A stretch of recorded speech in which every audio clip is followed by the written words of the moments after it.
Nap, we can't nap. Nap, nap, nap. Hey, chat, how's it going? No napping. No napping. Hello, chat.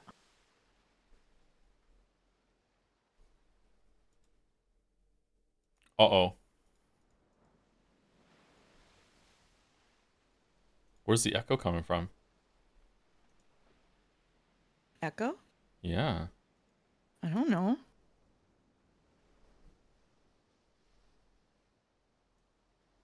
It's coming from Chrome browser sound. How? I have it muted. I have the stream muted. What the?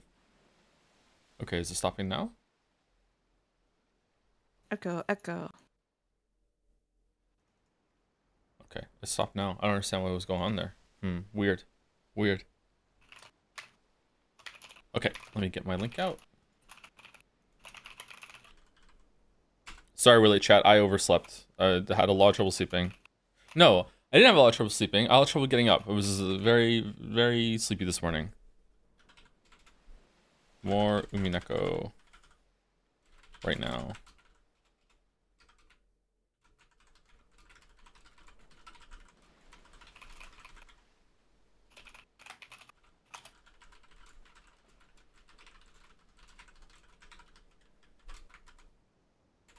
So many streams. Boulder fell asleep last night during the back half of last night. Should he watch the VOD? I think he should watch the VOD. Do you think he should watch the VOD? I think you should watch the VOD. Yeah, it was a fun time. Yeah. Yeah, it was. Split Fiction was pretty good. No jelly, just me. Settle.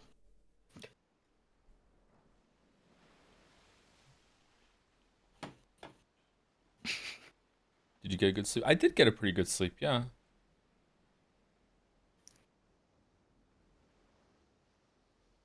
How funny the writing in Split Fiction was? Funny is a word. I learned what Marvel movies are like. You did, yeah. You did. I've been watching Disco Elysium VODs and you've gotten a lot better at reading for stream. Oh, have I? That's good. I still stumble when I have like a new word.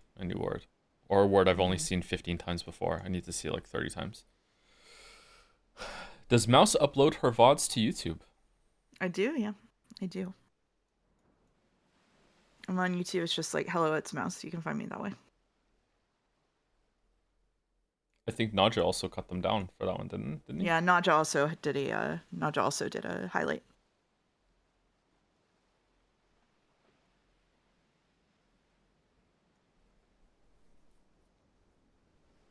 Did you solve the riddle Mouse announced at the end of stream last night? Oh, like on the spot? Yeah, of course. Yeah, I knew the answer right away. Yeah. That would be telling, though. It was so easy.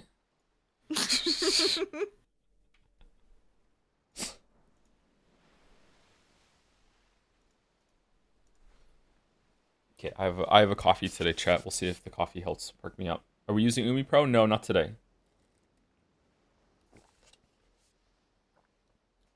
As soon as the PlayStation 3 copy arrives, we will switch over to Umi Pro. Emergency update. Is magic real, Joe? It's not real. It's not real.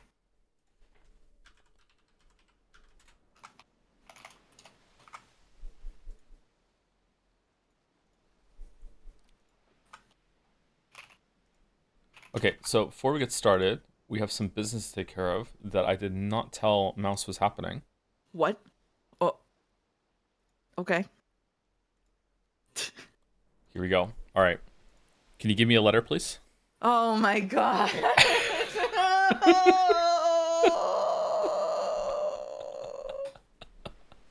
I'm thinking G. It's not G. God damn it. L? L, take the L? M for mouse? No? X. X? No. A. Q. All right, if we don't get it soon, we're going to have to try and make it the last one. U. P. V again? No. S for Sakutaro. Good call. T for Sumari? No. R for Rosa? B for Battler? No. No. Y for Yoshi? No. All right, now we have to get it last. Okay, we have to decide which one what it is, and then we have to do all the other ones apart from that one. N for Nanjo. Okay, it's N for Nanjo. Okay, here we go. It's N. It's N. H, K. No, it's K! No! Oh, okay, whatever. Alright. 23 guesses. 3 left over. It was for Kinzo. Alright. I'm so bad at this game. I need to get better.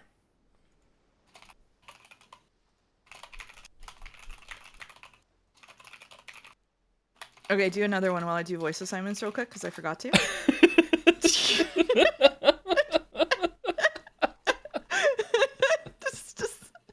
All right, we'll do the music one. What is it? Bandle? Bandle? Yeah, do Bandle. We'll do Bandle. Yeah, okay, here we go. Who is Mouse? I'm Mouse. I'm Mouse. What do you mean? Who is Mouse? Okay, here we go. Here we go. The drums. Okay, we're doing Bandle. Coscodal.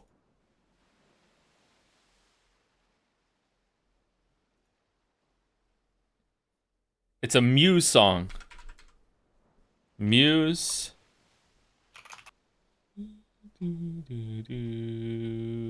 It's Uprising. No. We can't hear it? Oh, I'm sorry.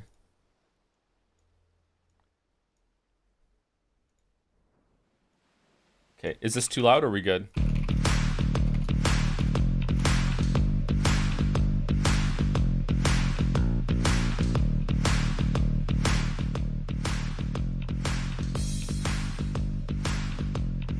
I still kind of feel like it's a Muse song.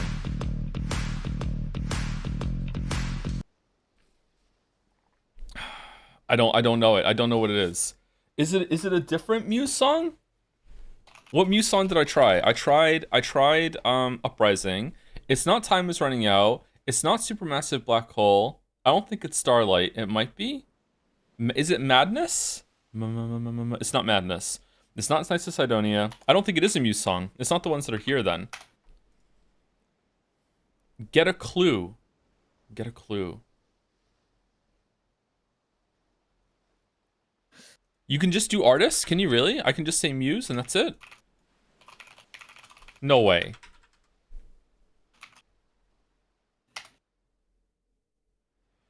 Joe, it's a 2018 song. Muse has been making music in 2018? What are you talking about? How does it know it's a 2018 song? Where? Oh, it says up here, released. Difficulty, very hard. Huh. Oh. YouTube views, released in 2018. It's Imagine Dragons Radioactive. Okay.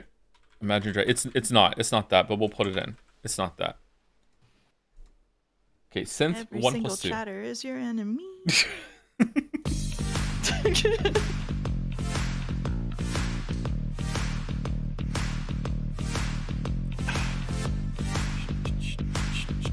All right, I did the narration. I did the assignments. I sent it to you. We're doing Bandle. We're doing Bandle.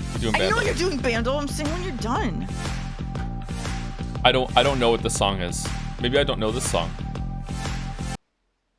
Okay, I want to skip. Let's do electric guitar.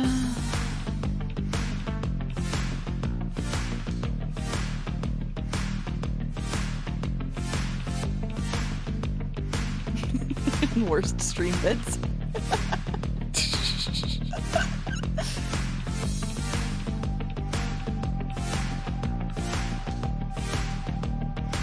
Okay. I don't know it. All right, let's go. Can you hear it, Mouse? I've been unmuting to listen, yeah. Okay, all right. Now we're going to do voice cover with backing vocals. Here we go. Okay.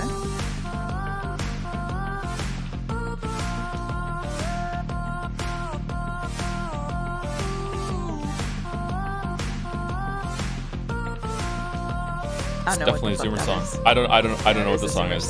Yeah.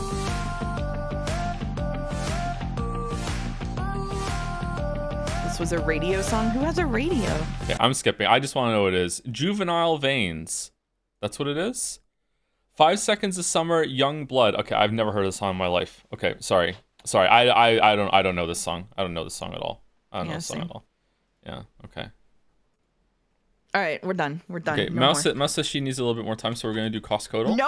No.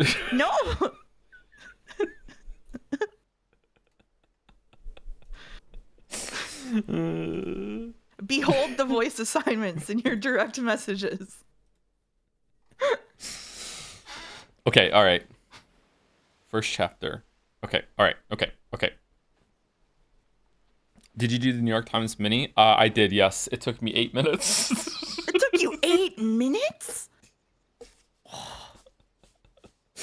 And that's the one I did last night, and I didn't realize that it ticked over.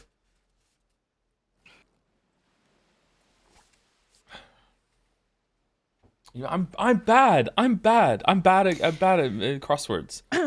Umi Pro for answers, yes, but we don't know which translation we're getting used yet. We might stick with this translation, but there will be flappy lips. So rejoice at the rain animations or whatever, as long as we can get it set up. Can we do voice assignment after the episode's over to avoid spoilers?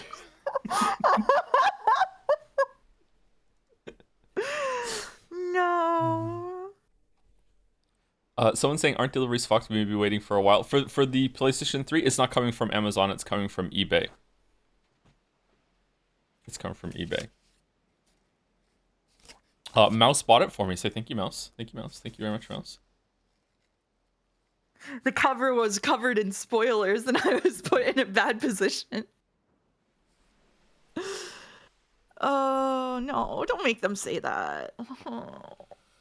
Have you ever thought about having a Twitch streamer boxing match? I think with your new gym body, you could do well. Okay, let me just be like real upfront about this again. All right, just because I'm going to the gym does not mean I have a gym body. Okay, I look a lot better than I used to. All right, but it's still a work in progress. All right, don't put that fucking evil on me about fucking like looking like I'm a fucking boxer. All right. He has an 8-pack.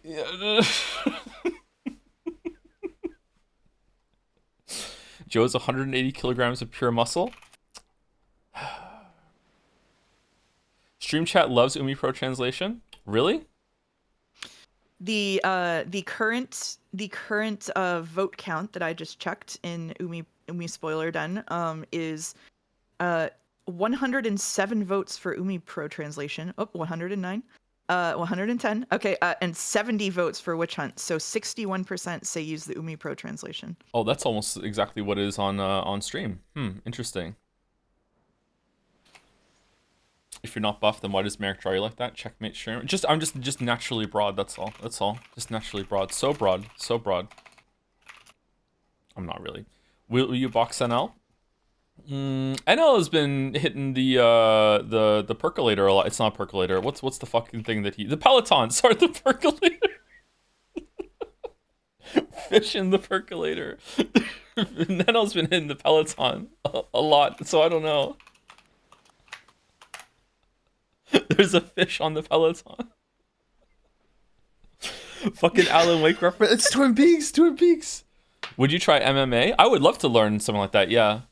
What's the? I looked it up a while ago, and I think the one I'm most interested in is it called pronounced Muay Thai? Muay Thai, I think.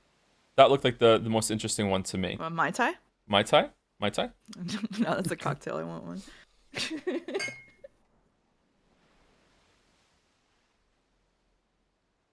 should have a cocktail. That's true. Okay, I'll have one at break. You should try Kyokushin Karate. What's that? When is the copy arriving? I don't know when it's going to be here. Man, I'm getting distracted by chat, even though I was trying to scroll down to say thank you to subs. Who's the last person I said thank you to yesterday?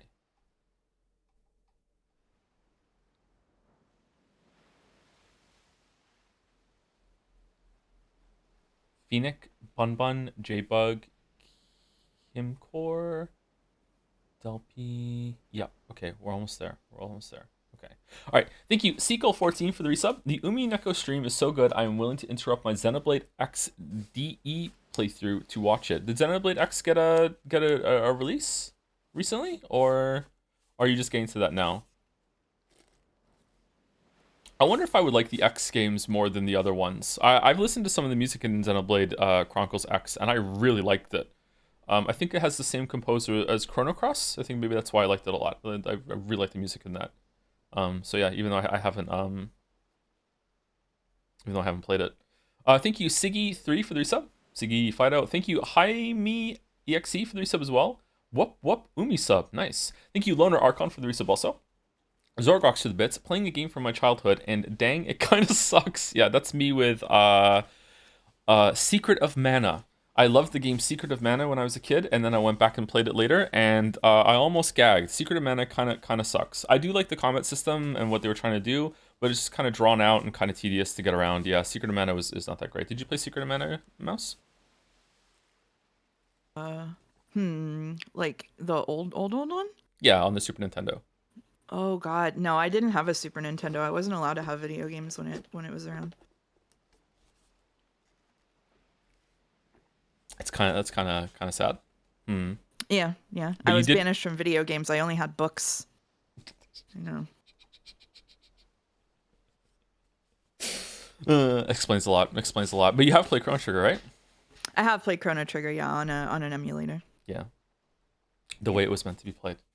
Thank Yep, you, absolutely. She Vesticles, for the bits to say, formulating the world's least parasocial question in a lab. Joe Tom, if you and Mouse had a ship name, would it be Jomps or Tomouse?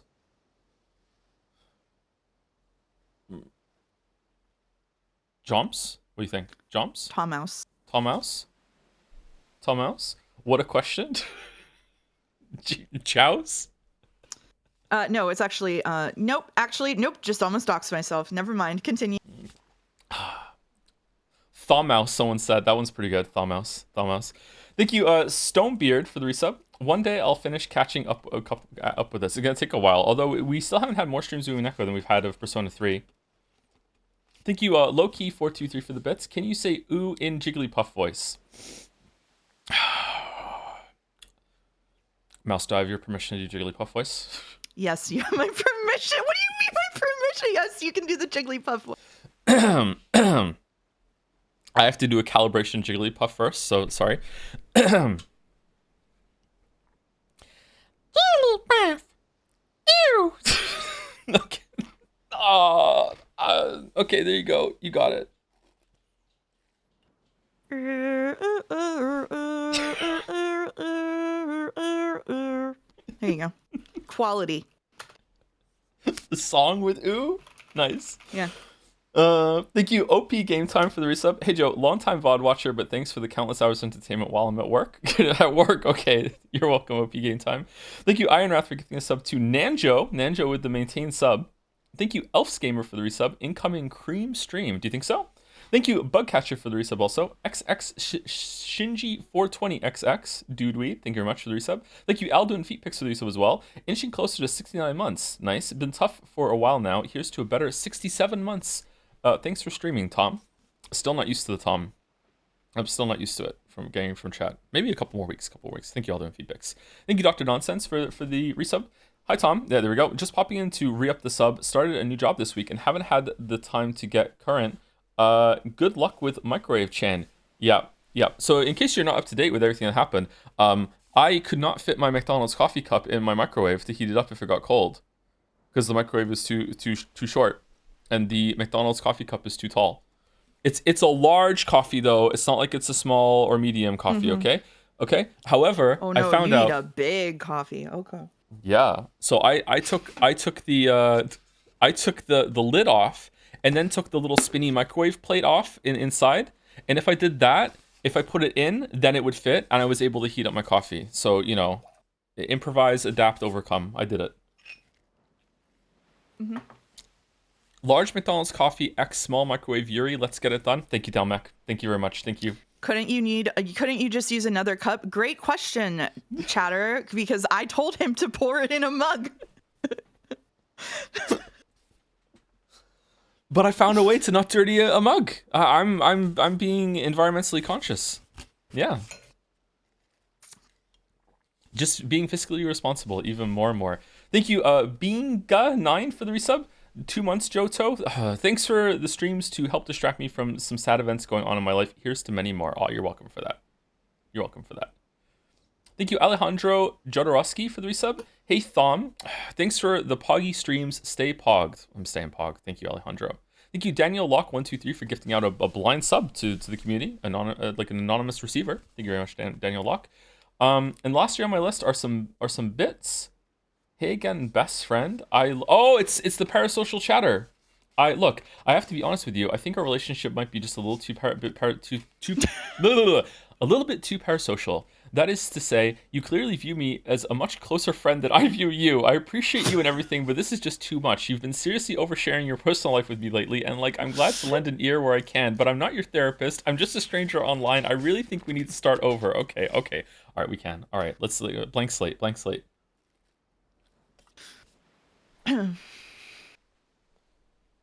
There's also a pin. Hey Joe, it's my birthday today, and I was hoping you could say something nice about Lambda Delta as a birthday gift because she's one of my faves. I can say something nice about Lambda Delta, sure. She's not in the story very much. There you go.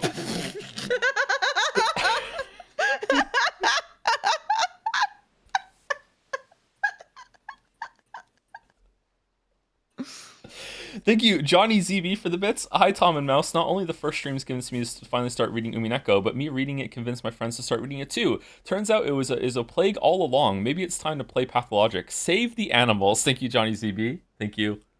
I wonder how many people are going on to read actual books after this too, because of these streams. At least 3. That'd be good. And the last two on my list are thank you, Neptune Envy, for the resub. Thank you very much. And Izzard for gifting a sub to Northern Lion is my daddy. Thank you very much, Izzard. Thank you very much. Good luck turning that into a video, Merrick. I don't think you can do it, but good luck. Good luck. Oh, Revolting Doors just came in with a resub too. Hi, Tim. I've been a VOD frog since the Persona 5 days. Glad to have become a proper stream watcher at the beginning of your VA arc. All right, thanks.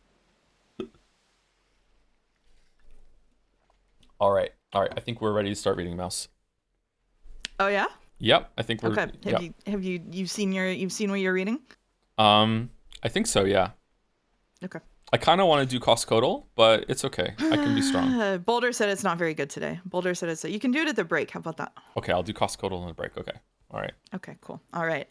This is me. You ready? Sure. Okay. Stream title. I had planned on taking a nap, but the boat really was shaking bad. I gave up on sleeping and went up onto the deck. There I was welcomed by the shining sun and a strong sea breeze. Amakusa had been doing some stretches on the deck. He must have a lot of time on his hands, too.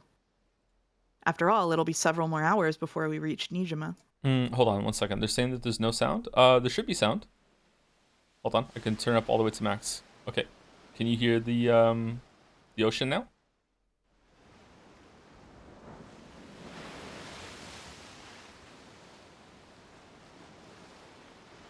Okay. Okay. I think we're good. Yep. Sounds like they're good. Okay. It would only have taken a couple dozen minutes by airplane, but there was the chance that the Nijima airport was under the Sumadera family's web. The harbor would probably be the same. For that reason, I had obtained a boat that would let me land while avoiding the harbor, no questions asked. I'd bumped into a cheery boat captain, plied him generously, and he had decided to help me out, amused. Still gonna be a while? I just asked the captain, and it sounds like it'll take a full 2 hours more. Well, beggars can't be choosers. The weather sure is nice. Feels like I'll burn. Going to read on the deck? You'll damage your book. Amakusa apparently thought this was because I was clutching Maria One-chan's diary under my arm. I'd been reading it half asleep, which was why I'd come back up, still clutching it. Oh, me too. How's it going? Think you'll be able to find the truth of Akinjima from Maria-san's diary? Who knows? No matter how much I investigate what happened on that island, it won't make for anything more than a theory.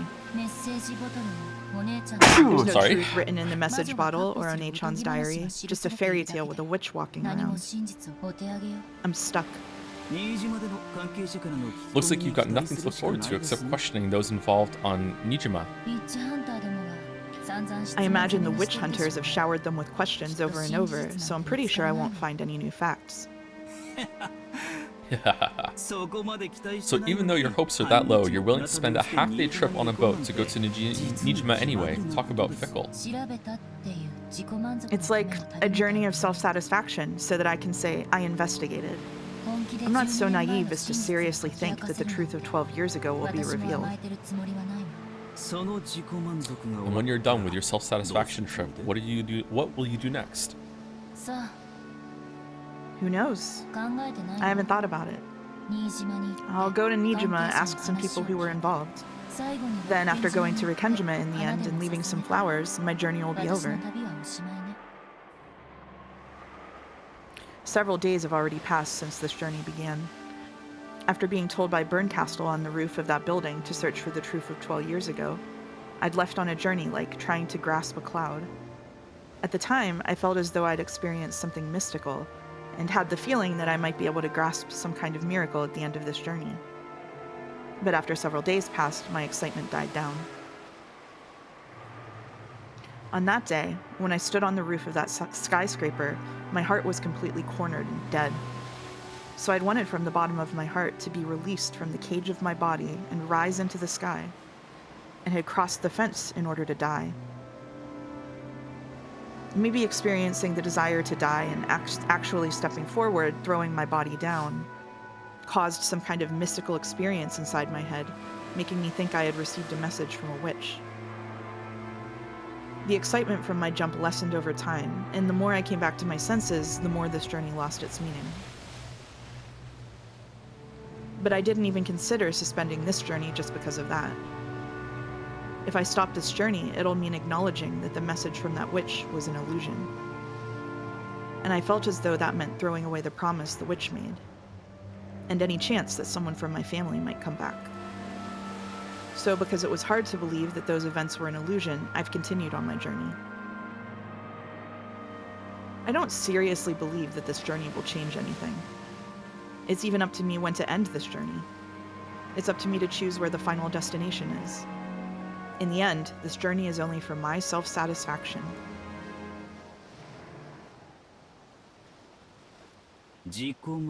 Interesting that she is like calling out to herself about this, or calling herself out about the conflict she's thinking about magic not being real. Okay. Alright, I like that.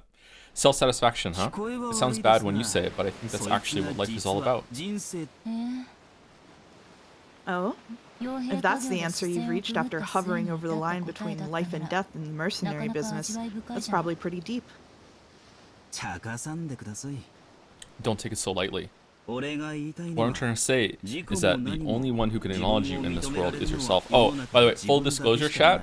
I don't know how long ago it was, but I think it was a couple weeks ago. Now that I'm seeing this, I have seen this image before in a thumbnail on someone else's read-through on YouTube. And that made me not look at YouTube anymore of the scroll, because I was seeing the Umineko uploads of what I was doing, and then that got into my feed. So now there were more people who were doing Umineko showing up from the algorithm, and I saw this image, and I was like, "Who the fuck are these two?" I thought it was like it was like fan fiction. Someone had drawn like their own Umineko OCs, and they were doing their own YouTube video about it. Yeah. So yeah, like if you don't want to see spoilers like that, then you might want to not go through YouTube, just in case. Yeah, actually, something happened in Umi stream chat a little bit ago where someone posted something and they were like, "Oh, isn't this cute fan art?" And it was not fan art. It was a game. Oh, it no. was one of the CGs. So yeah, if you're like mid Umineko read, maybe don't look at anything about it online ever. Like, yep. Sorry. Oh man. Anyway, so I think it was this one. Yeah, I remember being like, "Who the fuck are they? They must not be in." It's a fake part of the story. It's fan fiction. Anyway, don't take it so lightly. What I'm trying to say is that the only one who can acknowledge you in this world is yourself. Is you yourself. Amakusa continued stretching as he spoke, in an irritatingly fresh way. Hearing it told to me as though from a teacher made me instinctively want to resist, but what he was saying was extremely sensible, relatable. That may be true. People work hard when they want to be acknowledged by someone. In most cases, that someone is their parents. Children learn how to work hard because they want to be praised by their parents. Although, that's why I never learned.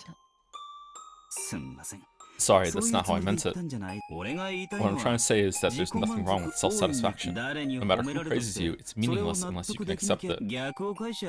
turning it around, even if no one praises you, that doesn't matter as long as you can accept it. Self-satisfaction tends to contradict a desire to improve oneself, so we're usually taught that it's bad. Somehow, your argument seems like a pretty fresh take on it, Amakusa. The anguish of the human world comes when you want someone to acknowledge you, but you don't know what it is you should be striving for. I had a time like that too. I wanted to be acknowledged by someone, but I didn't know what I wanted them to acknowledge about me. And since I didn't know what to strive for or how far I should go to be acknowledged, I did a lot of crazy things. Imagine someone hires a bodyguard for you and he starts talking about the anguish of the human condition. Just on a boat together, cruising to the place where your whole family was killed. Just I think you would conclude, you know, I guess I'm in a VN. And the answer you reached was self-satisfaction? It sounds bad, but that's how it is. Rich is the one who is content with what they are, they say. Who is this guy? If I'm satisfied with my life, it doesn't matter what other people say. It's the same for your life, this journey. No one has any right to criticize you other than you yourself, Anji-san. You're the only one who determines the meaning and results of your journey. If it's been a meaningful journey for you, then that's more than enough.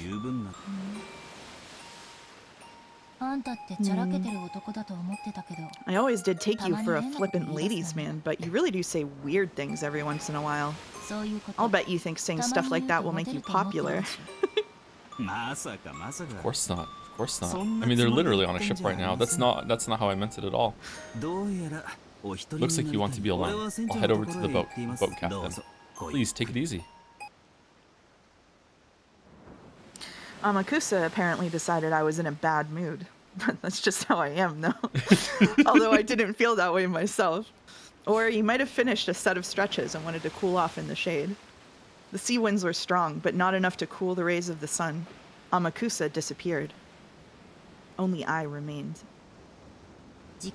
Self-satisfaction is life itself, huh?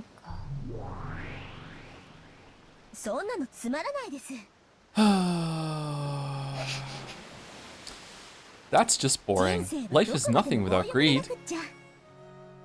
I noticed that Mammon had suddenly appeared, her abundant hair fluttering over by the prow of the ship. It's true that a life of greed would be fun, but unlike you, humans have a limited lifespan. If greed is eternal, that means a person will have desires even in the last moment before they die. Having desires means there's something that you want, something you don't have, some way you aren't complete. I'm sure it's tough to die when you can't think of your life as being a full one. So I'm sure self-satisfaction is necessary. Someone chat is saying, I'm feeling goofy for this. Yeah, I love that meme. Someone else is saying, this scene legit made me rethink my life.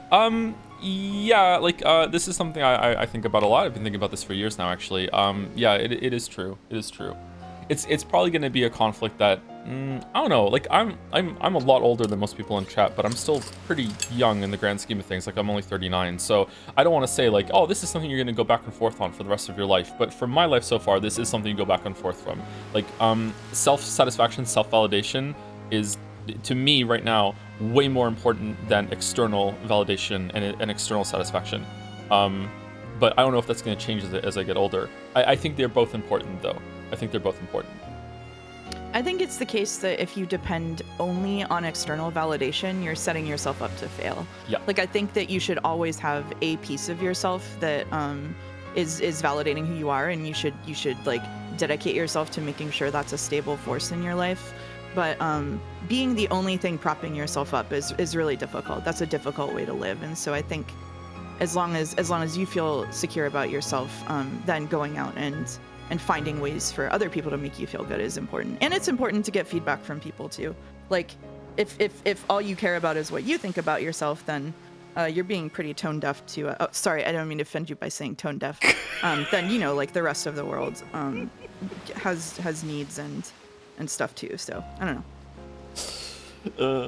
Yeah, I think that you could take it. That was such a good joke. I think you could take it in an extreme in either direction, obviously, but that doesn't mean you need to be dead set in the middle. I think you should lean toward, I don't know, like right now I would say, just to put a number on it, just for fun, I would say you should lean toward 60 to 70% self-satisfaction, self-validation, and then the rest should come from external sources. They're still important. Yeah. That's what I think. Mm-hmm. Bro was there when the ladder was built 3,900 years ago. Okay, all right. Okay. All right. I see. Because of the existence of a lifespan, you have to compromise like that. All of my I am masters. 36 years old. I am 36 years old, Chad. I'm younger than he is. All of my masters had very long lifespans, so I've never thought of it. I wonder if humans live for the purpose of becoming satisfied. If so, it's probably easiest to live without desires. I see. So that's why greed is one of the 7 deadly sins. Giggle. Your praise honors me. Apparently, that counted as a compliment in Mimin's eyes. She turned and gave a graceful bow. Angie-sama, do humans live so they can find satisfaction at the moment of their deaths? Wouldn't it be pretty tough if you felt you were lacking something when you died? If so, then humans live only so that they can meet a satisfying death. They live so that they can have a better death. They live so that they can die. Oh, man. This kid's saying something pretty incredible. I see, as I'd expect from a demon steak, would you? However, it might be the truth. Humans suffer because they aren't satisfied and live only to find satisfaction. In other words, Sumari. That might be the same as a desire to die satisfied. I can't counter that.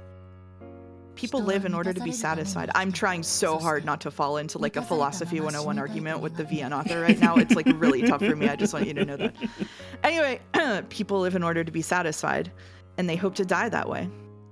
So it's really painful when you don't know how to find that satisfaction. Just to scare the shit out of chat, people who are younger than me in the chat, I don't know if this is for everyone, but for me, I think about dying a lot more as I get older, not less. The older I get, the more I think about the ending that's inevitable and coming, not less. So yeah, enjoy that coming, people who are younger than me in chat. How fantastic. Yippee! Yay! Yay! Okay, yay! Just how can you find something like that in a human's life? You'd never have a conversation like this during Steins Gate, by the way. True. By being acknowledged. By hearing someone say, you were happy. If it doesn't matter who acknowledges them, then I'll do it. Yeah, that's the problem. People don't know who needs to acknowledge them. So searching for this person who can acknowledge them is the journey of their life?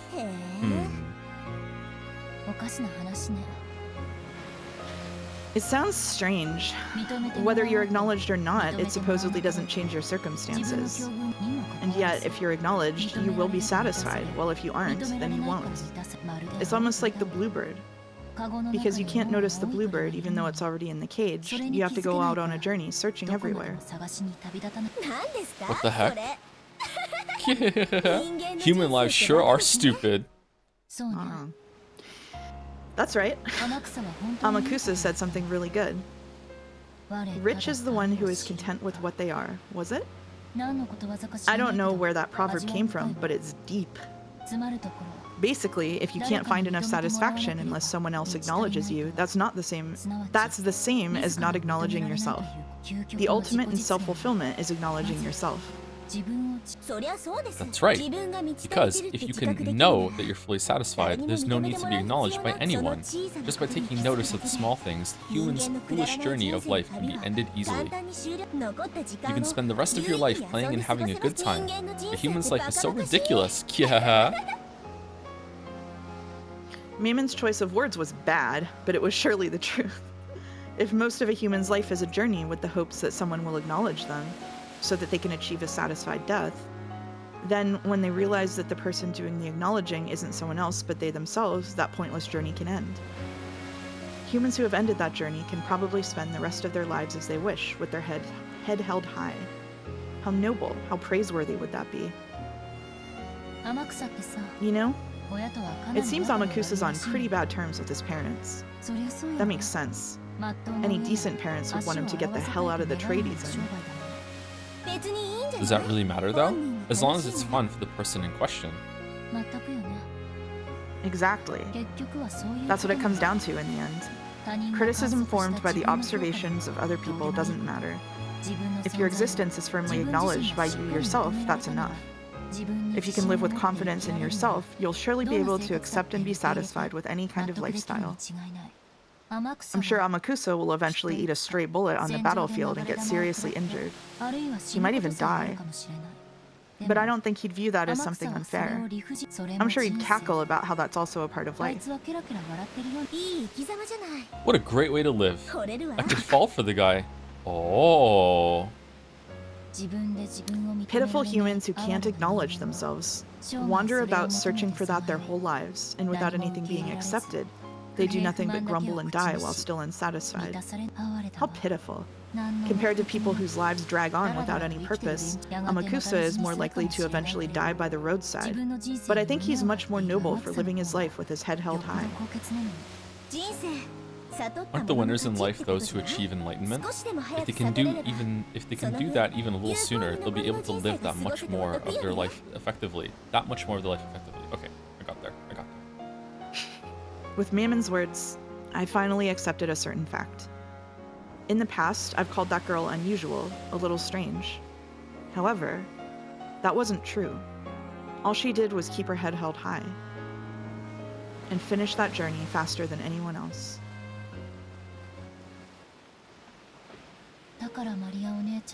Maybe that's what made Maria One-chan so amazing. When she was at the age where she might or might not enter the first year of elementary school, she had already reached that point. For people like us, looking at her life from the outside, it wasn't something we'd call blessed. But even though days like that were engraved in her diary, they always finished up by saying it was a happy day. Even though the part of her mother that didn't love her daughter came and went, she believed that her mother loved her. The mother's love that didn't exist, she created herself, filling her world with love. Others might observe her as an unsatisfied, pitiful girl, but she herself acknowledged that she was satisfied, and so she was happy that way. It's easy to observe that as something pitiable and sad, but to her, that was an outsider's opinion, so it didn't matter. Whether or not it was happy for her was the only important thing. It's just like how when people who live in the city point to the lifestyles of those in rural areas and mourn their inconvenience and feel sympathy for them, it's really none of their business. If those who live there are satisfied with what they have, that's more than enough.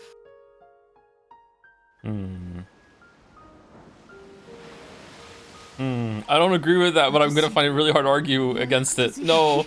Oh no. Oh no. What a horrible feeling. Shit.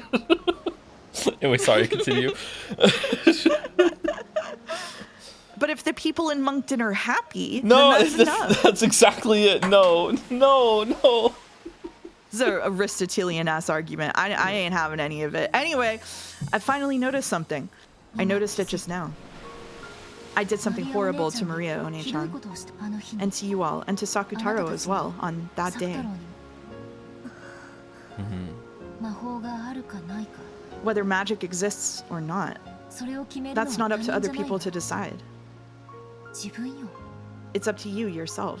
Whether magic exists to Maria One-chan is a problem for Maria One-chan to decide, not me. And yet, when I was young, on that day, I said it. By saying there was no way magic exists, I hurt her. The fact that magic doesn't exist in my eyes matters in my world. But denying it even in One-chan's world for that reason was totally misguided.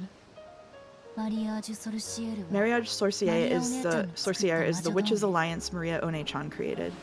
I was invited into it and told to become a witch with them. Thinking it a new, interesting game, I went along with that for a while. But because of the cruelty of youth, I got tired of it halfway through. And I tore her pure heart apart with sharp words. At that time, we must have gotten into a huge fight. I forgot about it right away, but she couldn't forget about it. After all, to her, magic was a natural power that really existed. And she believed that she'd be able to share it with me. To Maria One-chan, magic is a power that can interpret the world as blessed. No, which can truly make everything blessed. She just wanted to share that with me too. The young me tore that feeling apart. So she closed herself up in a shell, assuming that she wouldn't be able to share her magic with anyone. If that's true, then Lady Maria's journey through life wasn't over after all. If she'd been able to accept herself, then there'd be no need to collapse just because you denied her, Auntie-sama. One-chan was young. She still hadn't reached a philosophical viewpoint like Amakusa. Yeah, now I understand. That's why the Witches' Alliance called Mariage Sorcière was necessary. An alliance where each acknowledges that the other is a witch. That's right, I'm pretty sure that was the first article in the agreement of Mariage Sorcière. Witches of the alliance would acknowledge each other and respect each other. That's the deepest and only meaning of the Witches' Alliance. Maria One-chan wanted to share with me the secret laws to make the world happy called magic. But I was young, and she was too. I hurt her with innocent cruelty. On that day I said cruel things to you all and Sakutaro. I said there was no way you exist. How rude. We acknowledge that we exist ourselves. We're not like humans with their souls half asleep. I think, therefore I am. Whether you acknowledge or deny magic, the existence of the magic called the Seven Sticks of Purgatory is a fact. As long as we acknowledge it ourselves, to borrow your words.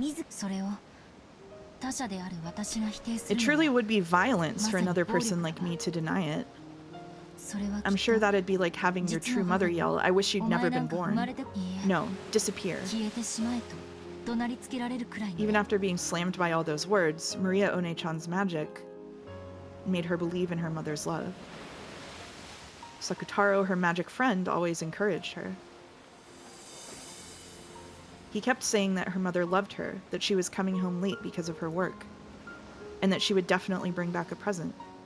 Even after Maria learned that her mother's work wasn't really the cause, magic allowed her to continue believing. And by believing that her mother loved her, by acknowledging herself, she filled her world with love and peace and serenity, establishing it completely. What happened 12 years ago?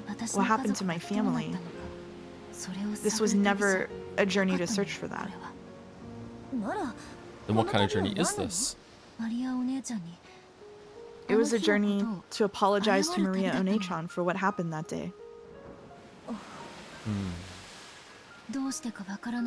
I don't know why, but that's what I think. If I hadn't hurt her, the incident 12 years ago might not have occurred. That's what I think.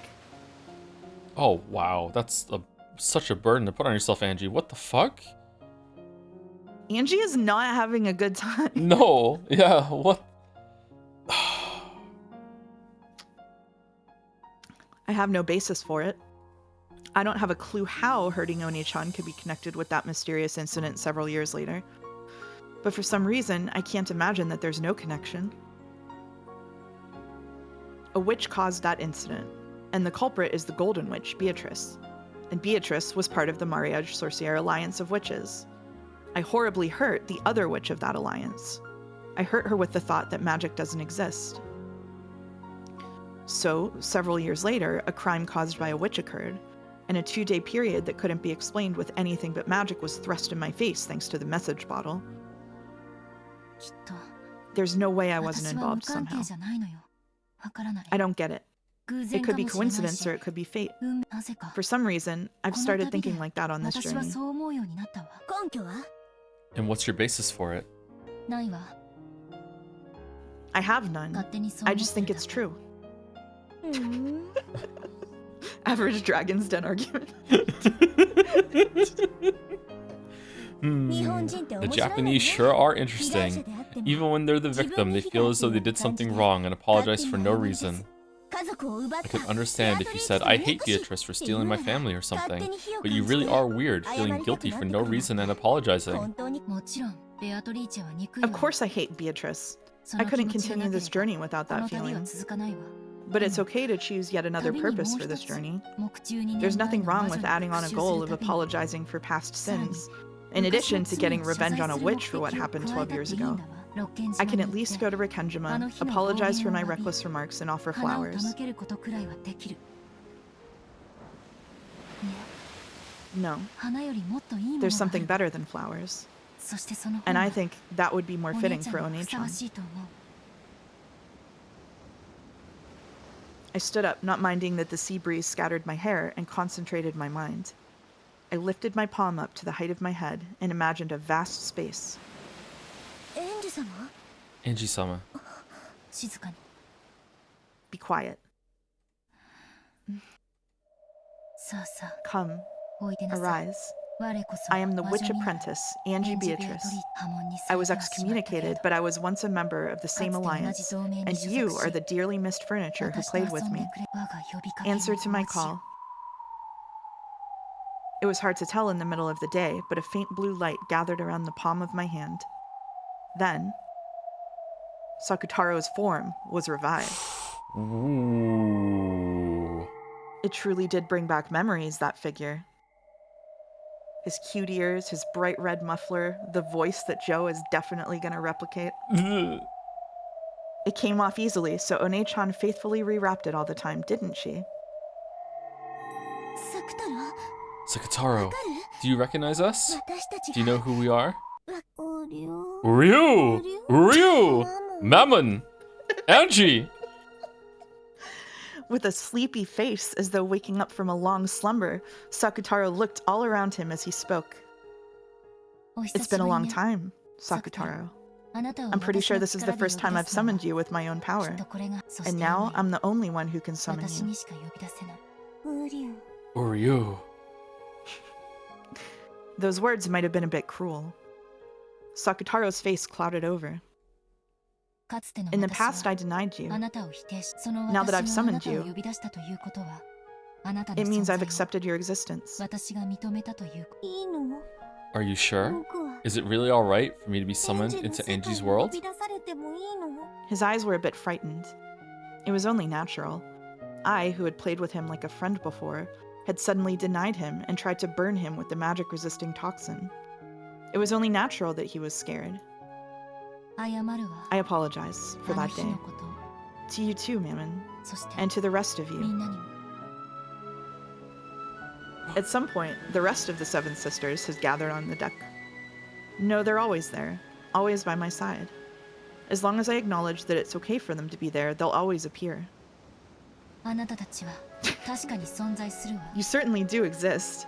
Lucifer, and Leviathan, and Satan, and Belphegor, and Mammon, and Beelzebub, and Asmodeus, and Sakutaro too.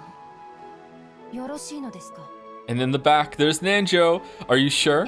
You're one challenging Beatrice-sama, and you're one challenging Beatrice-sama, Anji-sama. Is it okay for one in a position of denying witches to acknowledge us? As to whether magic exists or not in my world, sorry, but let me put that on hold. It's not like I myself acknowledge the existence of magic. But then doesn't that contradict the fact that you're acknowledging us? It's because magic exists for people who believe, even if I don't. If someone believes, then magic will exist in the human world. That fact won't change in the slightest whether I believe in magic or not. No, it mustn't change. That person just had to hold their head up high and believe in their own magic. I acknowledge that. So it wouldn't be strange at all for all of you to exist. Quite a play on words, but it's an interesting interpretation. Says Satan. What you're saying, Anji-sama, is probably a devil's proof. A devil's proof? Right? To prove the existence of demons, you just need to find one. But it's impossible to deny the existence of demons. Yeah, and we're here. That means whether Anji-sama believes in magic or not, our existence is unshakable. Ryu! The magic-resisting toxin is disappearing. From Angie.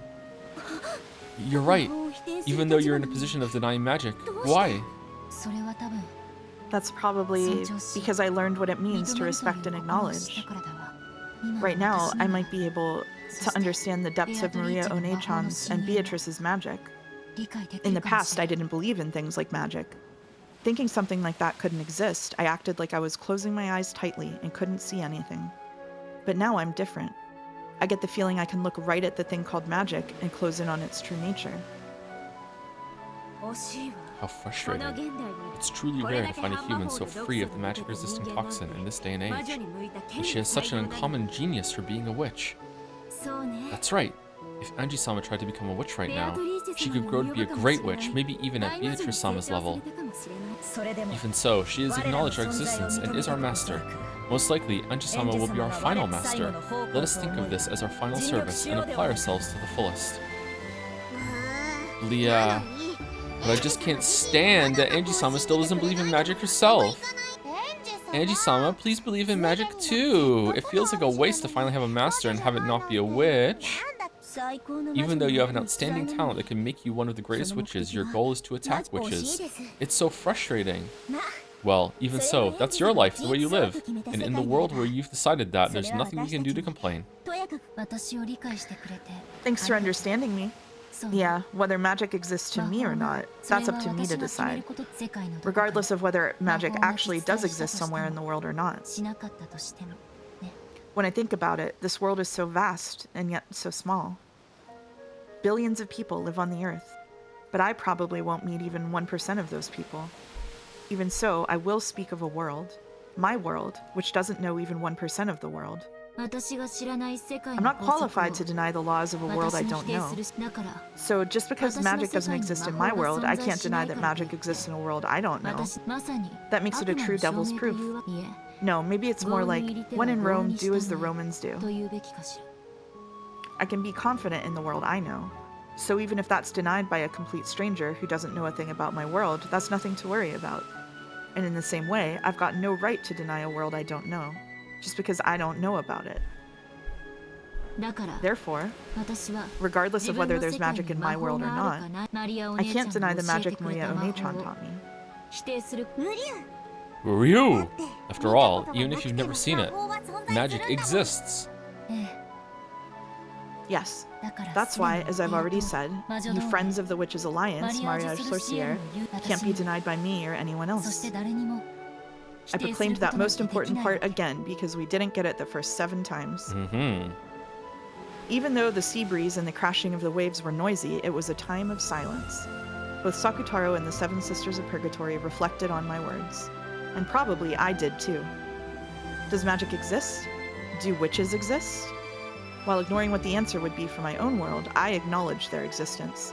That contradiction was what I'd proclaimed so boldly. Is episode 4 in the Umi Pro version shorter, or is it about the same? No, it's about the same. There's not like significant cuts to editing. It's just like editing of the wording. Okay, so far the how many translations of this have there been? Is it just those 2, or are there more? There was an original Witch Hunt translation that was the original fan translation. That got changed into the Manga Gamer version. A different version of that got forked off into Umi Pro. Then there's a Switch version, which I think is slightly different, but is closest to Umi Pro. And I think that's all the English translations. Okay, so there's been no translation that has gone through taking more liberties with actually trying to cut it down and changing it. It's just, they just try to do a one-to-one the best they can. Yeah, so there was a project called Umi Gold, which was super promising. I'm not sure what their translation work was, but it basically fell apart. Okay. Don't chat. I was talking about Umi Gold. It doesn't actually exist. Shush. No, it exists. I believe it exists. Okay, fine. Yeah. All right, yeah. We'll make it exist. Okay, all right. Thank you, Angie. If you'll acknowledge that much, can't you acknowledge witches too? No, that was a foolish question. You already have a clear answer to it. Sorry. Though I do acknowledge that witches might exist somewhere in this world. But that doesn't shake my world. Mouse, please make Umi gold so Joe can play a better story. You won't acknowledge witches or magic. You'll definitely expose the truth of Rikijima. Right? Yes, that's my world. Even if a real witch exists, I won't acknowledge it in my world. No matter how much that witch tries to convince me. Your position is to attack witches, Anji-sama.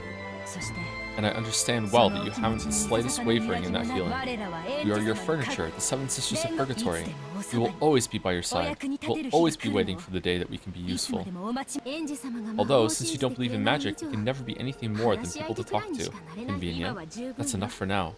We've been left room to exist. For that alone, we should thank and acknowledge Anji-sama. In short, all of us. That was a Sumari, by the way. Oh. Are all together again. Uryu! Yeah!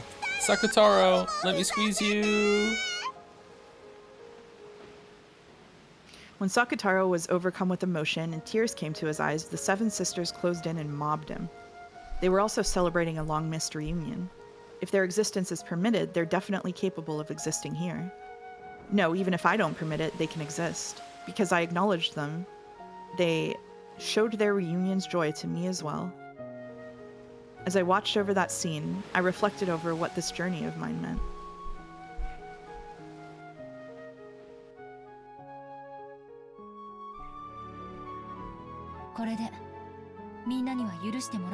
I wonder if everyone will forgive me this way.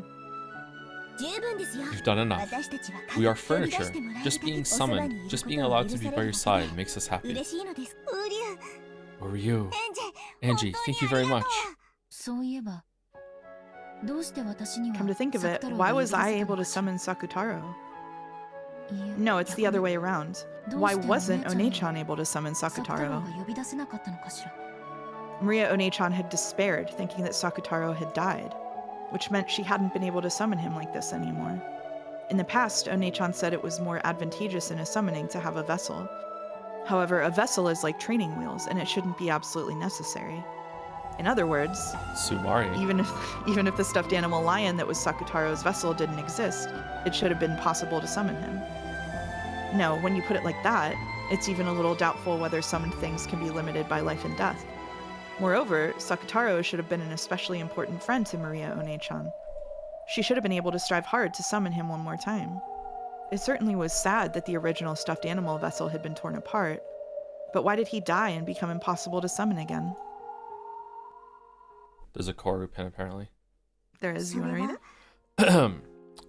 Wow, what a surprise that a privileged billionaire teenager has adopted a centrist worldview that lets her freely ignore material conditions and values superficial respectfulness and decorum shown towards opponents higher than doing what's right. People don't want to hear it, but when Angie grows up, she's 100% going to do a Zoom sing-along with the stakes to raise everyone's spirits during COVID instead of using her wealth to help in any way. I just think she's nice. Imagine. That's because at that time, Maria saw my stuffed animal torn and decided that I died. It's the same as the existence of magic. If Sakutaro has died in Lady Maria's world, then he can't exist in her world. Uryu. The shock of having her beloved stuffed animal torn apart had left a wound in her heart serious enough to prevent her from summoning her irreplaceable close friend. In Maria One-chan's eyes, Sakutaro died. So even if Sakutaro can exist like this to me, he cannot exist before her. I was always with Maria. When Maria cried, I was always right beside her, telling her not to cry. But my form, my voice, nothing of me will reach Maria now. Sakutaro hung his head, looking sad. After that incident, the nature of Mariage Sorcière rapidly began to change. Before then, the alliance was a peaceful thing. But after that incident, it grew full of shadier things, focusing on how to curse people you hate. One-chan's diary began to show a clear change. A diary is a mirror that reflects one's heart as it is. It probably showed the personality called Maria die and be reborn as the evil witch personality. Maria, but capital letters. Ooh. When she buried that diary in hatred and sadness, her heart surely wasn't satisfied. Because it wasn't satisfied, she had to bury it with hatred and sadness. And while still unsatisfied, she met with death. I wonder if her unsatisfied soul has a hole opened in its chest from sadness even now. and continually wanders, dripping tears down and calling Sakutaro's name.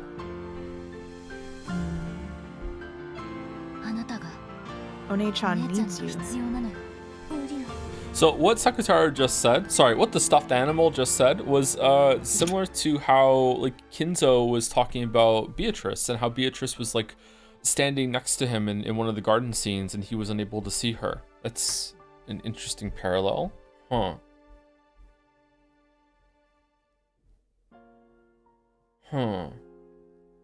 So did Kinzo see Beatrice die and the whole thing that he set up is just like trying to like mindfuck himself into thinking that maybe she can come back somehow? Like if he made it like impossibly difficult for her to appear under certain conditions, that also lines up with what he said about like the bigger the risk, the higher the reward. Okay. Okay, interesting parallel. Either way, let's move on. Ryu. What can I do to revive you in Maria One-chan's world? If I can learn that method, I'll be able to save One-chan. That's the method of atonement I've been given. What can be done to revive Sakutaro? To Maria, my vessel had a very important meaning. The vessel? In other words, Sumari. If we could revive the lion stuffed animal. But Mama Rosa made my stuffed animal herself, so only she could make it. Even inside the diary, Maria One-chan had asked this of Beatrice and was refused for that reason. The magical significance of a stuffed animal being unique and handmade is very large. Then, if we could make the same thing once more... But Aunt Rosa is already gone from this world. We can't make the same thing again. Was there ever another identical stuffed animal made or anything like that? He's a stuffed animal made to be Lady Maria's birthday present and is the only one of his kind in the world. A handmade and unique vessel. That's why it conceals a great magical power. And if lost, it cannot be obtained again. It won't revive. Ryu. Because she knew that, Maria One-chan watched that stuffed animal, which was unique in that world, get torn apart. And despaired. Because it was the only one of its kind in the world, and she couldn't permit a compromise such as buying another one. She had despaired from the bottom of her heart. But Sakutaro is right here. Even without a vessel, he's here. Because I acknowledge that he certainly exists in my world. Even if Maria One-chan doesn't acknowledge him, that can't be denied, right? Logically, that's true, but I think using the same logic to make Lady Maria accept him could be difficult. Maria, I'm not dead. I'm right here. Ryu.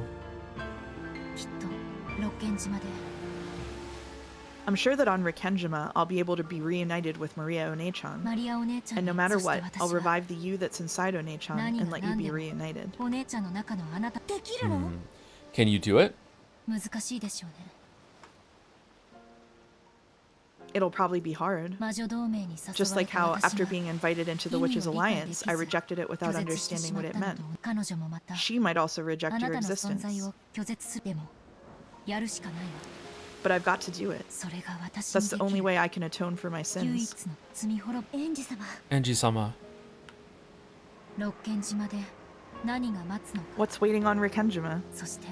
And what will happen? What will be created? Or maybe nothing will happen. That island, which was the beginning of everything, is the final destination of this journey. You all are the furniture of a witch, so as your master, I have to take you home. To the Witch's Island, to Rikkenjima. Smash. Smash. I need to tell you and chat that it just started pouring down rain here. So if I disconnect, go on without me because I might lose power. Topical with the clouds in the VN. I know. Also, I'm gonna change something really quickly. Sorry. Okay, here we go. Even though the rays of the sun had been so strong, at some point clouds had started to hang down. The spray that hit my cheek might not have all come from crashing waves. He's back. Angie-san, looks like we're gonna get a bit of a shower. Maybe you'd better go below deck. Amakusa called out to me with an expression that said, "Oh, you're still here?" When I looked up, I saw that the island's silhouette had gotten much larger. We might reach land very soon. I remembered that the weather report had mentioned scattered rains. The sky wasn't dark enough for rain clouds. It'll probably be just for a short time. Even though the rain was light enough not to be a pain. Having rain start to fall as we approached the island felt like some kind of fate. It was raining on October 4th, 1986 as well. I'm approaching the Rikkenjima of that day, and not just in distance. I went back down with Amakusa. He was carrying what looked like a really large and heavy golf bag. It was something Amakusa had brought back with him on a day when we'd split up. I didn't inquire as to its contents, but it was hard to imagine they were anything peaceful. I won't go so far as to ask what's inside, but it looks heavy. It's guns. Why are these things so darn heavy all the time? A French instructor taught me something interesting about that once. He said they should always be heavy. After all, a human life is heavier than the world, so these should be even heavier. It'd be nice if you didn't need to use them. That would be nice. Amakusa set the golf bag like luggage down beside him. I just auto-corrected in my head. That's okay, I do it all the time too. Okay. Helicopter? Helicopter? Plane. Plane. A two-propeller aircraft touched down on the runway. Considering the weather, it couldn't have been a pleasant flight.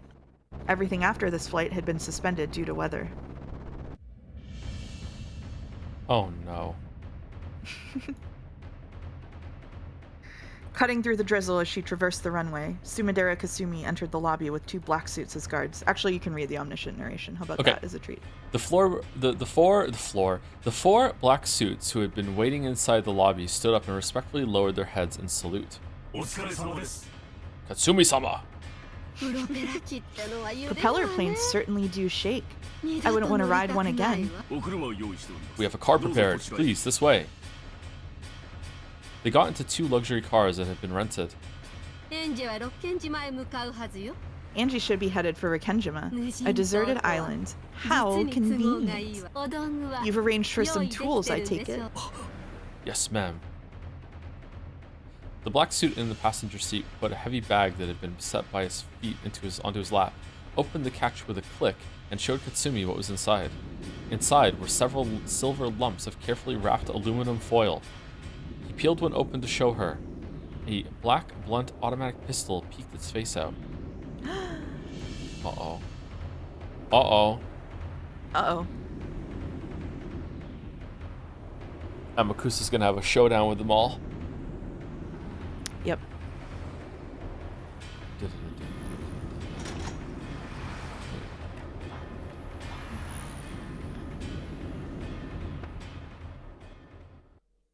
Can't wait for these to be cat girls. Oh shit, hold on. The first day, October 4th, 1986. Alright, I know where it is. Okay. 1986. We're back. Okay. Check voice assignments. Okay, Pretend it's Umi Pro and this rain is animated. Let me see it. I see it. I have love. I can see it. Okay. It is animated.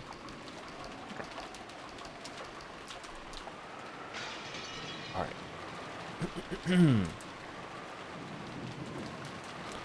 It was already approaching 10 at night. By now, the typhoon had wrapped itself around Rikkenjima. Even the rose garden that had looked so beautiful midday was beaten down upon by the fierce winds and resisted with all its might, undulating and trying to keep the flowers from blowing away. In that rose garden was Shannon in the lead, Battler holding up an umbrella, Jessica and George carrying the sleeping Maria on his back, all heading for the guest house. Oh, I know what scene this is. We can at least make it to the guest house from here. Chen, it's fine. You should go back and rest. Don't worry, seeing you off is also part of my duty. The family conference is going on inside, and Mom and Genji-san are probably getting stressed. If we keep you, they'll misunderstand and think you were being lazy. That's right. Just graciously accepting our offer might be the best way to avoid burning people. Thank you, Shannon. Not at all. Certainly, as Milady has said, it is very tense inside the mansion today. Therefore, coming with all of you allowed me a breath of fresh air, and I've been able to relax a bit. Family conference, huh? They went to all the trouble of chasing these kids out, so they're probably talking about something shady. Probably. I'm sure there's nothing we can do to help out. Just try and stay out of their way is probably the best way for us to be useful. I'm sure it's all just money, money, money. Even though they act like they're so rich most of the time, when it gets tough, they all start getting pushy. Why don't they just be graceful and split it evenly between everyone? That'd be awesome. It'd be nice if I got a share too. If I got some too, I'd split it with Shannon right away. Thank you very much. Well, I appreciate the sentiment. Shannon isn't greedy at all. Normally, girls of your age would have tons of things they'd want to buy. I guess, but none of the things I want can be bought with money. Oh, how unselfish. If you lined up all the things I wanted, all the gold in the world wouldn't be enough. That's if you're talking about things that can be bought with money. I wonder what these things that can't be bought with money that Shannon wants are. Do you have any idea, George Nissan? Well, I wonder. I'm not Shannon, so how could I know? I don't know either. George and Shannon looked down, their faces red. Bandle had also heard about what was going on with them, so he knew what Jessica was teasing them about. George and Nikki is a person I respect. I think you've met up with a really great person, Shannon-chan. Yeah, I also feel relieved that we can leave Shannon to George Nissan. Stop teasing, it's a serious issue for us. More importantly, what about you, Jessica-chan? Have you been able to get a little closer to Canon-kun? What? So you and Canon-kun are like that?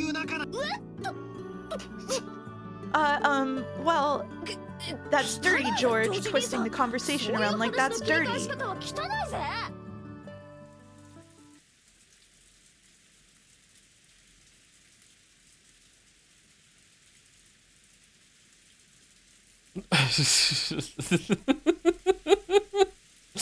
All right, sorry. As per the crackpot theory that these two might be furniture of Beatrice, that means Jessica, Bandle, and George all like the same person.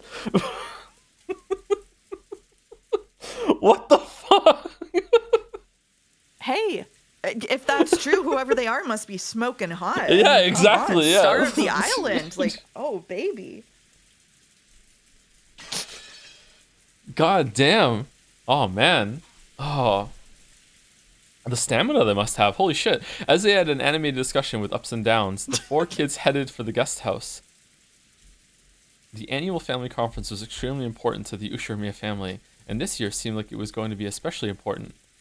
Apparently, the family head Kinzo was personally going to be making a very serious announcement, and everyone other than the adults have been strictly ordered to leave. Bandle hadn't attended the family conference in 6 years, so he didn't really notice. But according to Jessica, there seemed to be a very tense atmosphere tonight, completely different from a normal year. So tense. Common sense made it clear that Kinzo, whose remaining life was short, was going to make some big announcement about the succession of the headship and the distribution of his fortune. But I'm surprised. I think that grandfather's actually going to make an appearance. I see. So this is the witch's counterattack.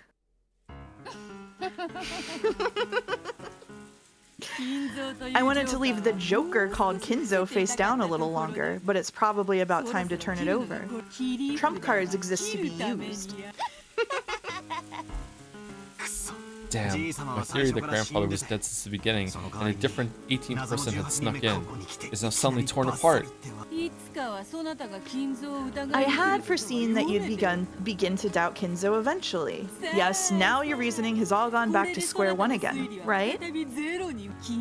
With this, your theory that Kinzo was dead at the very beginning and I was hiding as the 18th person goes poof. Fuck. But no way I'll lose heart. Nice capital. There's only one. That's only one theory gone. Bandle, my dude, it's not even gone. Like, let's have some confirmation first. God damn it. I'll attack you like a storm, like a tornado. I'd have it no other way. Even the first twilight has not yet begun. It's far too early to give up. That's right. And it's not like it was denied with the red truth. At this point in time, Battler's theory hasn't been defeated. It's too early to say that you've won. Thank God for Angie. Yeah, that's right. It's still too early for me to swallow her story. Grandfather's supposed to finally appear, but there's a chance that they'll talk about how his health has gotten worse and he won't appear after all. Uncle Kraus might be trying desperately to hide the fact that Grandfather is really dead until the last second. I see. You could also think of it that way. Do as you please. It'll be resolved soon. Very soon.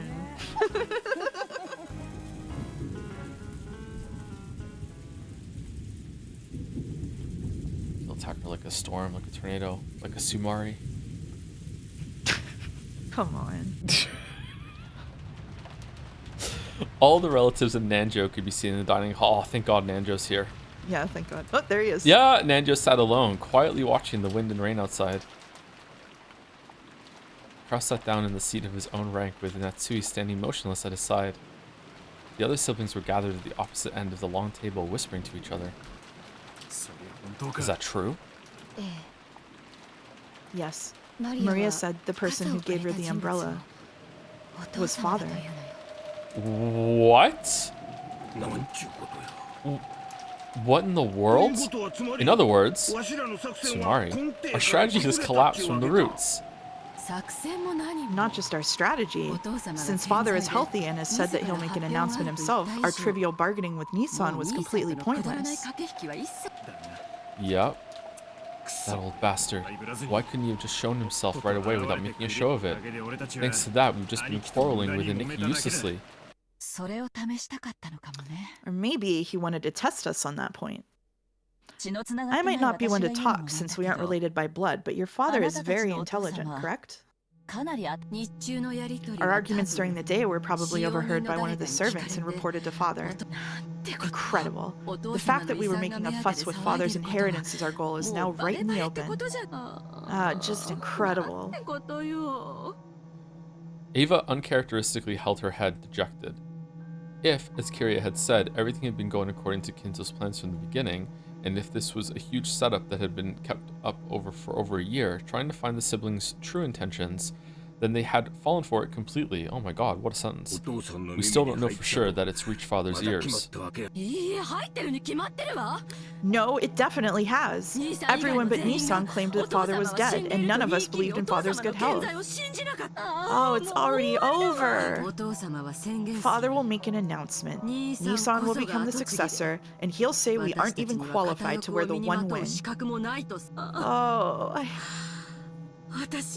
Nissan, get a hold of yourself. Rosa-san, I wonder if Maria really received that umbrella from father. Huh? What do you mean? Maria-chan might have seen father, however we haven't seen him. Maria-chan only claims to have seen him. What are you saying? Are you saying Maria's lying? Calm down, Rosa. Maria-chan didn't necessarily lie. Still, she's an innocent kid, right? For example, if Genji-san came up to her and said something like, I was told by your grandfather to hand this to you, Maria-sama, then even if Maria-chan hadn't met Dad, she still might say that she got an umbrella from him, right? That's right. That trick could work. But what was it Maria-chan said? Grandfather came and handed me the umbrella. Yes, that's what she said. She clearly said she received an umbrella directly from grandfather. Directly, huh? Then we're stuck. They often say that bad thinking is no better than sleeping. If you think about it a bit, all of this about the umbrella is a trivial problem. Why's that? Couldn't Maria-chan have been bribed by Nissan to lie and say something that made it seem like father was in good health? There's no evidence that father actually handed the umbrella to her. Regardless of who Maria-chan received the umbrella from, assuming she was even given an umbrella in the first place, Father will appear very soon. Once Father's in front of us, the problem with the umbrella will become completely trivial. In other words, Sumari. this is not the time to gossip about the umbrella issue. What do you mean this isn't the time? I see. I got it. This is probably what Kirie-san's saying. Father is supposed to come here very soon, but the chance still remains that he'll get mad again and won't show up, right? I see. That's true. Maybe Nissan just said Father was going to appear at random in a desperate bid to buy time against our investigation.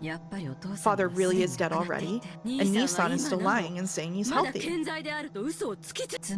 In short, Tsumari, if Father appears, then no schemes will be effective. There's no need to even think about that case. We're fish on the chopping board. We'd have no choice but to leave fate to the heavens and negotiate directly with Father. That means we'd have no choice but to let him clobber us with his fist, then prostrate ourselves and beg for money. But on the other hand, if Father doesn't appear, then our primary strategy isn't hampered in the least.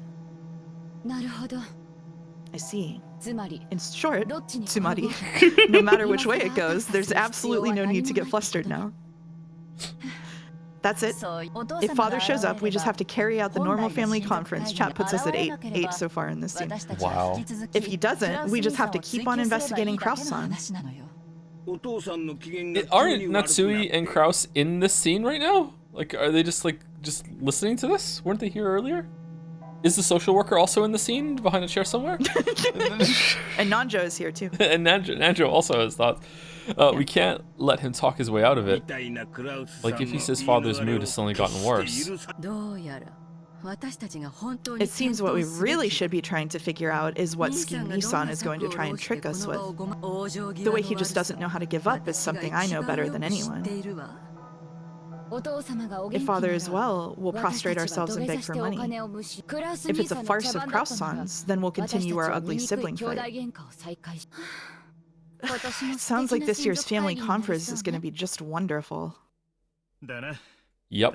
So bad thinking is no better than sleeping, huh? It's almost 10 o'clock. Should we press a Nikki?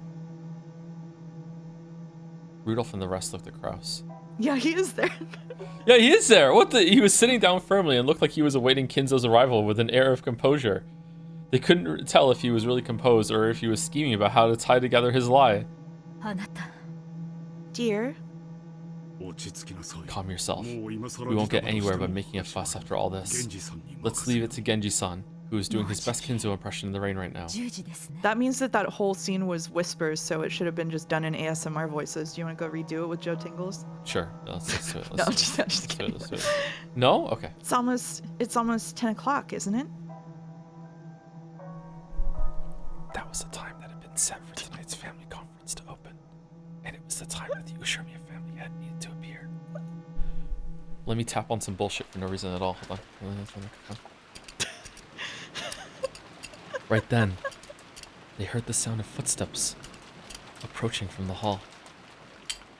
There were multiple sets. Natsui raised her head, relieved.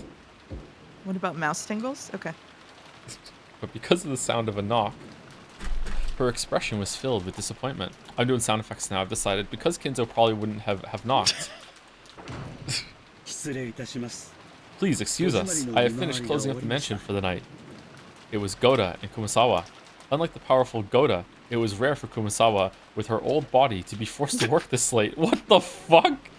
Of course, this line written by Goda? Of course, Kraus also seemed to know that. Indeed, good work.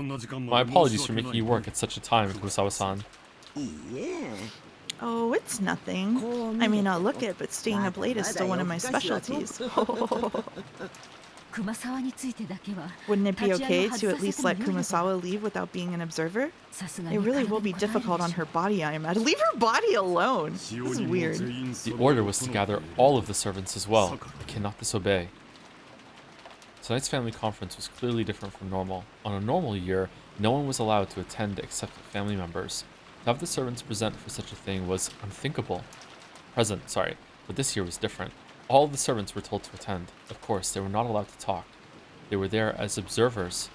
Just what in the world was happening that needed to be observed by five servants who weren't normally there and had been invited specially for this night to observe? Even Kraus didn't know.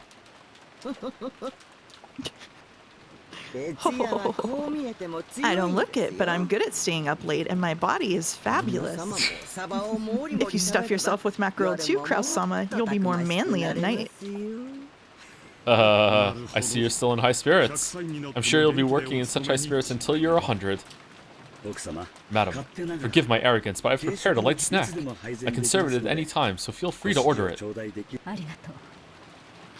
Thank you. You really are considerate. Please offer refills of coffee to the others. Oh, I wish I had a coffee refill.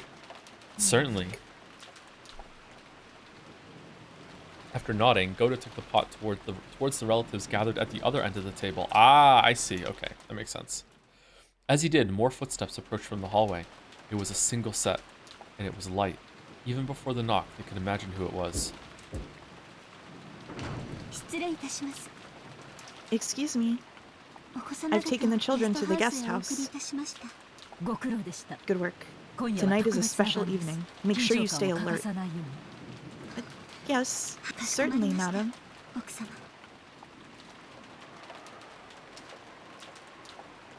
Genji had gone with Kanon to meet Kinzo. There was still no sign of their return.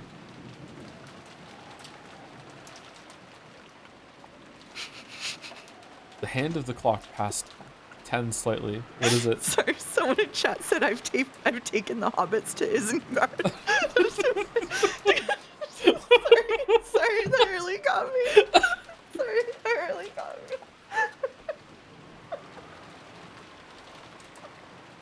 Okay, go ahead. Taking the hobbits to Isengard. God. The hand of the clock passed 10 slightly. Once sure of that, Ava spoke to Kraus. Nii-san, it's time. Are you still not going to start the family conference?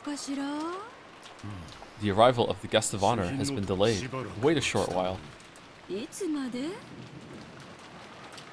How long? Sorry, but time's up. I won't have you saying Father hasn't quite shown up yet over and over until dawn. How can I make a promise about the time Father shows up? Kraus, what are you expecting to happen here? Why are you in such a rush? Why not drink some tea and calm down for now? Nikki, we're gathered here for a family conference, not a farce. Oh, we'll wait 30 more minutes. But if that doesn't work, you'll let us break into the study, okay? Break into? Such an action will be quite lacking in respect for the head. Oh, right. Our apologies. We'll be good for 30 more minutes. Humph. I look forward to seeing if you can keep that same smile up 30 minutes from now. So you honestly believe that Father is dead? I have no desire to discuss that now. We can wait until Father comes here. There's absolutely no need for me to argue you down, Nii-san. Be sure Mia headship will be passed on to the proper person in the proper manner. No matter what you may scheme, you cannot resist. Of course, the same goes for me. What are you trying to say? And after bragging all these years about being the successor yourself... I'll turn your own words back on you. Sumari, I have no desire to discuss that now. All that matters is for Father to come down here. Sorry, is to come... Okay, alright, one second. All that matters is for Father to come here and proclaim it with his own mouth. Thank you for saving me. Alright, there's absolutely no need for me to argue you down. Right? Kraus casually turned Ava's words back on her. Of course, that added oil to Ava's anger. But it didn't ignite, because in that instant, the sound of a very loud knock rang out. Oh shit. Both Genji and Kanon were usually very reserved when they knocked. They wouldn't hit the door with such a violent strength. Okay, I just can't imagine how owned I'm gonna be in the next instant if Genji and Kanon and Kinzo walk through this door and they're just all there, and I'm just gonna be sitting here just going like, okay, I don't know what the fuck is going on then, do I? Like, just like...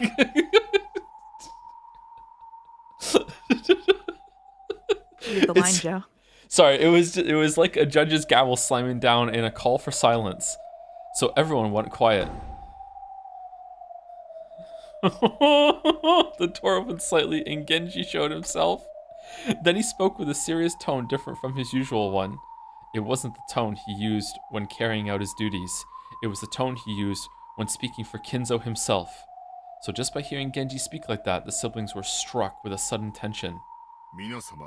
Take your seats, everyone. At those words, the dining hall was wrapped in total silence, and everyone hurriedly returned to their designated seats. It was as though students who had been bustling around just before homeroom had suddenly returned to their seats when the teacher came, and it might even have looked humorous, but there was no way anyone would joke about it. I'm so tense right now. Everyone sat in order, and Shannon, Goda, and Kumasawa stood up straight in a row by the wall. The head of the glorious Ushiromiya family and Lord of Rikinjima, the island that sparkles gold, Lord Ushiromiya Kinzo, has arrived. Of the double doors that led to the dining hall, Genji opened the right door from the inside, and Kanon opened the left door. What? From the outside?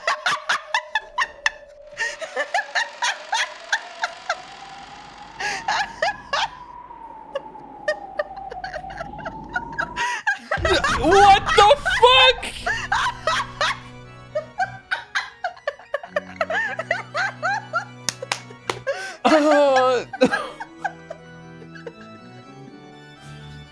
What the fuck? How?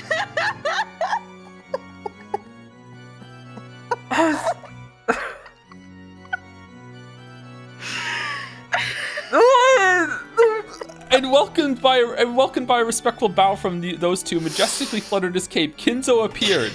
Kinzo's gait had a dignified weight to it, and it was hard to believe that he had reportedly been at the end of his life. Genji pulled back Kinzo's seat and motioned for him to sit. But Kinzo stayed standing, signaling with his chin for Genji to move back. And then Kanon walked across the room and had a very loud, verbal, real conversation with Shannon in front of everyone with a lot of back and forth with two distinct people talking next to each other with two distinct voices. What the cackle, cackle, cackle, cackle. Welcome to Kirinshima. Fuck you, Joe. Ladies and gentlemen. Why the frightened face, Ava? No, why would I be frightened? I'm just relieved to find you in excellent spirits, Father. Ava, you're as amusing as ever, aren't you? Why don't you just honestly say how frustrated you are at losing your bet with Kraus? You can't say it, kid. This is fucking Beatrice in a Mission Impossible Kinzo costume. What the fuck is this shit? Cackle, cackle. Ava realized that their conversation during the day had indeed been leaked to Kinzo, and she hung her head, turning red. Well then, my sons and daughters and their companions, tonight I shall make an important announcement regarding my inheritance and the succession that you all seem so keen on. But first, fuck you! I must tell you how incredibly disappointed I am. After all, until this very day, no one has been able to solve the riddle of the epitaph. Even though Kinzo said he was disappointed, a condescending smile rose to his face as though there was no way the likes of these could have solved it, and his gaze passed through all of them. I'd planned to hand over everything to the one who could solve it, but none have been able to solve it before today, and here we stand with nothing of mine passed down to anyone. Oh, how shameful! To think that not one among you has come forward with the qualifications to succeed me. How truly disappointing and shameful and pathetic. The tea was drugged. The tea was drugged. Drug tea. We're doing the drug tea arc. There we go. I'm desperate right now. I'm so fucking desperate. Wahahaha. The siblings hung their heads in silence. Of course they would have solved it if they could. True, they couldn't deny that they wasted a golden opportunity, fuck you, but it was just so hard. Therefore, more than anything else, I want to know what was in the tea right now. I am proclaiming here and now that I will suspend the use of the epitaph's riddle as a method of choosing my successor. What? Fuck you, he's taking it away? In short, Sumari, time's up. This game is over. What a shame for you all. Even though it should have given you all an equal and fair chance, that's gone now. It truly sounded like Kinzo was making a victory proclamation. In that case, would my oldest son Kraus succeed the headship? Cackle, cackle. The answer is no. What? You understand, right, Kraus? I certainly gave you the title of successor, but all you did was let it go to your head. Do you know what a successor is? It means the person who will inherit your position after you, father. Wrong! The position of successor isn't something that's guaranteed by the current head at all! This is Beatrice. What the fuck? Listen up, Kraus. I won't tell you this again. A successor is what you call someone who finds everyone else who's after the headship, thoroughly breaks their noses, and makes it so they can never disobey him again. This is not only something that can be said of the headship. It's the same with money. A rich person doesn't mean someone who has money. It means someone who crushes everyone who had more money than himself, and who scrabbles together more money than anyone else. It's the same with talent. A genius is not what you call a person blessed with talent. It means a person who crushes everyone with more talent than themselves. A person who would coerce geniuses and all other people to call them that using strength and charisma. You have a mistaken impression when it comes to all of these things, so you aren't of the right caliber to be my successor. Cackle, cackle, cackle, cackle, cackle. I'll take your words to heart. Perhaps that truly was Kinzo's philosophy. As a result of faithfully carrying out that rant-like philosophy of his, Kinzo had glorified the Ushirimiya family to the state it was in today. It may be hard to imagine after his immersion in the occult in recent years, but that brutally overbearing outlook was no more or less than Ushirimiya Kinzo's charisma and aura. Oh, not Riz. Such an unsatisfactory person is not qualified to inherit everything of the Ushirimiya family. In that case, is Ava, Rudolph, or Rosa qualified? Again, no! You were unable to solve the riddle, and you were also unable to use the scheme to drag Kraus down. All the three of you managed to do was gather together in a united front to try and extort money from Kraus. And even that scheme was thoughtless. You can't even corner Kraus all by himself. There could be nothing more shameful. You lack the avarice to steal away the position of successor by any means. What fucking Sith Lord Count Dooku bullshit is this? What the fuck? In order to get what you want, you should sacrifice everything, becoming as covetous and greedy as possible. There we go. The goddess of luck smiles upon the greedy. You three who don't have that wild spirit are as unfit from the succession as Kraus is. Who gets it then, George? Ava and the rest had no words to respond with, and they couldn't calculate what it was Kinzo was about to say. Was Kinzo actually— this is so fucking hell, I can't believe this shit. Was Kinzo actually planning to proclaim that no one would succeed the headship? If so, that would work to Ava, Rose, and Rudolph's advantage. After all, in the end, they just have to renegotiate everything among the siblings after Kinzo's death, splitting the inheritance evenly. It would surely be more troublesome if a specific person's name was raised and proclaimed to be the successor. But would Kinzo really say something to benefit any of the four siblings after demeaning them so much? You don't think he's gonna say that because no one will succeed him, he'll donate all of his fortune to charity or something, right? I'm afraid I wouldn't put it past father. Blood's just risen to his head. We can't do anything but let him talk for now. Well then, father, what thoughts do you have regarding the succession of the headship? Oh, since I'm so utterly disappointed in all of you, I've lost the desire to hand it over to anyone. I'm just gonna live, Lamayo. Therefore, the Ushirimiya family will end here. It ends with my generation. That cannot. The Ushirimiya family was crushed long ago in that earthquake. The current Ushirimiya family is nothing but an illusion of gold that I'm glimpsing for an instant, the likes of which will end when I awaken from my slumber. Everything in this world is a dream, an illusion. It is, Beatrice. Life is but a daydream before the awakening called death. Oh, okay. Yes, that's how it was from the beginning.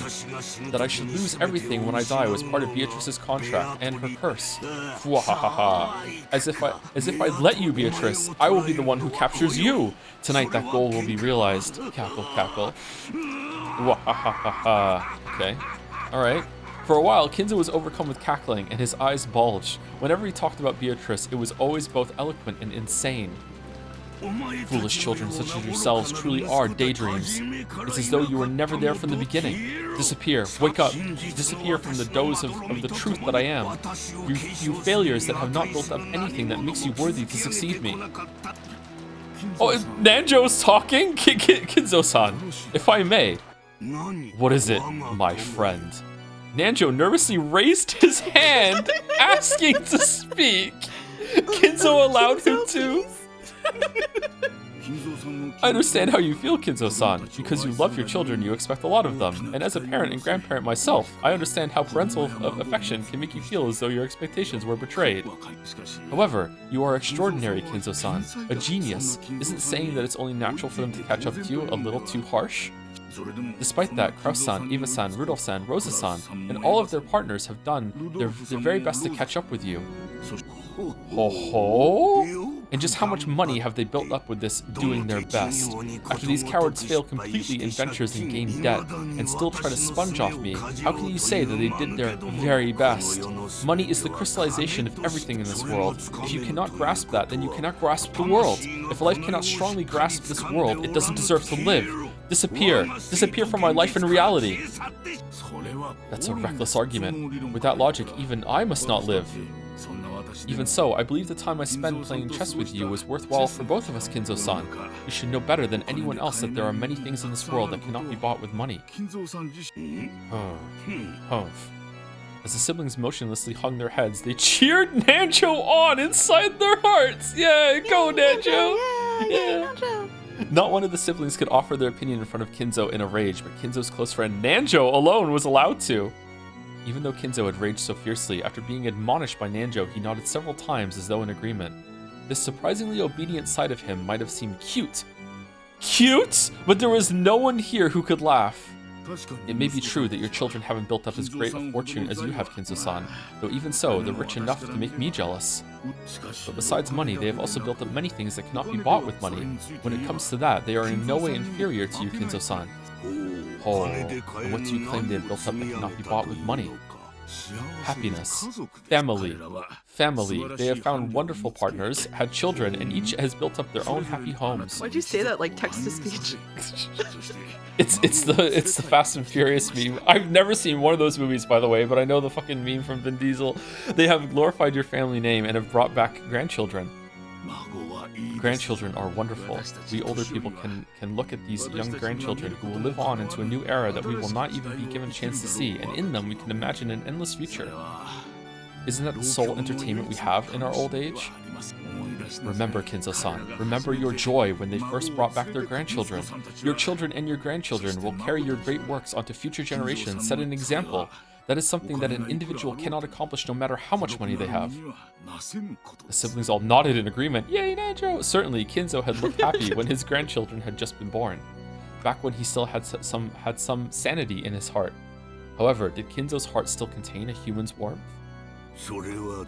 In other words, Sumari. In exchange for the vast riches I created, instead of gaining money, I have gained my grandchildren? No, that's not what I...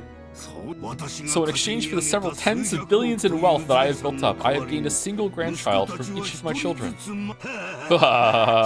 This is wonderful! So I have created a single life using 10 billion yen! That's how it is! Interesting, truly an interesting example of the alchemical sense, right? Oh, what valuable grandchildren. Wonderful, wonderful. Wahahaha. Is that right, Kraus? Is your daughter worth 10 billion yen? Kraus couldn't answer instantly. It wasn't that he didn't have confidence in his daughter. What? It was because he didn't have a clue what Kinzo was trying to test him with in this question. But when Natsui was then pressed for an answer, she responded, breaking Kraus's silence with an answer of her own interpretation. Yes, Jessica is a daughter I wouldn't let go of even for 10 billion yen. In that sense, I believe she has a value that can't be measured with money. Ho. So you can state for certain that she's worth 10 billion. Ho ho. What about you, Ava? What about your George? Since Natsui had answered that way, Ava naturally came up with her own answer as well, that somehow made it so George was worth more than Jessica. Even though Ava should have known better than to respond to a provocative question like this, she answered as well. Yes, Father. George is worth 10 billion. No, even more than that. And that's not in the abstract sense of things money can't buy. George will certainly build up a fortune equal to his worth. He'll become a grandson worthy of carrying on your great works, Father. Ava sent a glance at Hideyoshi and Natsui as if she'd scored a point. Even now? Even now! Especially now. Their dad is there. That's the one whose point she wants the most. What do you mean? When she heard that what Eva had said, Natsui was about to add more praise for her daughter, but stopped at a glare from Kraus. Humph, I see. Then what about you, Rudolph? What about your battler? Compared to George Kuhn, there's nothing about battler I can brag about. If he was kidnapped and we were threatened with a ransom of 10 billion, I'd feel like sticking a bow on the guy and letting them have him.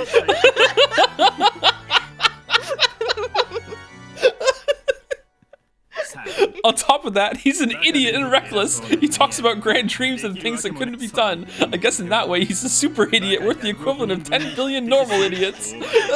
But I'm sure that guy could do things that even a group of 10 billion average people couldn't do. Well, I'm pretty sure he'll fall flat on his face. The world isn't easy. But at the very least, there's no doubt watching over his life will be more fun than looking at 10 billion average people. Ava clicked her tongue at that clever style of speech, which would probably match Kinzo's tastes. Apparently, Rudolph had done that on purpose, so he grinned back at her. What of Maria? Maria is my adorable and only daughter. Her value cannot be measured with money. That is all. Oh, I see. Dreams in the future, miracles and possibilities are the source of my magical power. No magic without hopes holds any strength. I cannot expect any more from you who have proven to be average, but I see, my grandchildren hold future possibilities, and expecting a magical miracle from them may be worthwhile. If you're saying that, in this way, they are worth more than 10 billion. Yes, I can see where you're coming from. When Kinzo got in a rage, he wouldn't let anyone speak up, but even so, he would sometimes accept something on his own while yelling by himself and change his own opinion. Relatable. So relatable. That's what this felt like to the siblings, and also this chat. Like when you stop looking at chat. Yeah, this is when you stop looking at chat and just fucking close your eyes and talk to the ceiling. Apparently, even though Kinzo had been disgusted by his unsuccessful children and had cast them away as being unfit for the inheritance of his title or his fortune, he wasn't sure about his grandchildren. At this rate, he might soon say that the inheritance would go to his grandchildren instead of the siblings. As the siblings sat in fear of what their fickle and short-tempered father might suddenly think of next, they carefully watched his every move.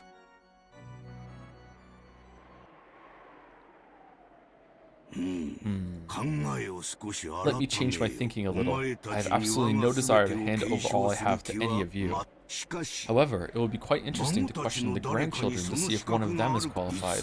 I've always thought of them as mere kids, but there's a chance I'll find a shining gem amongst them that will catch me off guard. And testing them for that would be... Yes, it would be a shame to abandon that final side trip of in my remaining life. Is he gonna try and get the kids to solve the epitaph? Well then, what shall I do?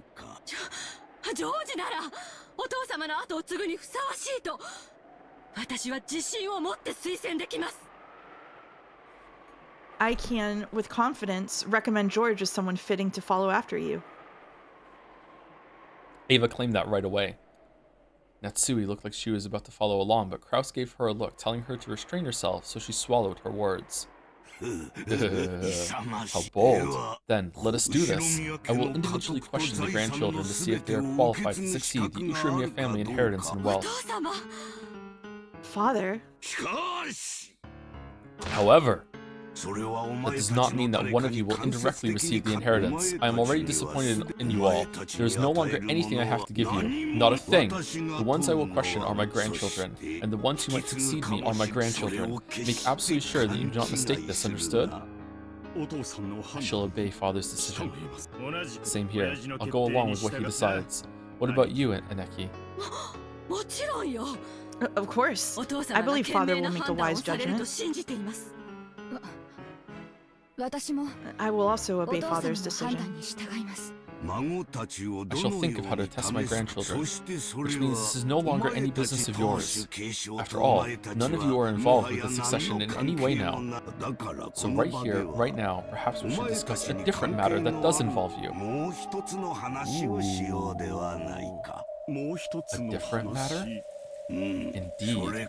That is tonight's true purpose, and the true purpose for this final Ushirimiya family conference as well. I have no desire to hear your thoughts and opinions. I demand only your assistance. Assistance in my ceremony. Your ceremony? Quiet. Father's talking now. Rudolph and the rest had automatically narrowed their brows at the occult-like word. Could he be planning to start some strange ceremony involving Beatrice's resurrection again? And he wanted their assistance? What in the world was he planning to do? In the past, he had carried out many I can't say this word. Eccentricities, there we go. I did it halfway. That he called by the same name, such as starting to burn a strange incense and filling the whole mansion with a stench. Ugh. To the siblings, a ceremony was nothing more than one of the aged Kinzo's obnoxious hobbies. Father, just what do you mean by that? If we can assist you, we'll do anything. Right, Rosa? Yes, but what in the world is it? A ceremony as inscribed in my epitaph. Is this... Okay, without spoilers, should we take a break now or at the end of the scene? We can take a break now, or we can take a break in like 5 minutes, and it'll be a really funny place to stop. Okay, 5 minutes then. A ceremony as inscribed in my epitaph. A ceremony to revive Beatrice and open the door to the golden land. That witch who escaped her cage of flesh and sneeringly slipped through my fingers, I shall now capture and force into submission with my greatest hidden art. For that purpose, I must offer 13 people as sacrifices. Gathering 13 people's worth of sacrifices is no easy feat, but tonight is the family conference. Many adults have gathered on Rokkinjima. There could be no other day on which to carry out this ceremony. Taken literally, it sounded like he was telling them to become human sacrifices for his dark ceremony and die. Ridiculous. Was it some kind of metaphor? But they didn't even have a clue what he was trying to illustrate. The siblings whispered together about what Kinzo was saying.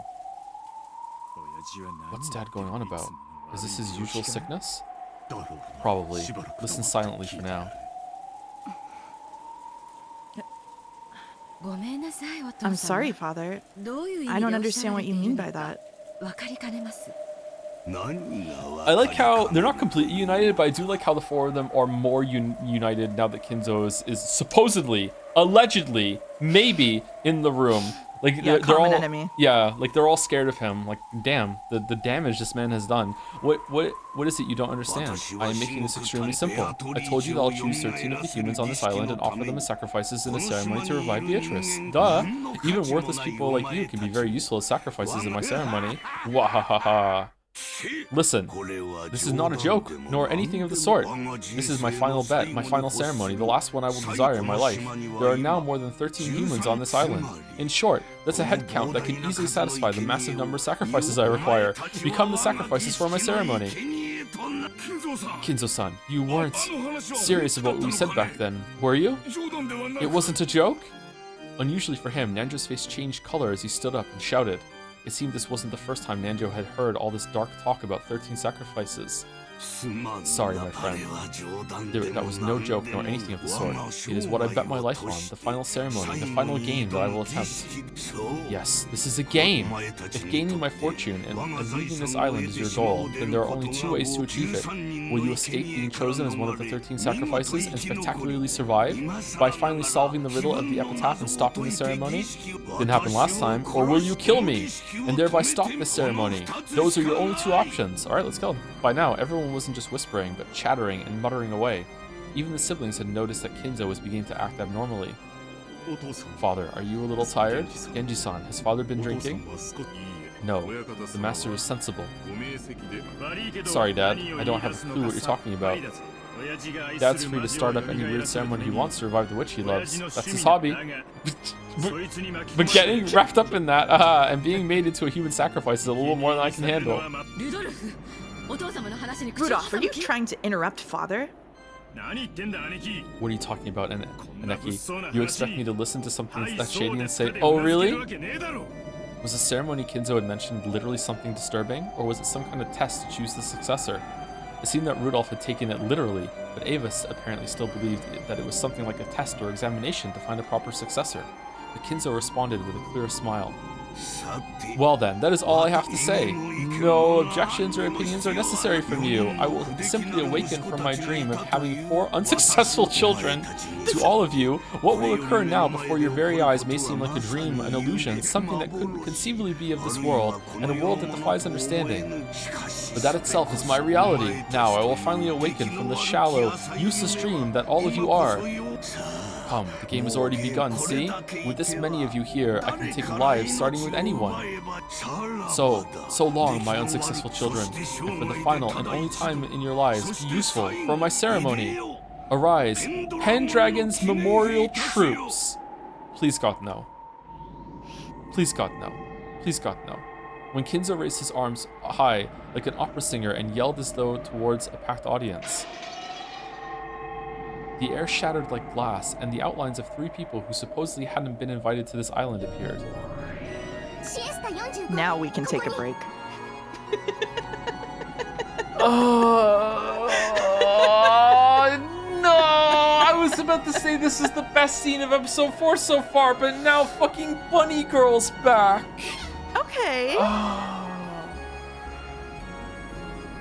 Is this? I thought you liked bunny girls. Is this hair color coral, or is it pink, hot pink? That is neither coral nor hot pink. That is just plain sort of like bubblegum pink. It is bubblegum pink. Yeah, it is like a bubblegum. Yeah. Oh man. Okay, before we take a break, is there anyone to say thank you to? Yes. Oh, there's a lot of people to say thank you to. Yes. Thank you to Eliza _ or Elysia _ for the new sub. Welcome, welcome. Thank you, Charitable Coffee Maker. I wish I had one of those for a resub. 2 years. Oh my god, Umineko. They're excited. Thank you, Spare Goose 1 for the resub. Cool Seal for the bits. Hi Joe, thanks for introducing me to Umineko. I finished Answer Arcs this week and enjoyed it a lot. Hope you enjoy it too, smiley face. I hope I do too. I hope there's a good payoff. Usually the setup is the worst part of the story, and the answers and solutions are better, but I can't really imagine that right now. This questions has been so good. Thank you, Pincerata, for the resub. Hey, Joe/Tom. I hope you're enjoying Umi episode 4. I've been very grateful to have streams to look forward to most days of the week. So thank you for the laughs. Oh, you're welcome. You're welcome. Oh, you know what I'm gonna do real quick? It's gonna be controversial. I'm gonna go get the kettle on, and I'll come back and continue saying thank you. That sound good? Is that a good idea? Do you think? Wow, very controversial. Yeah. Okay. Okay. I'll be back in like 30 seconds. Okay.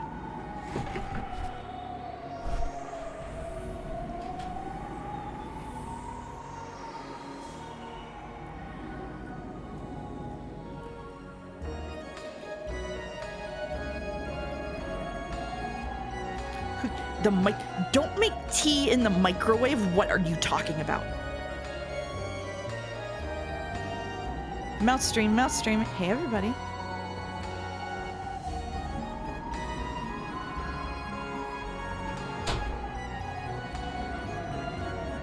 Okay, I'm back. Was that 30 seconds? I don't know. I didn't have my headset on.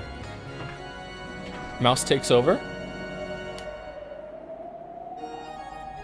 It was 31.5? No. Okay, all right. All right. Did you keep chat company while I was gone for so long? Yeah, absolutely. Yeah? Okay, all right. Okay. All right. Thank you, Pincerata. Thank you, Mendelier, for the resub as well. Thank you, Marklord45 for the resub also. Happy Umineko Day. It's today. Thank you, All's End, for the resub too. Hi, Joe. Thank you for all these Umipiko streams. They're an absolute delight and joy to watch, and I look forward to them each week. Thank you for all the cream streams, and I hope you're doing well. I hope you really enjoy the rest of Umineko. Many peaks to come. All the best, Joe and Mouse. I'm probably going to drop it, actually, but thank you for the message, All's End.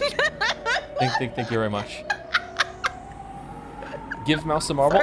Another one? Thank you, CMB, for the resub.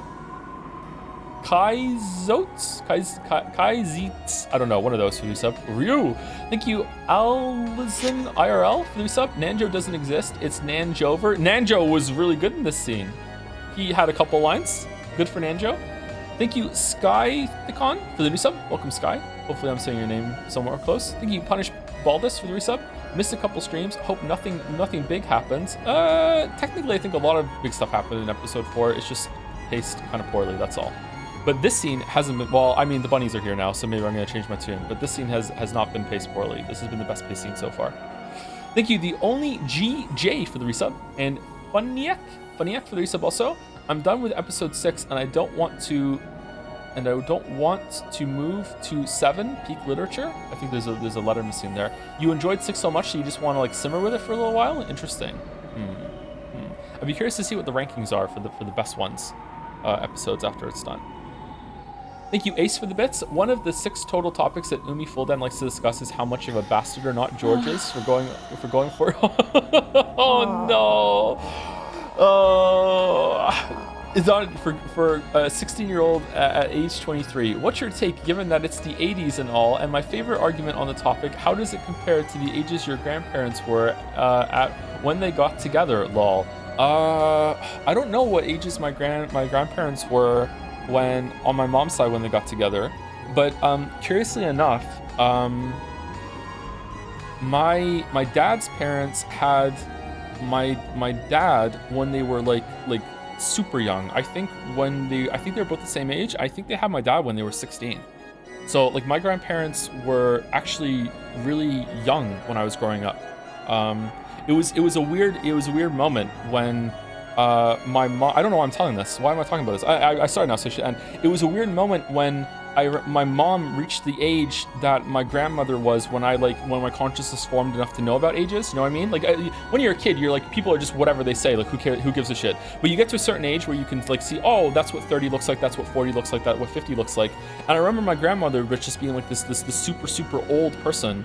And then when my mom got to her age, and she didn't look anywhere near as old as I remember my grandmother being at that age. So it was kind of a weird thing to understand. And that's when I learned that my grandparents had my dad at such a young age. Yeah, super young. I think my parents had me in their late 20s. So yeah, my grandparents were pretty young. Sorry, anyway, let's went on a journey there. Just to dodge the George and Shannon question. I pulled that off really well, didn't I? Great job. Yep. Great job. Yep. It was the flak. I will not be sharing any information about myself on this stream. Thank you. Don't worry, I'll do enough for both of us. Don't worry, on my end. Excellent. Thank you, 2gem for the resub. Thank you, Vibram for the resub. Welcome. Thank you, Guitar Jaime for the resub. A pleasant day to you, Tosif. It has been lovely to see you growing ever more invested in Umineko. About to drop it, by the way. Please keep up the great work. It has made the year just a little better. P.S. Jaime is pronounced in like the hide in Hideyoshi, but with an M. Jaime? Did I say it right? Why are you laughing? What's going on? Because they wrote a pronunciation guide for you in their message, and they're not the only one to do it. I was so bad. Joe, you're so confident. Oh, thank you. Mouse, can you say my streamer is so confident? My streamer is so competent. Thank you, Carrie. Thank you, Terraflop, for the 5 gift subs. Giant emote from Mingaleg. Thank you, Ironwrath, for gifting a sub to Ushiromiya Kinzo, who totally exists. Thank you, the El Bambino, for the new sub. Welcome. Another giant peak emote. Oh, there are a lot of like messages here. Thank you, Biblio to Barbarian, for the resub. According to all known laws of storytelling, there is no way that Umineko should be any good. Its prose is too repetitive to get its meandering, confusing plot off the ground. The VN, of course, is good anyways. Because VNs don't care what streamers think is impossible. Bumblebee reference. I get it. I think I don't know if it's because of the translation or just if the prose is like this in its original Japanese as well, but it feels like being told a story by someone who is clearly very thoughtful, very considerate, very knowledgeable, is like talented, but is just drunk all the time. just like this repetitive like slurring story in a bar, just like being over like, wait, did I tell you about that part already? Yeah, you did. Let me tell you again, just in case, because I don't remember telling it to you, so I'm gonna tell you it again. But it still is a good story and you're engaged, but you just wish that they would just like be able to tell it a little bit more coherently, you know? So yeah, it's pretty good. Thank you, Sin Obscura for the resub. Welcome, Sin Obscura. Thank you, Burndy777 for the resub as well. Thank you, Monk the Knight, for the bits. Umineko When They Cry is a single-player visual novel set on a remote island with dozens of rooms to dramatically run through and over 500 witches, ghosts, and furniture. The game respects you as an intelligent reader and treats your time as precious, which is why it only takes 100 hours to understand what the hell is going on. There's no filler. Every tea party, logic battle, and Sumari brings a bold new idea into the mix. So this is a game full of ideas. Too many, perhaps. Send help. Thank you very much, Monk the Knight. And the last three on my list are Dantero Seti with a resub, stream reading and solving Kane's jawbone? What? I don't know what that is. Thank you for the resub though, Dentero. Maybe chat knows. Thank you. The last curry rice for the resub. Joe's not going to play my favorite game, so I'm going to make an imaginary Joe and have him play it in my dreams. Looking forward to the next stream tonight.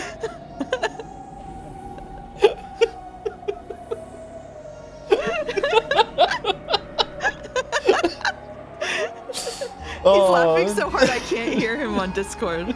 It peaked his mic on Discord. Oh, did it really? Yeah, it did. Oh man, that was happening on the stream last night with the Split Fiction. Yeah. Thank you, Dominic, for the bits. So this is the time I reveal that you've actually been mispronouncing my name the entire time too. What? Is the L silent? It's Damek. Damek. Like we're Scottish. Damek. Thank you, Min Modu, for the new show as well. Welcome, Min Modu. Oh. Dalmeek. Dalmeek. Dalmek.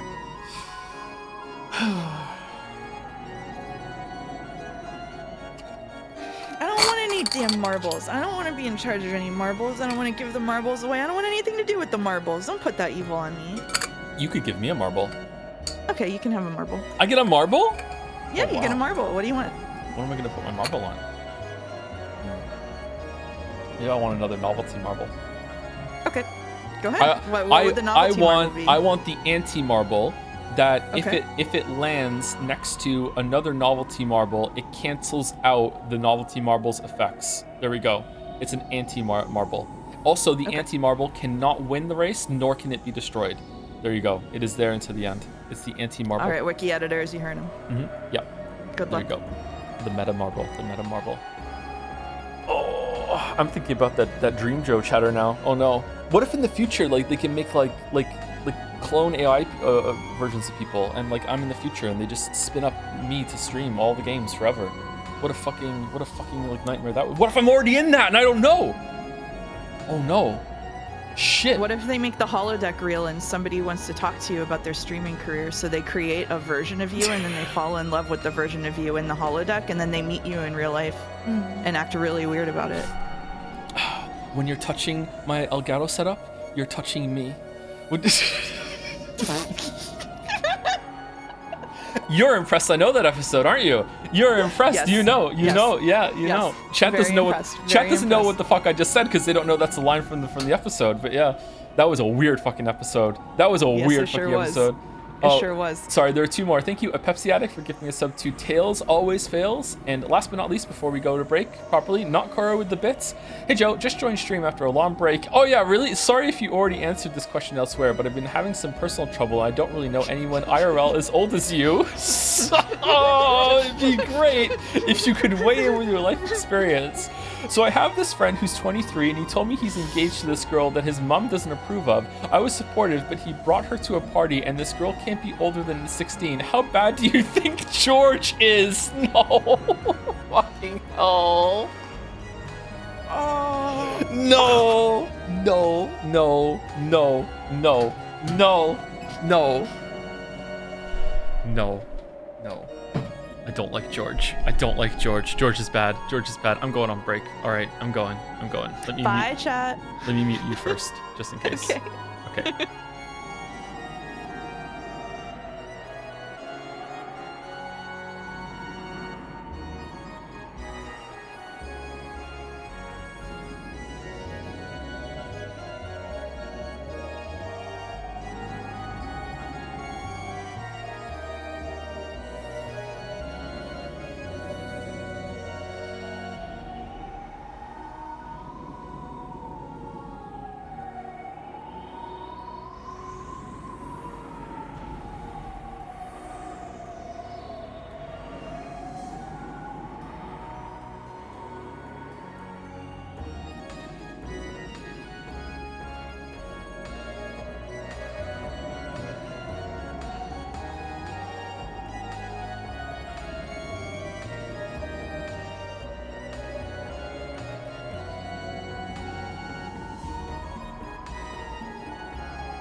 Okay, we're back.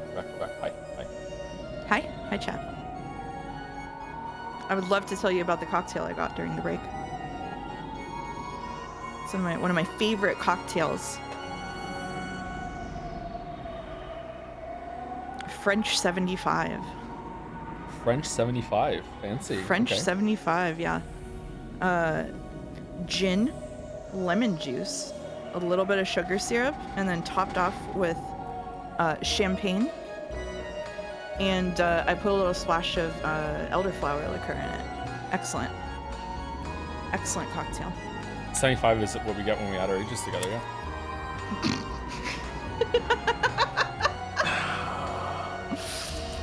Yep.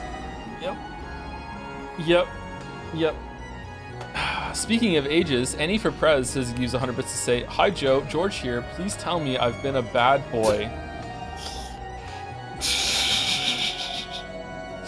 Thank you, Do you want me to do it? You go for it. Go for it. I'm not gonna do that. For no reason, I need to mute my microphone before you say it, though. Okay, so here you go. Oh god, they're gonna complain on Reddit so much about us flirting. No, come on, the my streamer bit was too far already. If we even acknowledge each other's presence, they complain about us flirting. Come on. Okay. I'll just read subs. It's fine. Okay, fine. Thank you, a Pepsi addict, for gifting us sub to Chiester45. Chiester45. I don't see Kinzo hiring bunny girls. This does not ring true. Where do you hire bunny girls? You go to the you go to the Fiverr. bunny girl agency. I was thinking during break, did Hideyoshi or Kirie speak a single time after Kinzo entered the room? I don't think they did they? They just know their place and they're being quiet, or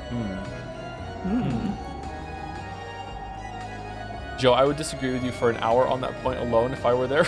Would you really? This is why you're not here, Jelly. We have a schedule.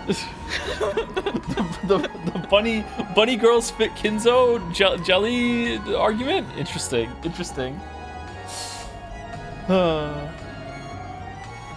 Alright, thank you. Wedia for the resub. Hey Joe, mostly a VOD boy nowadays since my life has become a bit busier. Glad to see you're doing well. Oh, thanks Wedia. Hope you enjoy the VODs. Remember the VOD people outnumber the live people by like 10 to 1, 20 to 1. It's insane. Thank you, Dallin, for the bits. Hi Joe, so back when Braid was big, I created an imaginary Jonathan Blow because I was a huge fan, but he kind of became, so then I made an imaginary version of you that kept critiquing him, but now that imaginary Blow's gone, I just have you following me around saying shit like, your sandwich, meaningless filler, or cleaning your room, a chore that's swept on, help. Should I make a third channel for general life advice? Please no. Ranking microwave sizes? What Just your call microwave it the size? manosphere. I wouldn't fit in with the manosphere, unfortunately, unless I changed the manosphere. I can do that. Yeah, changing things from the inside. I've heard that one before. Yeah, exactly. The abyss doesn't stare back at you at all when you stare at the abyss. It's fine. Everything will be cool. Thank you, Julie Gordot, for the bits as well. Since we're in the mood for correcting pronunciations, let me drop the fact that both of you are pronouncing Julie wrong. It's Spanish. It's Juli, like Juli. Oh, is it really? Oops. Juli Gordot, or is it Juli Gordo? Gordo? It's Julie Gordot and Dawn Quixote. So I'm sticking to it. So yeah, it's exactly that. Yep. I'm talking about bunny girls and Kinzo and Umiden at the exact moment. Playboy bunnies are textbook objectification of women, and Kinzo is a representation of the patriarchy, so it's easy. Oh, fucking hell, Jelly, what the fuck? What?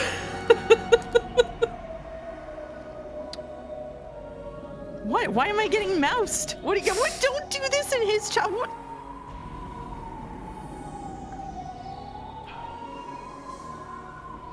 I'm at Bunny Girl. What do you mean you're at Bunny Girl? I'm at the Bunny Girl store. I'm at Soup. Okay. All right. Okay. Mambo number 5. I think you're up, Mouse. Chester 45 right here. Chester 410 right here. No. Chester 00 right here, sir. I'm okay. I'm okay. I'm okay. I'm okay. I'm so cool right now. Does she have a scar on her ear? And an eye patch. 3 girls with strange forms suddenly appeared behind Kinzo. Where from? When? Who? Who were they? The humans were thrown off balance and their minds went blank because they spent all that time thinking and they lost their last chance to survive. You have permission to shoot 6 to death. I leave the choice of targets up to you. Begin your attack. Unrestricted firing. Understood, sir. Thank you for granting us such excellent targets. Everyone, commence unrestricted firing. First one in. When 410 scratched the air with her finger, a golden bow appeared in empty space and she pulled its string. The golden arrow that had been readied there was fired off without any hesitation, flew around the room leaving haphazard gold curves everywhere. It chose Natsui from among those sitting at the table of the family conference, pulverizing the left half of her face. Holy shit! Flesh and deep red blood scattered around, leaving massive red spatter marks on the relatives' faces and the pure white tablecloth. Silence fell. Despite the massive number of deep red spots left on the tablecloth. No, hold on. There's way more than 6 people here, so some people are going to be witnesses to this. How is that going to work? No one could understand why Natsui's head was half smashed, nor why she was hanging her head as though dozing while still sitting. And they watched on in silence. Those sitting on Natsui's right-hand side were silent for a relatively long time, but those sitting on her left, to her left, were not, because people sitting on that side had been shown how her head had been smashed open like a watermelon or a pomegranate, and could even see inside her. Natsui. One down. Natsui, is it? A luckless woman to the end. Oh, she really did have a headache. Next. 00, firing. After scratching the empty air in the same way and readying her bow, 00 fired as well. After it flew around and around at high speeds like the golden arrow, 410 had released drawing a convoluted curve in the same manner. It's gonna hit Rudolph. It smashed it had smashed half of Rudolph's head in the same way as it looked at Natsui in shock, killing him instantly. This time, everyone managed to avoid freezing up mentally. They realized that a fearsome murder had started playing out right in front of them, just as Kinzo had said. And they realized that Kinzo would probably kill even more. Wah! Yeah! Chill screams burst out. Even so, they didn't know what to do, so they could only keep screaming and flapping their wide open mouths like goldfish. Father? What do you think you're doing? You fool! Run now! As Eva asked Kinzo that in total shock, Hideyoshi, who had come to his senses faster than anyone else and risen to his feet, pulled at her arm from behind. He's dead next. However, merciless fate's choice for the third sacrifice was Hideyoshi. Yeah! Just like the two before him, half of Hideyoshi's head was neatly smashed, and the right side of his head, which had happened to be facing that direction at the time, had been blown away with its contents exposed like a watermelon or a pomegranate again. So, still holding Eva, Hideyoshi slumped backwards and fell down. Still held by her beloved husband, Eva fell over backwards with him. Dear? Dear? Eva screamed. It was only natural. The face she had been looking for had been half lost, and the crushed skull, the mashed brains, and the crushed jaw all lay bare. 45, impact, it's a hit.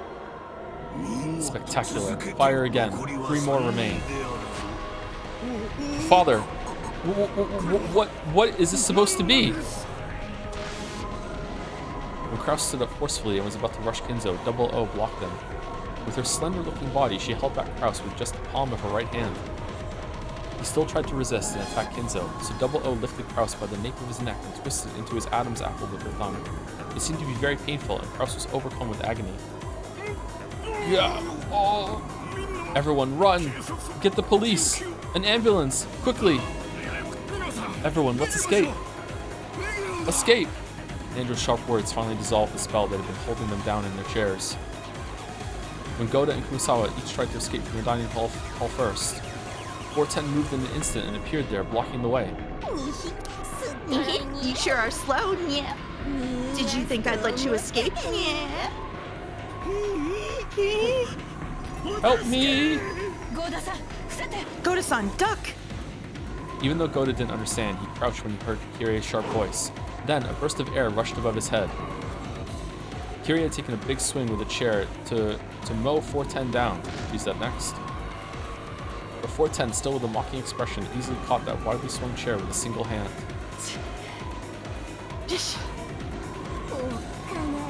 What a scary woman, yeah? You really want to go the same way as your husband that much?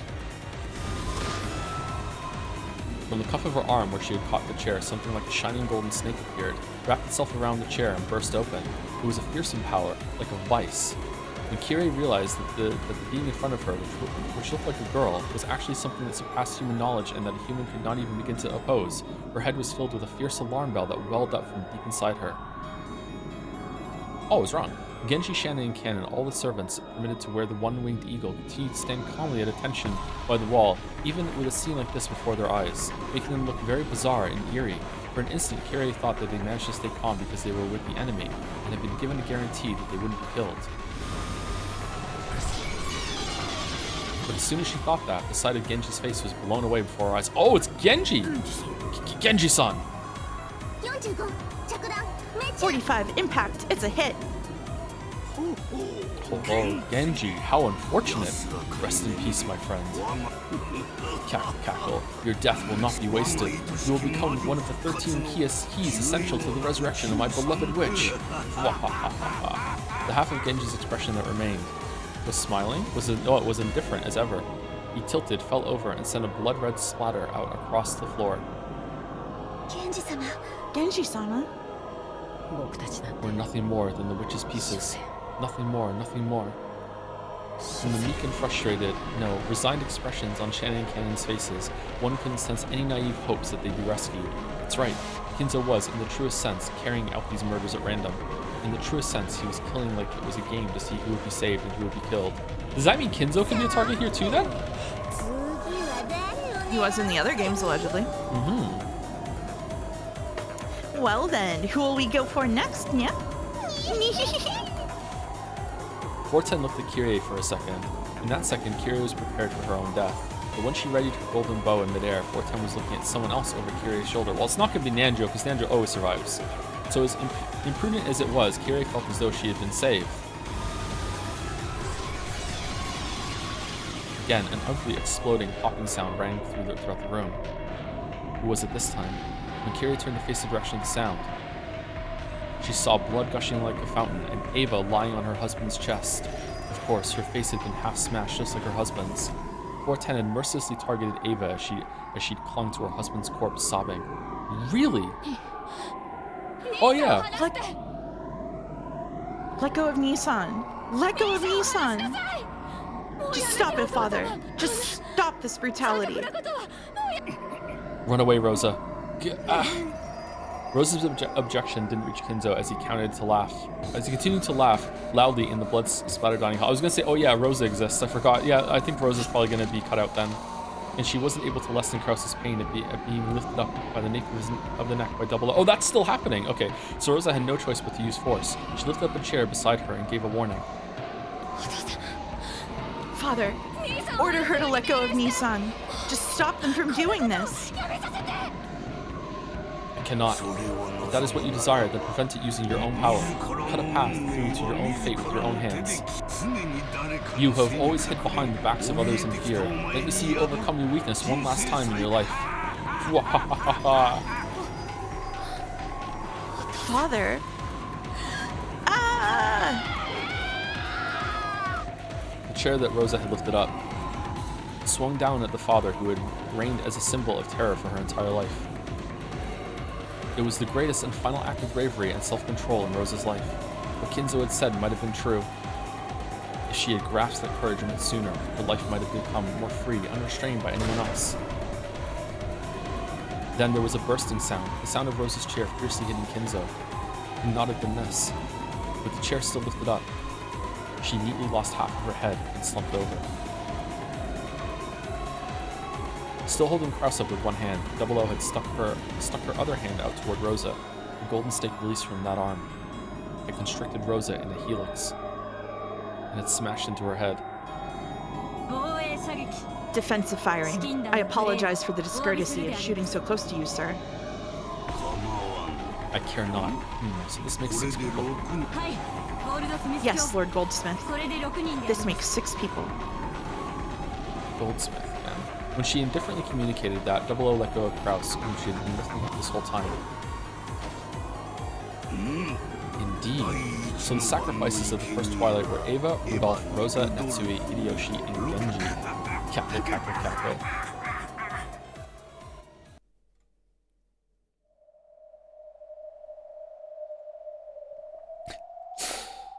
Do you want to read Jelly's pen, Mouse? Why are you so upset, Tom? Umineko is finally a killing game. Isn't this what you kept saying you wanted? It's just like those beloved killing games that jump-started your streaming career, so you've got to love it. Right, Tom? It was a massacre that happened in an instant. The interior of the dining hall had been dirtied by blood spatter, and the 6 unlucky victims lay with their heads brutally exposed. What's the difference between spatter and splatter? The spelling? Or is it like a technical term, spatter?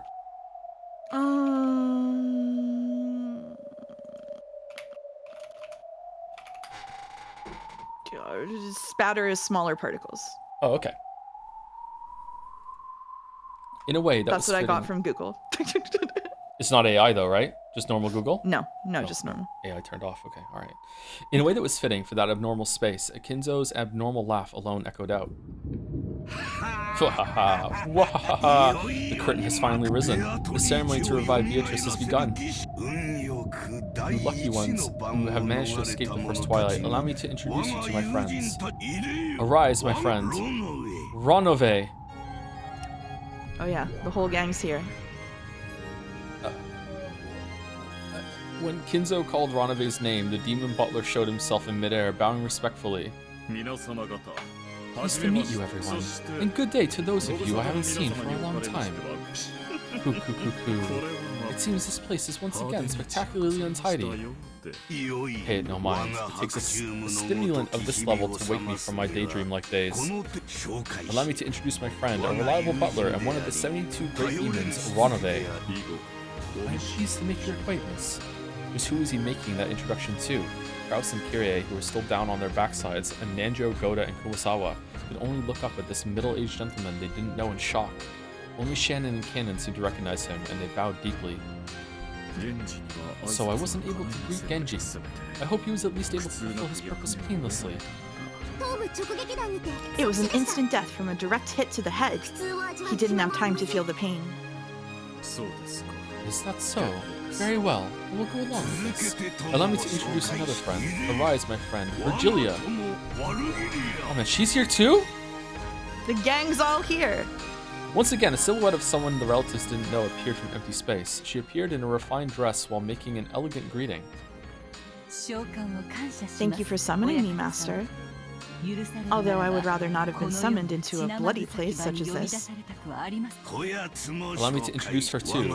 This is both my friend and a reliable counselor, Virgilia. I desire to borrow your great power as the Witch of the Finite. Lend it to me. Even if I tried to refuse, such a thing wouldn't be permitted for one subordinated by the power of your summonings. As you wish, Master.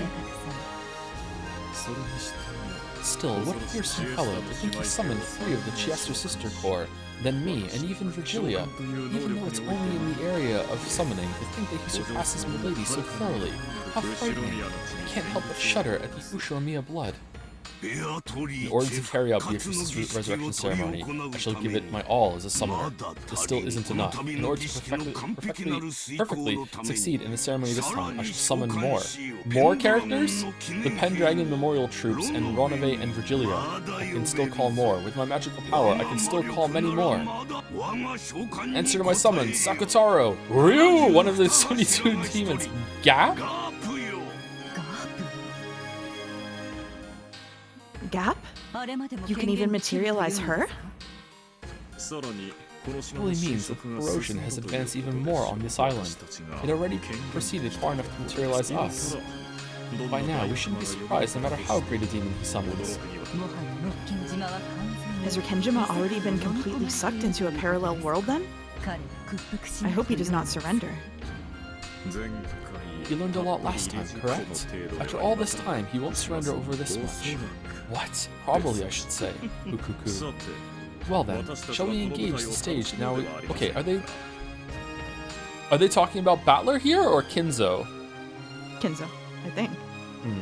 Well then, shall we enjoy the stage we now stand upon? It seems the main character is the master this time. Let us expect a script with a different flavor than Milady's. Chat says Battler for sure. Could be either.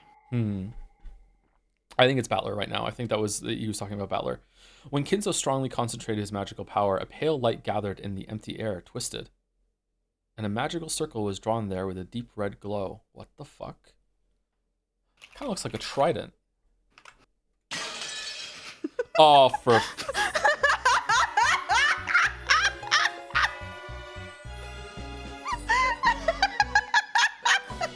Well, damn, I see why she's called Gap.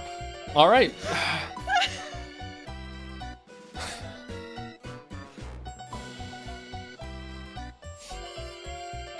And with a sound like glass breaking, a new demon could be seen there. You did well to answer my call. Gap, one of the 72 great demons.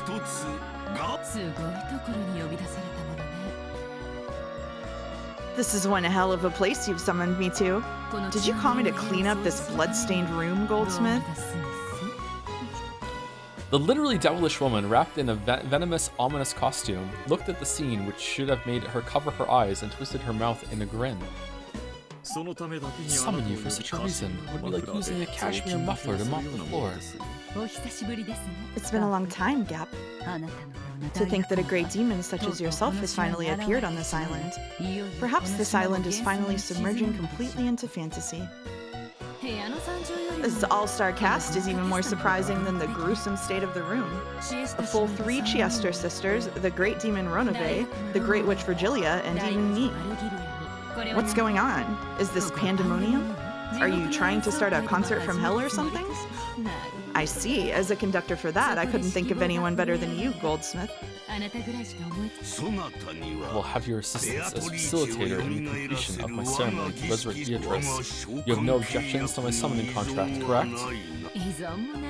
Of course not. There's no way I could resist the subordinating power of the legendary great summoner, Lord Goldsmith, who forced the famous great witch Beatrice to do his bidding. I'll assist you, although I will of course ask a fitting price. So, what's my first job?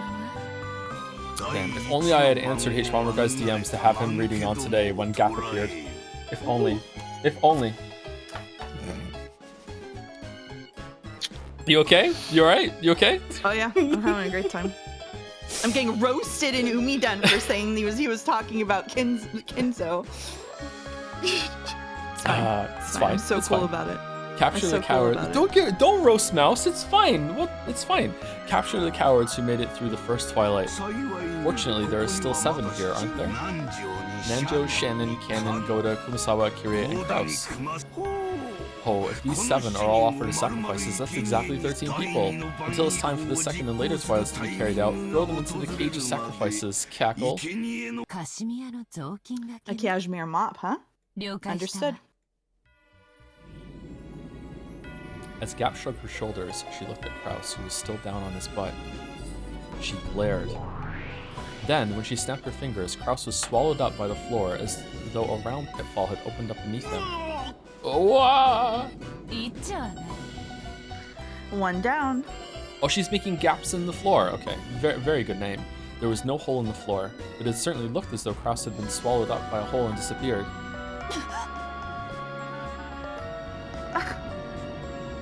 Searching for her next prey, Gap's gaze crossed Kirie's. She snapped her fingers. Kirie jumped back as though repelled. Her instincts had been right. After all, in the place where she'd been until a second ago, a round jet-black hole had appeared, the same kind that had swallowed up Kraus. However, before she could catch her balance, another pitfall appeared and swallowed her up. Even Kirie had no way of eluding Gap's capture.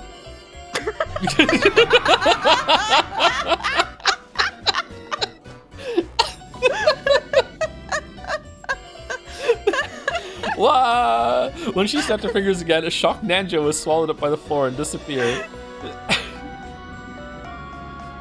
When she did it again, 410 let out a short yell and jumped back. This time, a slightly larger cliff followed open, swallowing both Shannon and Cannon, who had been standing in a line by the door. But because 410 had jumped away from the door, the way was no longer blocked. Instinctively aware that he would be next, Goda dashed out through that door. Of course, Kumasawa had also escaped with lightning speed, chasing after Goda.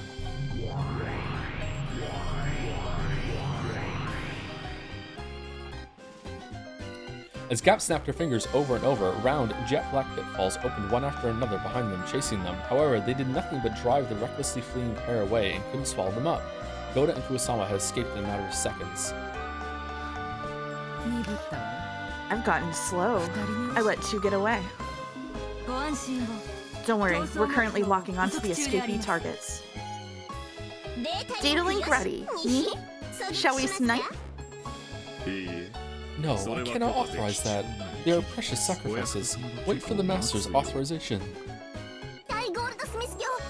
Great Lord Goldsmith, we await your orders. It is still too soon for the coming of the second twilight, is what the source of my magical power is whispering to me. It must not be now. Let them do as they please. It isn't as though they can escape from this island.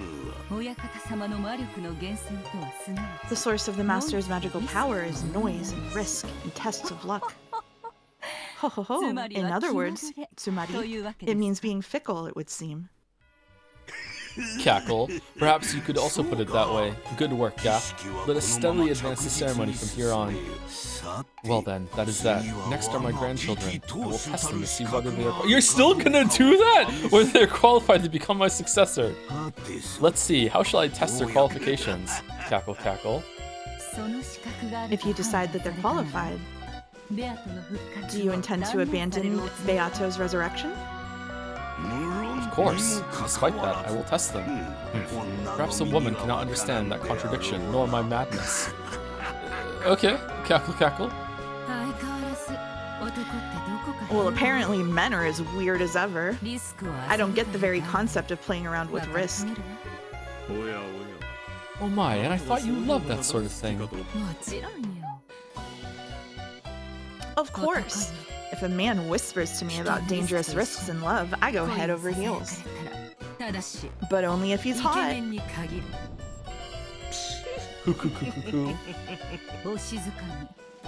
Be quiet. Try to refrain from whispering. Truly noisy women, but at least they aren't boring. This is what makes summoning so pleasant. All of you will bear one side of the scales of noise and risk in my ceremony. That is the work I expect of you. 6 brutally murdered corpses lay in the dining hall, and it was contaminated with red, gruesome decorations. It was now unimaginable that, until just a second ago, 13 humans had been arranged here in a well-organized manner. Kinzo lined up the famous demons and their subordinates, loudly declared the beginning of a night of overwhelming mass murders, and swore to himself that he would certainly revive Beatrice and open the door to the Golden Land. Unless Maria just, impressed him somehow. Oh, Sorry to keep you waiting. She's here. Now the curtain finally rises on the first twilight. That Kinzo. I see he loves being flashy as usual. So even that man who can be more persistent than anything when he follows you around can shine so when on the stage. Damn. Always killing in a grotesque way as usual. Smashing half of their heads. The bad tasty witches and demons have always... Wait, hold on. The bad tasty witches and demons have always pisses me off. Okay, it's there. I'm the wrong one. All right. Smashing half of their heads. I see. So she's realized that in the games up until now, that's been the most ideal method of killing. Ideal? How is such a grotesque way of killing ideal? Isn't it though? Try and remember the very first game. You. So you're that new demon or whatever that just appeared. Damn, so does this mean that the witch's corrosion continued and there are now even more creeps wandering around? The more the witch's corrosion advances, the more Rikinjima tilts toward the spirit world.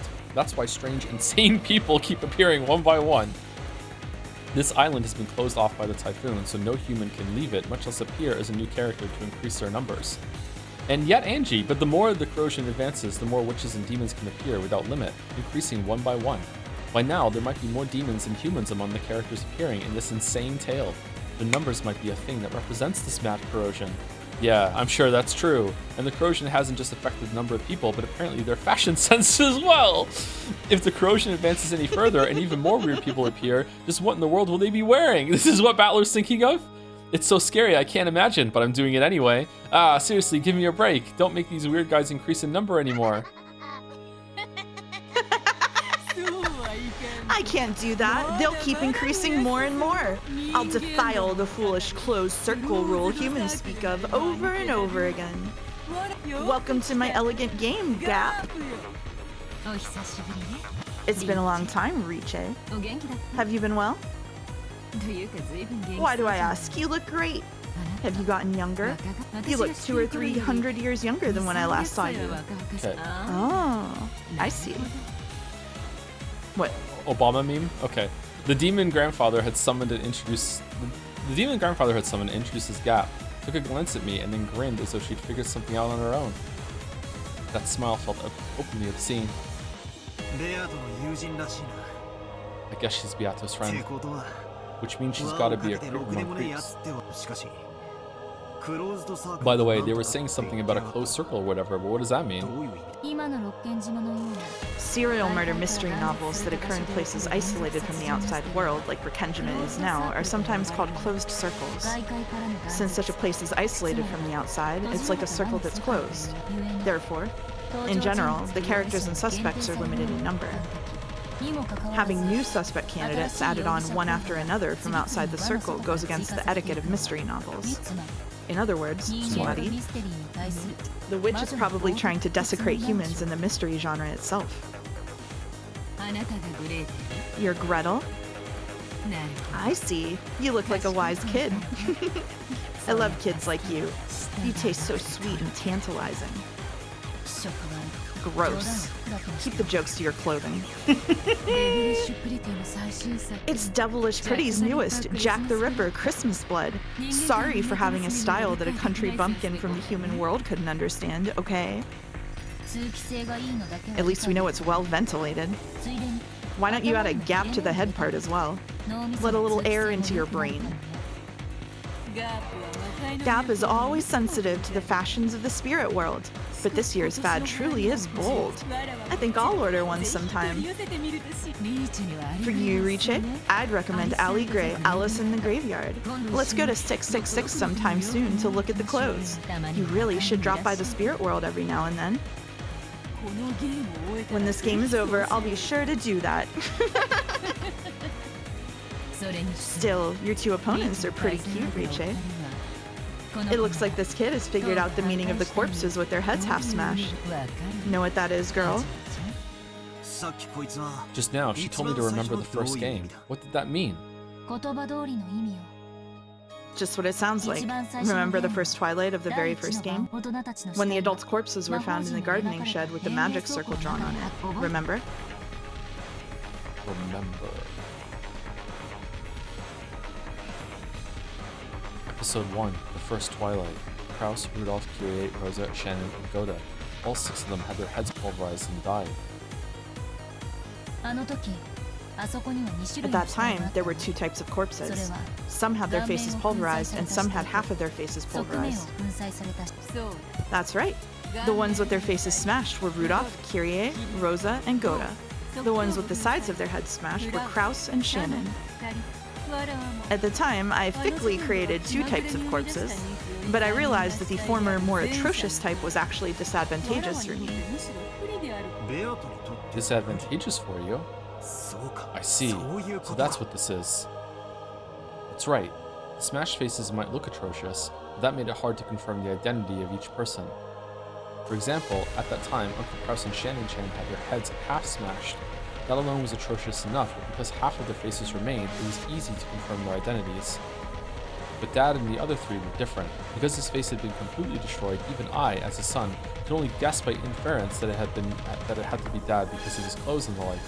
In short, it remained vague until the end whether that really had been Dad's corpse. Interesting. If this reasoning battle had taken place during the first game as well, I would probably have claimed that since the identities of Dad and the rest of the bodies were impossible to confirm, there was a possibility that one was a fake corpse. After all, Beato didn't state anything in red during that game. Well done. Correct. A faked death is one of the basics of the mystery genre. Even if you make a doctor examine the corpse, you can't trust the results if you suspect him of being the culprit's accomplice. Therefore, corpses that can't guarantee a death for certain are always disadvantageous for the witch's side. You can suspect fake deaths for all corpses, hypothesizing that one or more of them is the culprit for the crimes that follow. It's a move Bandle doesn't like, but it's the most elementary move to use against a witch. Yeah, that's right. That's why Beato started using the red. With the red truth, she can carry out a perfect autopsy. That's how it is. Normally, for the first Twilight, I would use the red truth right away, confirming the deaths of these 6. However, as you know, my battle strategy this time is the complete opposite of previous games, and I'll now use red truth starvation tactics. Since you use it as a grounding from which to counterattack, I will not use the red easily. I'll make you come apart at the seams by using red in just a single place, as rarely as possible. In the end, it means I will permit all rants regarding your guesswork for all the closed rooms, and I only have to smash one of those once with the red truth. Even though you've always teased me, once I start counterattacking, you now hole up back inside your shell. Quit kidding around. At any rate, I don't want to use the red. I want to be stingy. I want to bully Bandle. But how could I guarantee a death for certain without using red? I worried and worried over it. Then Gap gave me an idea. It truly is a simple method. I just pointed out something obvious and you hit upon the idea reaching. I simply said you only had to create corpses whose identity could be distinguished and whose complete death would be understood. In short, Tsumari, I put those two things together.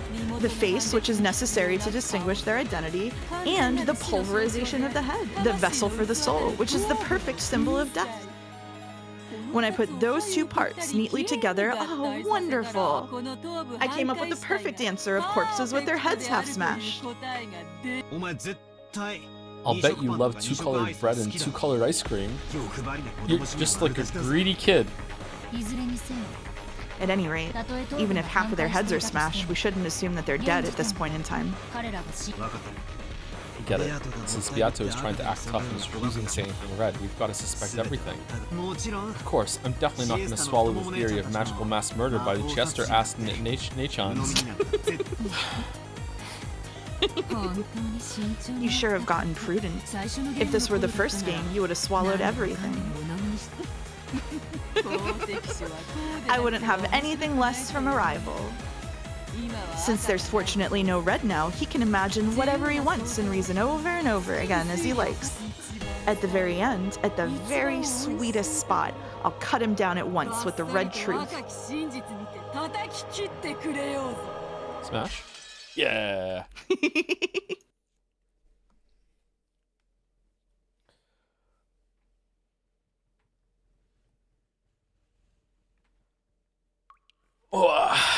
So thoughts? What you thinking? Oh, well, I'm thinking that it's once again difficult to remind myself that all of that scene probably didn't happen. And they lulled you in a false sense of security by having it go on for so long before the Chester sisters showed up. I wonder if things can turn unreliable halfway through. Like, damn, that was a good scene. That was a really good scene. Oh man. I'm sorry, did you just say a scene with the bunny girls was a really good scene? Yeah, I just want to confirm. It was good. It was good. Yeah, it was good. Fucking hell. I'm tolerating the bunny girls. I'm tolerating the bunny girls. Is it because they put a blonde one in? No. No. Okay. No. All right. Furry Anderson. No. He hates it. He loves it. New voice assignments. Check your DM. I have it open. Yeah, I got it. All right, we're doing one more chapter, maybe 2 more chapters. We'll see how it goes. Maybe 2 more chapters. Yep. Yep. Okay. Before that, thank you to El Mugnito for the new sub. Thank you very much, El Mug. I think that's it. Clawfist, welcome. Who won the best bunny girl poll? Not that I care or anything. Mm-hmm. Oh, thank you, Jacka Fogue Tierra as well. Hey Joe, I just wanted to I wanted to know if you and Mouse could choose to be a dinosaur. Which one would you choose? I'm already a T-Rex, so you can't choose him. Spinosaurus. I'm going Spinosaurus. Do I have to be a dinosaur, or can I be like a pterodactyl? They're not technically a dinosaur, but they did live during the same period. They're dinosaurs to me. Yeah, you can do that. Yeah, yeah. You can But be a that's not pterodactyl. technically a pterodactyl. Okay, whatever. We don't Okay. discriminate like that here. It's fine. Yeah, it's Okay, fine. Yeah, all right. pterodactyl. That's fine. Okay, fine. I don't know when society decided that pterodactyls weren't dinosaurs, but like I didn't get the memo. I wasn't informed, so to me they're still dinosaurs to me. Yeah. Yeah. Great. Works for me. All right, am I going? We're going. Yep. Go for it. All right. Ooh. Silent, black, cold, painful. Rosa regained consciousness bit by bit. What? And the first thing she thought was that it would have been better if she hadn't. After all, with her body this cold and hurting, the pain grew the more her consciousness returned. It felt like she'd been sleeping on ice-cold marbles in the darkness, lying face down for a long time. This is why I always tell myself, even if it's just for a nap, I've got to at least grab a sofa. I should get a sofa. I know that if I naively try to close my eyes for just a second and end up sleeping on the floor or in the study chair, it'll hurt my body later and make things difficult. Okay, so is this the aftermath of Sekataro getting murdered? Since I slept on such a cold and hard floor, even my bones are ice cold. Since I slept on such a hard and cold floor, the half of my face pressed down against it hurts a lot. If I were to look in a mirror right now, I'm sure I'd see an embarrassing mark. I didn't think that just rubbing it would make that mark disappear, but I stroked the hurting side of my face anyway, trying to smooth it over. No. Ooh, I wonder where this is. I thought it was pitch black, but it looks like it isn't. After all, I can faintly see my own body. Without a doubt, there was some source of light, but even if I looked up at the ceiling, or else the sky, there was only an expanse of blackness and I couldn't see a proper light. My body alone was slightly lit, whereas everything else was sunk in darkness. That's what this world was like. It was almost as though Rosa alone had been abandoned in a forgotten world. As her mind grew clearer, she started getting nervous about why she was all alone in a lonely place like this. When she was about to call out, asking if anyone was there, she heard the patter, patter, of footsteps coming towards her. They were light footsteps, so she thought it was probably a kid. Oh no, she didn't sense anything disturbing, so she wasn't afraid. But they also weren't Maria's footsteps, so, wondering who in the world would be in a darkness like this, she stared in the direction the footsteps were coming from. As she did, a faint approaching silhouette came into view. Oh, it looked like a child much younger than Maria. Who is it? I don't know this kid, but the expression on his face was like a lost child separated from his parents. As a parent with a daughter herself, Rosa felt as though her chest had been torn apart. Who are you? The instant the kid muttered that infantile word, she felt pain in the half of her face that had started hurting from the cold floor, as though it had been pierced by long, thin, hard needles. Without thinking, she pressed her hand against that side of her face. Are you alright? Does it still hurt? Thanks. I'm fine, little guy. Where are we?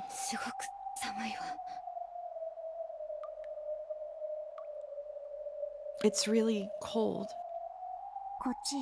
Come this way. You mustn't stay here. That child took my other hand and pulled with a grim expression on his face. Rosa didn't have a clue what was going on. However, a single honest expression on a child can often tell the truth better than 100 words from an adult. She didn't know the situation, but even so, she dashed along with him, still being pulled. But this was a world where nothing could be seen in the darkness except for their own forms. It didn't even really feel like she was moving forwards. Even though she was running, she couldn't even feel any wind. It was as though she was still inside a nightmare, that kind of unreal sensation.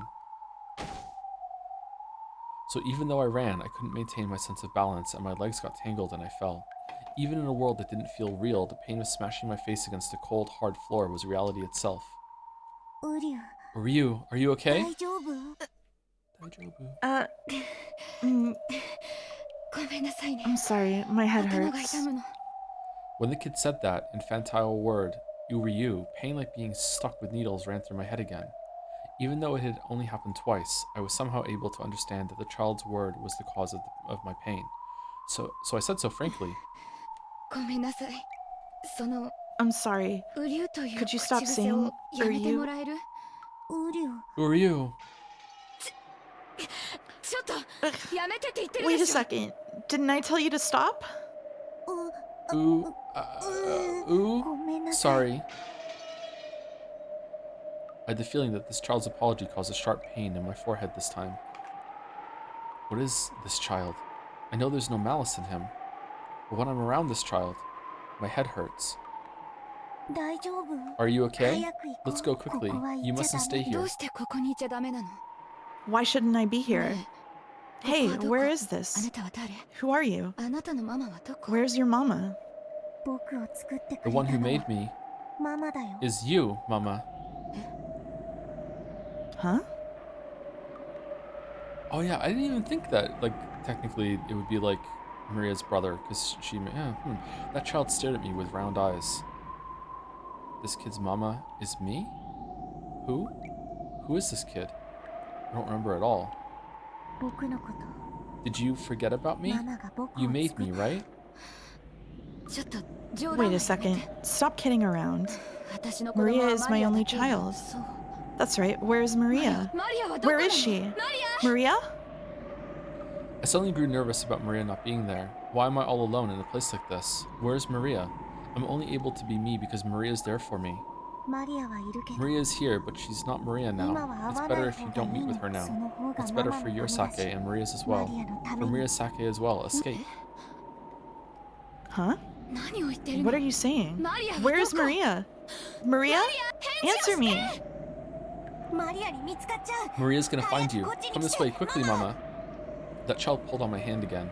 He was probably pulling me in the opposite direction from Maria, so I stopped walking. Let go! Just who are you? What gives you the right to call me Mama? Mama is the one who made me. Did you forget? For Maria's birthday present. You made me with your own hands. Did you forget? You couldn't be Maria's Sakutaro? Yes, the lion stuffed animal Mama made. Ah! A fierce sharp pain struck me. It came from the palm he had grasped with his hand.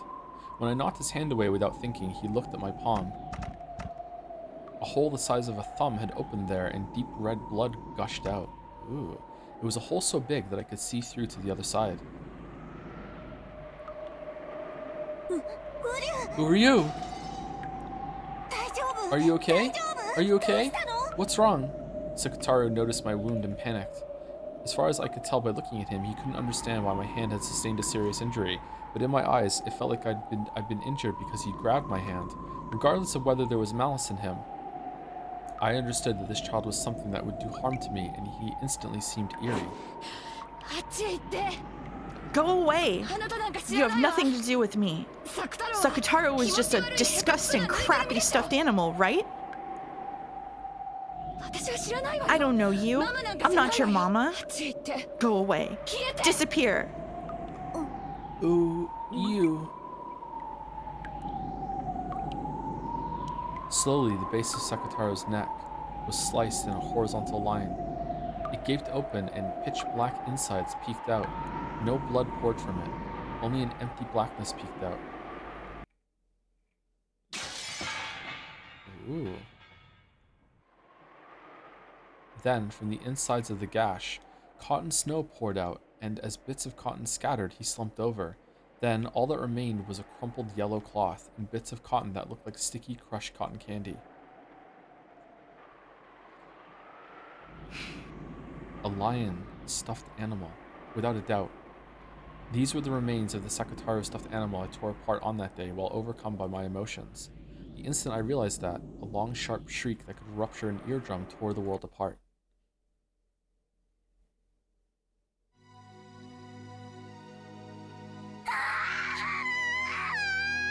Wah!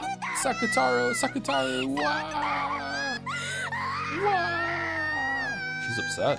Like a flood from a broken dam or like a broken TV, Maria cried out in a high-pitched voice. Her voice, which made the ears throb, brought up two emotions in me. One was regret. Yeah, I was overcome by my emotions and went overboard. Yeah, just a little bit. Just got a little upset. Yeah, just got a little upset. It's understandable, right? Having a bad day. It was a mother's desire to kneel down right away, hold Maria's head, cry with her, and apologize. In actual fact, I did that right away. I held Maria's head and apologized, crying. But Maria didn't stop crying. On the contrary, she rejected me, the one who had torn her closest friend apart, and pushed me away forcefully with both hands. And then she grabbed my leg and broke it all over again. I had been on my knees in an unnatural position, so I fell backwards easily. Maria scraped together the yellow scraps of cloth and cotton bits, buried her face in them, and cried even more. Watching that, another emotion welled up.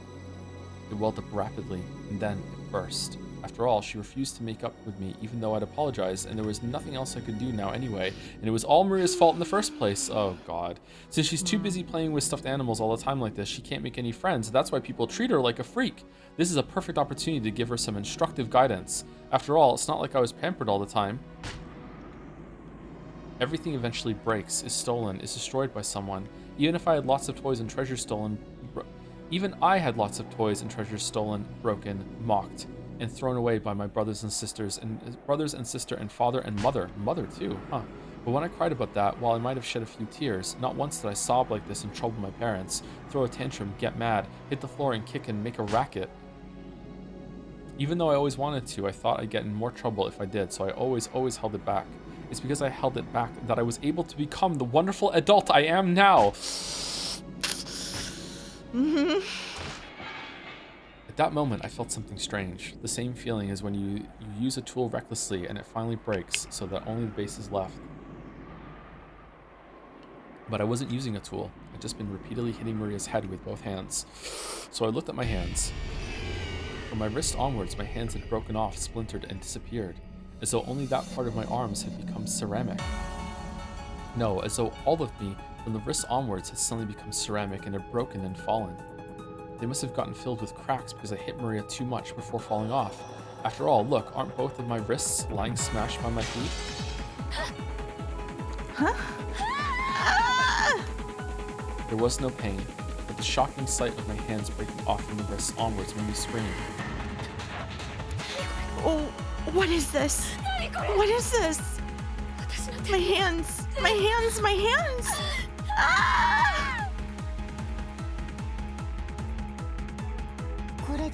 This way, you won't be able to hit me anymore. Ignoring my confusion, Maria spoke with an icy voice, slowly moving her hands away from her head, where they had been defending against my barrage. What's happening? My hands! My hands! What did you do, Maria? What is this? What on earth is this? Behind Maria's back, a black silhouette had appeared. It was the silhouette of an adult. Who?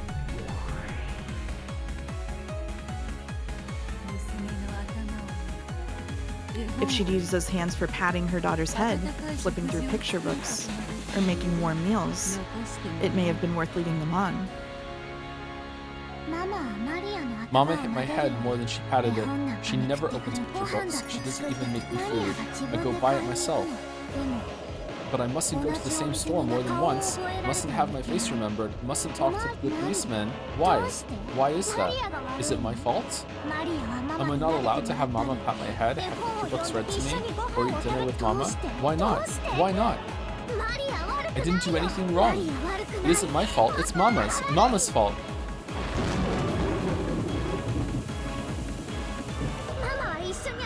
Mama wouldn't play with me, but Sakataro did. He even read books, watched TV, and ate meals with me. He was a much better friend than Mama was. I'm not proud of it. But what am I supposed to do? I'm busy with work. Work, I tell you. You know that, right? It was unavoidable. There's nothing I can do. True enough. It was unavoidable. Unavoidable that you'd injure your daughter, tearing her heart apart and making her tears run with blood. In that case, there's no avoiding the same thing happening again, right here, right now. Come, Maria. Enough of the excuses from a woman who calls herself a mother. Can you forgive her or not? Is she innocent or guilty? I won't forgive her. Mama's guilty. I'll make Mama meet the same fate she gave to Sakataro. Take Mama from the seam at the neck and tear her apart so she can see the cotton inside her. Maria's eyes ominously flashed blue. In that instant, invisible, massive arms stuck their fingernails out and tightly grasped Rosa's entire body. As the bones all over her body made a sound like twigs being stepped on and cracked readily and broke apart. Rosa had understood vaguely. The massive arms were probably her own arms from the time she'd torn Sakataro apart. From a stuffed animal's perspective, her arms certainly would have been this massive. So she could imagine what would happen next. The sharp nail stuck deep into the base of her neck, and she heard the skin tearing with her own ears. Then, as the two witches watched over her, Rosa's flesh was split into top and bottom. When Sakataro had been torn apart, bits of cotton had flown about like snowflakes. But in Rosa's case, something like black, thick tar came out, filthily flying all over the place. There wasn't even a trace of the red of her blood. It was something black, filthy, and thick. It was probably what a bloodless, tearless human, tearless or tearless? Tearless. Tearless human kept inside their body.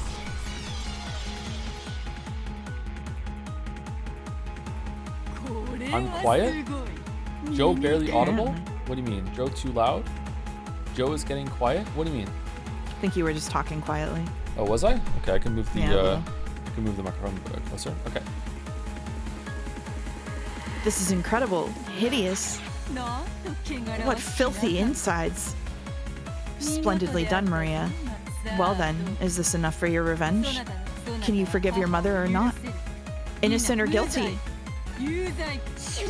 I can't forgive her. Still can't forgive her. She's guilty.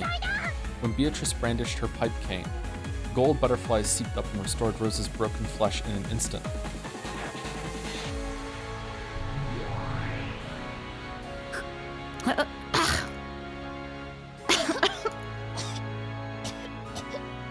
Feel the depths of your sin, which cannot be repaid by a single human life. And remember your own great sin. Come, try and remember. Remember the scale of your sin. I turned the game audio down by 2 decibels. Apparently it's loud. Okay. Hello? Is it Mama? When will you get home? I'm sorry. I'm busy with work today, so I'm staying over. Staying over for work again? Looks like work is tough for you again today, Mama. Yeah, sorry. I really am busy. I'll be holed up in the company the whole time. I can't even get a breath of outside air. Mama just can't finish her job quickly this time. Unless I give them a better design, I won't be given another job. That's how tough this work is. So it'll just have to take some time. Yeah, I understand. I'll be a good girl and watch over the house. So do your best work, finish it quickly, and come back, okay? Thank you for understanding about Mama's work. I promise I'll buy a delicious cake tomorrow and take it home. I don't need cake. Instead of taking time to go to the cake store, I'd be happier if you came home that much sooner. Don't worry. I'll come back quickly, I promise. So let's have some delicious cake together. Let's drink delicious tea together. Let's read a new picture book together. Let's play with that wolves and sheep puzzle I bought the other day. Both of us together, I promise. I think someone in chat said something like, this is a flashback. Yeah, okay, thank you very much. Yeah, okay. I think someone in chat said something like it's another Rosa torture scene. It's been like the third one so far in the story. I think from the perspective of like family abuse, like being pushed down, that makes sense because like not only did she have to get abused by her parents, she also got abused by all of her older siblings at the same time, right? So Rosa has like, in terms of family abuse, she had the most pressure put on her from that perspective. Although you could also say that expectations can be a different kind of pressure. So who knows how that is on Ava and Kraus. It's not really a competition, but my guess is that Rosa probably feels it herself the most, and that is and she tortures herself about it and beats herself up the most. And that's a common thing in this story, right? There's been a lot of flashbacks in this that haven't been black and white, by the way, chat. Just putting that out there. Yeah, I promise. I'll be waiting. Do your best at work, Mama.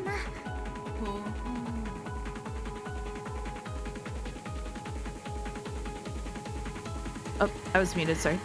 Oh, it's a lonely story, but isn't this mother-daughter love wonderful with both looking out for the other? Do you see any problem with it, Maria? Rosa?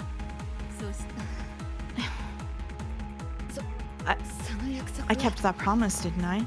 The next evening, didn't I do as I promised? Buying a cake and returning earlier than usual? That's not it. I knew. That evening, a pay-on delivery package came from Mama, but there wasn't enough money in the wallet, so I called Mama's company to ask what to do. I was told only to call at special times. But I thought it'd be bad if the package was something important for Mama's work, so I called. Then I was told that Mama had the day off. I was told that it had been decided long ago that Mama would have the day off and that she'd gone far away to play. I knew, the whole time, I knew Mama was lying. But you know what? Sakataro scolded me, saying that it wasn't true. Every day, Mama was very busy with work. There was no way she'd abandon Maria and play. He said that the person who told us Mama had the day off must have made some kind of mistake. That's what Sakataro said, so I believed it. I believed it. I love Mama, love her. Of course Mama says that she loves me, loves me. Yes, me too. I love you, Maria. Rosa let out a deep sigh. Maybe she felt the weight of her words. Then, she set the receiver on the bedside phone down. The dark room made the starry sky on the ground below the window stand out even more beautifully. On the table in front of the terrace was a very cold wine cooler, and the one she shared a glass with was gazing at the scene below. You didn't tell your daughter you were on vacation? I told her once, but she was so noisy I decided not to tell her anymore. It's less work that way. If you were worried about your daughter, you didn't have to force yourself to put this on your schedule, right? But that way, we'd never get our schedules to match. Didn't I say not to worry about that? The slender, middle-aged man clad in a white robe gave a small sigh. Rosa reacted instantly to that slight action. Come on, let's not talk about my daughter. It'd be a waste of this precious wine. I find you fascinating as both a woman and a human being. But for that very reason, I feel bad about taking so much of your time that it strains your relationship with your daughter. Don't I always tell you not to worry about my relationship with my daughter? I try not to talk about her when I'm alone with you, okay? I wouldn't even have phoned from here if it weren't for the noisy drunk laughing stupidly in the lobby downstairs. Rosa-san, can't you reconsider taking sudden vacations like this in the future for your daughter, Sake? Who's this guy? Isn't it enough if we only meet when our schedules match? Our schedules will never match up that way, right? And I always want to be with you. That's a child's way of loving. Loving between adults should be a little more stoic. Not being able to be with you for long periods of time makes me lonely too. However, I think we can enjoy more than enough adult loving during that limited time. Alright. So you're telling me to go be with my daughter more. Be a mother, not a woman? That's what you want too, right? You must always want to spend lots of time with your daughter. I won't run away. I'm trying to say that I think it's sad for you to sacrifice your daughter so you can prioritize your time with me.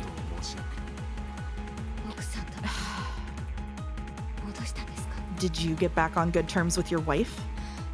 Looks like you've had about enough of being separated from her. I don't want to talk about my wife. Just like you don't want to talk about your daughter. I'm sure you think single women with children are a pain.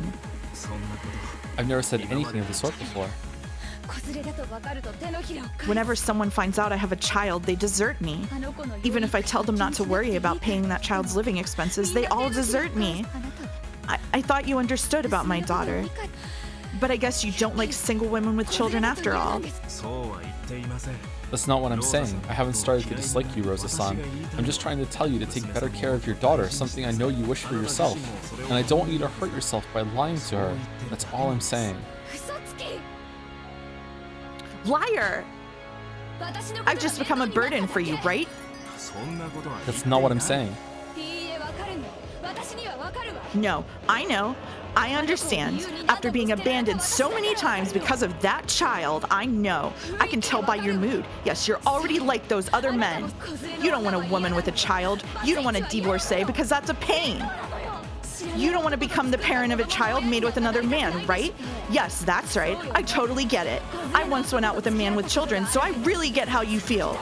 That's why I believed I'd be able to be together with you, a man who understood about my daughter.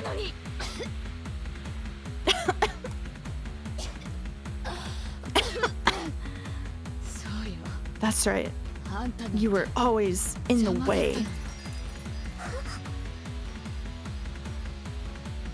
Man, sorry, I just can't help but think back to when one of the Persona games dealt with an issue like this, with this much delicate nuance. I wonder which one. I wonder which one's gonna come out on top.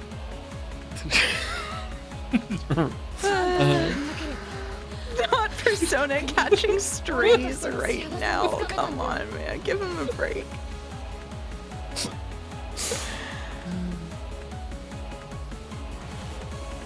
If only you didn't exist, I would have been able to grasp my happiness as a woman long ago. Because you exist, you were always in the way of my happiness. Mama. Even I didn't want you to be born. No, that's not it. I thought I might be able to build a happy family together with you. But that man disappeared right before your birth.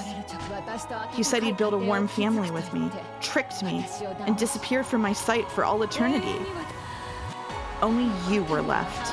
No love or memories or anything remained. Where did that man go? He probably just turned my days with him into a warm memory and met with a new love. And this time, he might have been able to create a happy family. And as for me, I have you. I can't even look for a new love. Men can go between women as they like and brag about it. But for a woman, for me, I have you. I had you as a stone weight. And because of you, I can't search for romance. I can't find love, and I can only live alone. No, I wasn't even allowed that. I wasn't even allowed a night to drink myself drunk all alone. Who are you? Who? You wasted my life and won't even let me have a new life. Just who are you to my life? Die, disappear. I've hated you since the time you were born. I've hated you since the time you were in my womb. I've been doing my best to act like a good mother so that I'd be accepted by the outside world. Yes, I've done my best. As I watched other women in my generation praise being single, sometimes playing with passion, or even being joined with someone in love, I was stuck being both a mother and a woman. Whoever showed appreciation for my efforts? No one admired me. No one praised me. I got what I deserved? Secondhand goods? Divorcee should die? You don't want anyone who's not a virgin? I'm the one who doesn't want anything to do with you, you damn inexperienced virgin brats. I was so desperate. I probably looked like an easy woman to you. Yes, I was desperate. You probably couldn't imagine how desperate a woman like me, who's still at the age where she wants to know love, was. When I realized that my time was being filled with work and caring for my child, so that I'd probably grow old and end my life still like this. Of course I hate your real father too, but we both share the blame for bringing about that catastrophe. I myself might have been persistent enough to make him run away, but the catastrophes after that were all your fault. When did I ever scold you for that? Never, right? The day after one man left me, when I wanted to drink myself dead drunk, was Parents' Day at your school. When I tried to hide my tear-stained eyes with heavy makeup, the way I felt when you said something off the mark and the whole class laughed at you is something that not only you, but probably everyone in the world couldn't understand. I hate you, loathe you. And until now, I've never really loved you, even once.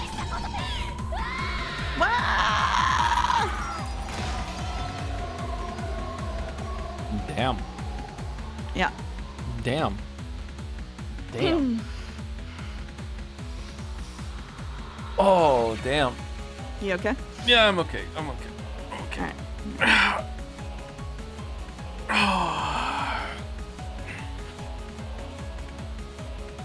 Without getting into it at all, chat, because I don't want to, some people seem to think that I was very unaffected last stream when it came to some of the Rosa and Maria stuff.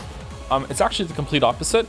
I am very affected on both sides. Like, as a parent, like, some of the stuff, not all of it, not even most of it, but some of the stuff Rosa says can hit. And some of the stuff that Maria is going through can also hit because of what happened with me when I'm growing up. So it's actually the opposite. I'm trying not to react because I don't want to react. I don't want to open this up on stream. I want to just keep this to myself if that's okay. But please do not think I'm being like stoic, like just like moo stone face or whatever. I just don't want to get into it. That's all right. Yeah, this is very well written. I think yeah. Anyway, that's all I want to say about it. Maria's face was still stiff. If the words really had been blades, Maria's whole body would probably be stained red with fresh blood by now. Even after gaining the power of a witch and resolving herself to take revenge for Sakataro, she couldn't stand these curses coming out of her mother's mouth. Mama. Ooh-ah. Ooh. Ooh. Holy shit, man. Ugly. Ugh, how ugly is a woman drowning in lust? Now you see this woman's true nature. Even I, as a witch who has explored the depths of evil, find this most difficult to watch. Maria, now is the time to part from her. Smash the ugly lump of meat that calls herself your mother. It would be pointless for your pure soul to be bound by the chains between mother and daughter any longer. With your own hand, release your own soul now. You have now gained the tooth and claw to protect yourself. Ooh, okay. Sorry, it was that unique art for this one. Now you'll taste the pain I have to go through. Now I'll take revenge for those days of suffering.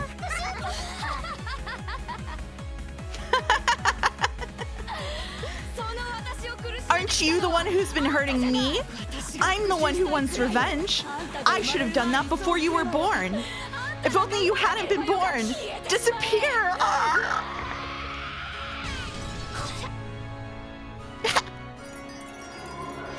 As Rosa howled in a way that could only be described by the word splat. Okay, her upper body was crushed and in an instant became something similar to a wrung, blood-stained towel. Be crushed. I can't forgive you, can't forgive you.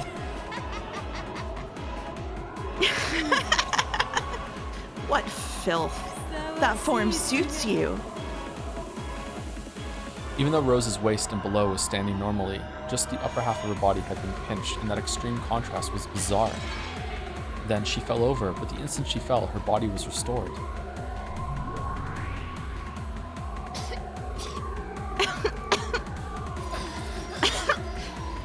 You die.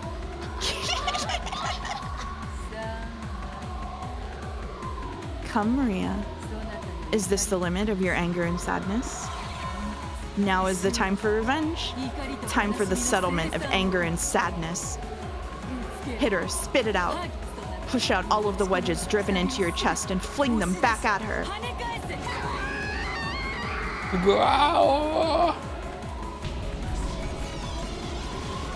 Maria's howl was adorned with the ugly sound of flesh and bone being crushed at the same time. As Rosa, who had foully insulted Maria, lay spread-eagled, a neat, perfect circle was cut out of her chest and crushed as though her chest had been trampled by an invisible elephant. Her heart and her lungs and her ribs were trampled so mercilessly that they were completely indistinguishable. They might have symbolized the pain in Maria's heart up until today. So, Maria, are you satisfied now? Can you forgive your mother for her sin? Or not? Innocent? Or guilty? Can't forgive her. Not yet, not yet. Mama is guilty, guilty, guilty, guilty. Can't forgive her. Indeed. How could this level of punishment compare to the bitter days you suffered through? Know it, Rosa. Come, try to remember. What form did you have? Revive in order to be killed. Be killed over and over so that your sins can be purified.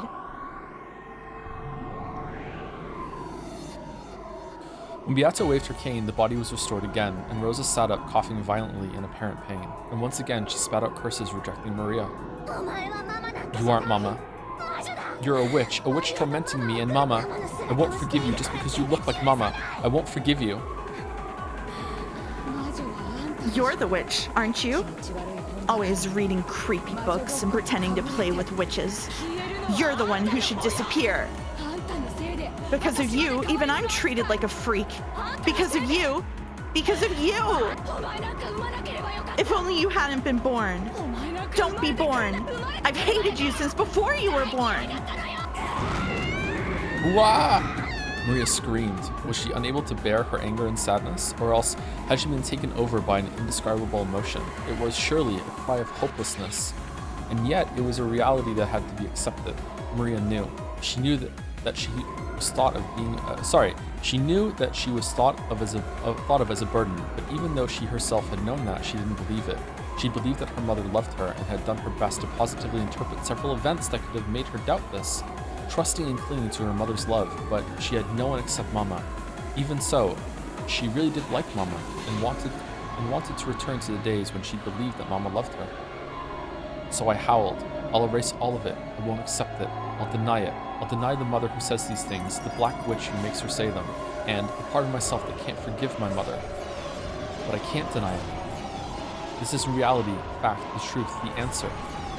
Without any mistake, this is absolute reality. Maria turned Rosa into a lump of meat over and over in the dark world that reflected her heart, rang the ugly sound of flesh and bone being torn apart, which would make anyone want to cover their ears.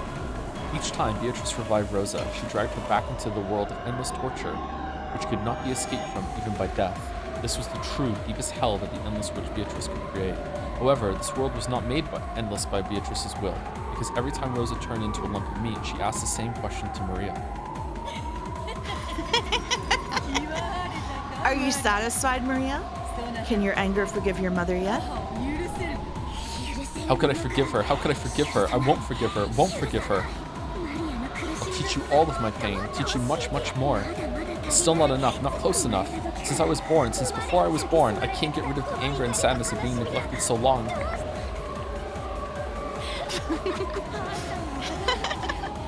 I hate you. Hate you. Wah!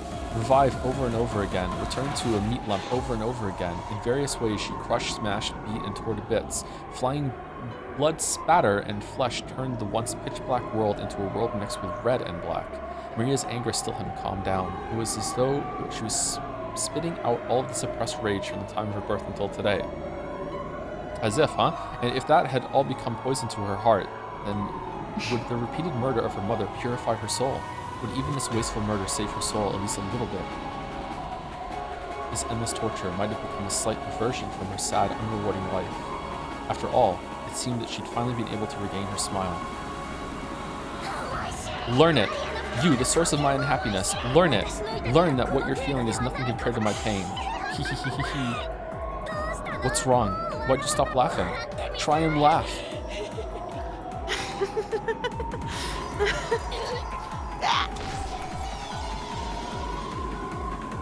Half of her skull collapsed. Eyeballs flew out and black cranial fluid gushed. Fragments of teeth scattered. Come on, revive. Try and laugh. Come on, come on.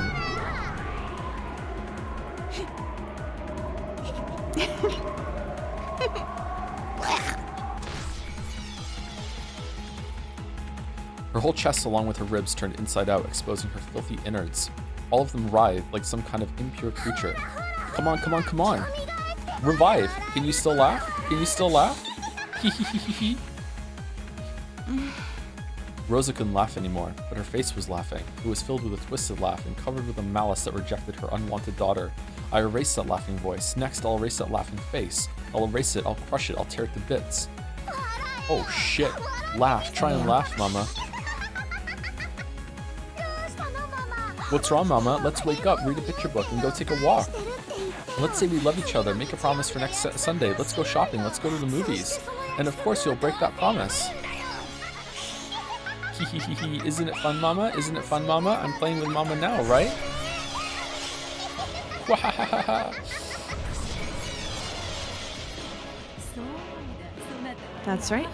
You're now playing with your mother, having fun with her. Tell me how you feel right now. I don't believe it's anger or sadness or pain. Yeah, that's right. I get it, Beatrice. I'm having a lot of fun now. I'm playing with Mama, so it's tons of fun.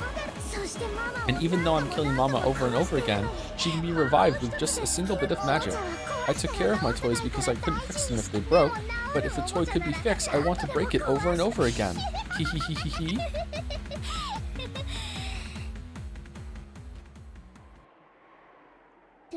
But Sakataro won't be fixed. He can't be fixed. Because Mama, who made him, Mama, who gave birth to him, won't acknowledge him. I wasn't acknowledged by Mama either, was I? So the broken Maria won't be fixed either. Oh man. Fucking hell. Hee hee hee hee. Ah, it's fun. It's fun, Mama. Since it's gotten so fun, I'm somehow starting to feel that I could forgive you. Hey Beato, this is a very strange feeling. Why? Why am I starting to feel like I can forgive Mama? That enlightened state is only reached by witches who have gained the power to control life and death at will. You can kill at any time. You can revive her if needed. If that's a pain, then it's alright to kill her again. Once you've learned that you can do this at any time by simply snapping your fingers, all nonsense spoken in the world of humans becomes a chirping of insects that isn't worth listening to.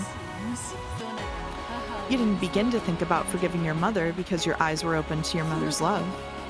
It was because now you stand at the entrance to the world of true witches. Welcome, Maria, to the profound and sweet world of witches. I've done it. Maria is no longer Maria. I may still be an apprentice, but I've surpassed the human world. I am now the apprentice witch of origins, Maria. There's nothing to frustrate me, nothing to make me sad.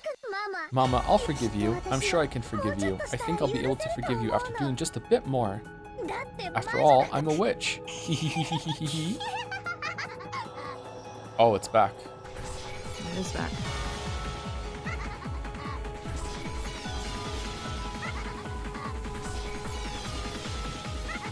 I like this part.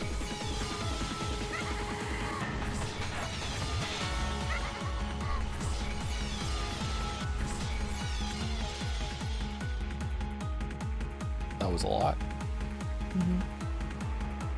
Maria would probably forgive her mother eventually, after brutally murdering her countless times, graciously.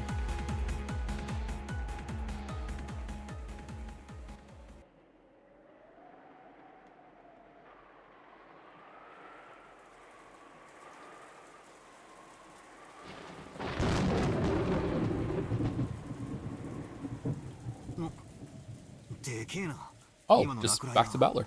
Okay. Back to Whoa, Bandle. that last thunder was loud. Must have been pretty close, right?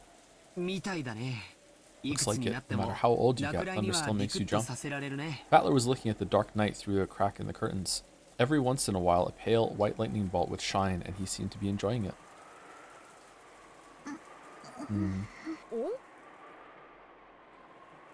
Oh? Look, you were so noisy you woke Maria up. Sorry, Maria. Sorry, Bandle's so freaking loud. What the hell, so it's my fault? Sorry, Maria. It's okay to go back to sleep. Good night. Maria was a bit hazy with drowsy eyes. She was probably half asleep and couldn't think straight. Ooh, that's okay. I won't sleep. Nah, go ahead and sleep. You're still half asleep, aren't you? Hehehe. I'm not half asleep. Ooh.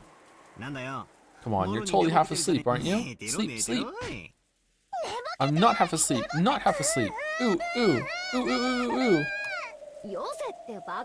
Quit it, stupid Bandle. Ah, sheesh. What are you thinking, getting a kid who's just woken up into a bad mood? I'm not half asleep. Not half asleep.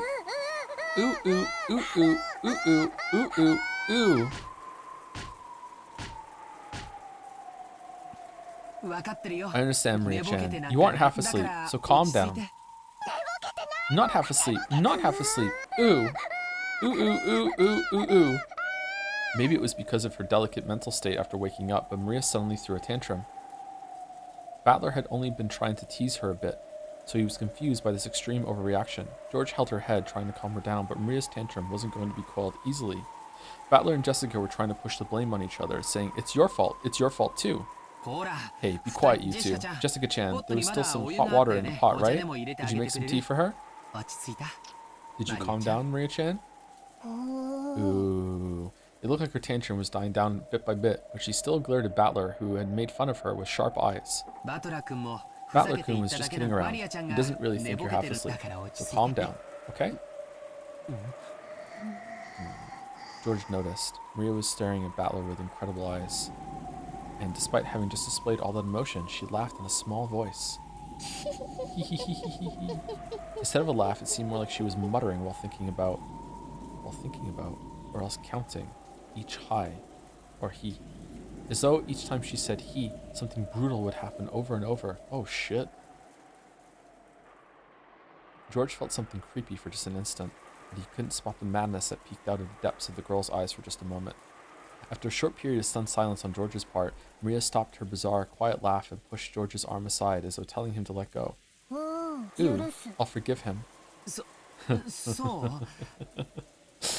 Alright. Alright. Motherfucker can write. Alright. He can write sometimes. Alright. Why can't he do this all the time? Fucking hell. Really? Partially a translation. Yeah.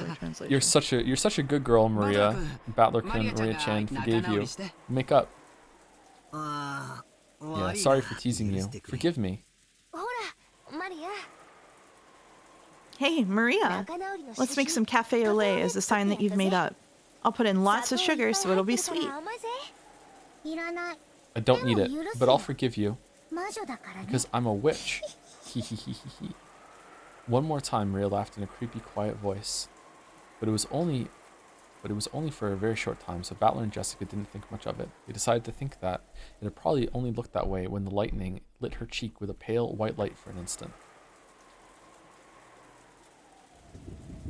At that time, they could hear the sound of loud footsteps coming from the hall. It was already about 10:30, late at night.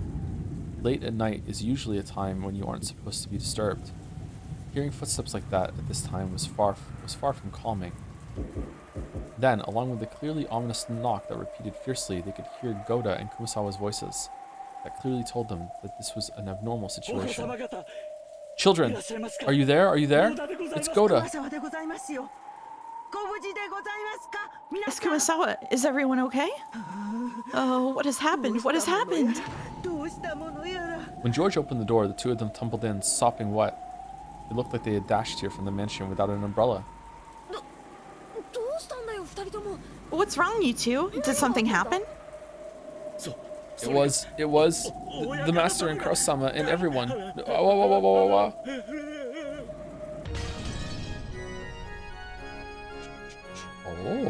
Oh, no shatter this time? No shatter. No shatter. Alright. You want to take a break and do one more chapter, or you want to call it there? How long is the next chapter going to be?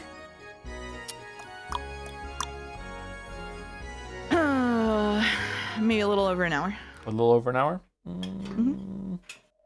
Hold on. We go fast, though, so maybe less than that. Yeah, we should be able to do one more. I think we can do one more. Yeah. Alright, cool. Okay. Let me save it just in case. Palette cleanser. Yeah, no kidding. Okay.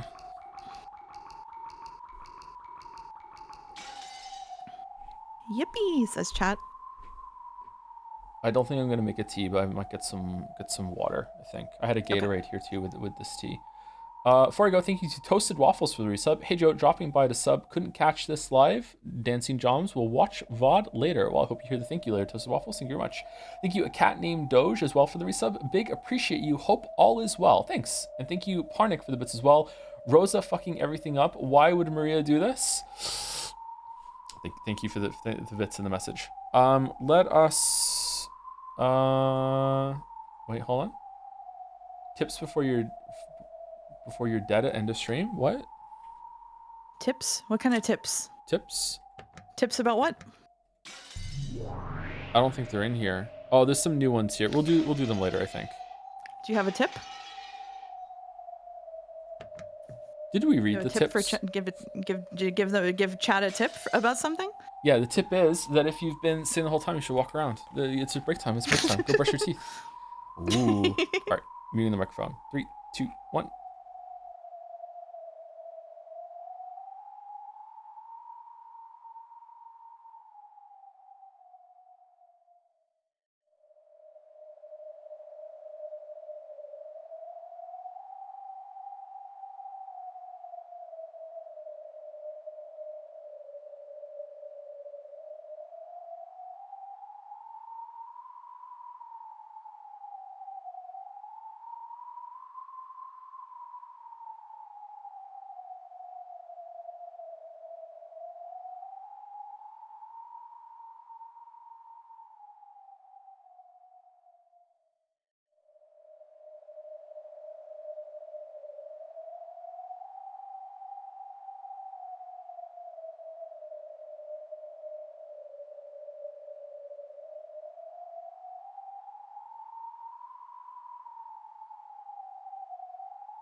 All right, back.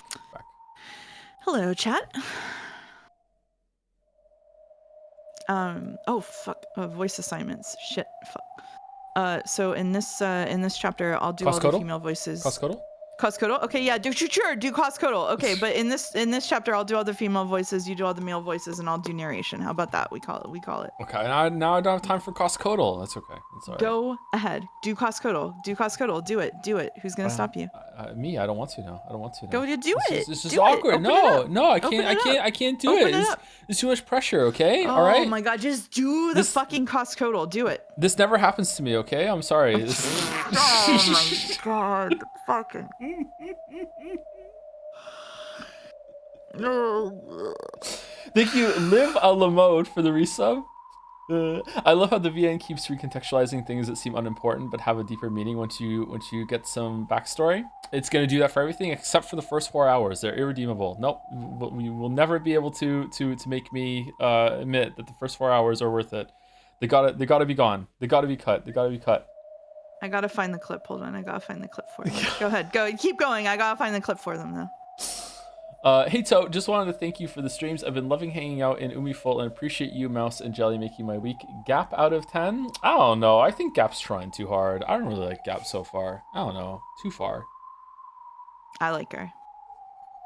I'm not going to change my mind. Sorry. Not going to change my mind. Still don't like her. Does she get better? Mm-hmm. What do you mean, does she get better? She's already peak. Wow.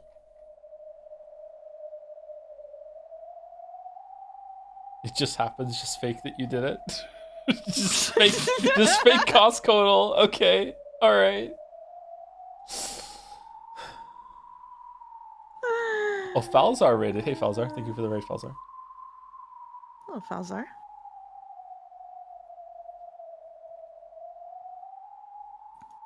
Damn, Lambda Delta, now Gap, he just hates girly divas. Gap is way better than Lambda Delta. I don't like Lambda Delta at all. Are we power scaling the imaginary people? Seems like it. Okay. We mean, they're weebs. They love doing that shit. That's their biggest hobby. Okay. Mm-hmm. Who put Harry on Kinzo? What? Oh yeah, I sent you from Umi Fulden. I sent you from who was it who originally did that? I just copied and pasted. I should have forwarded.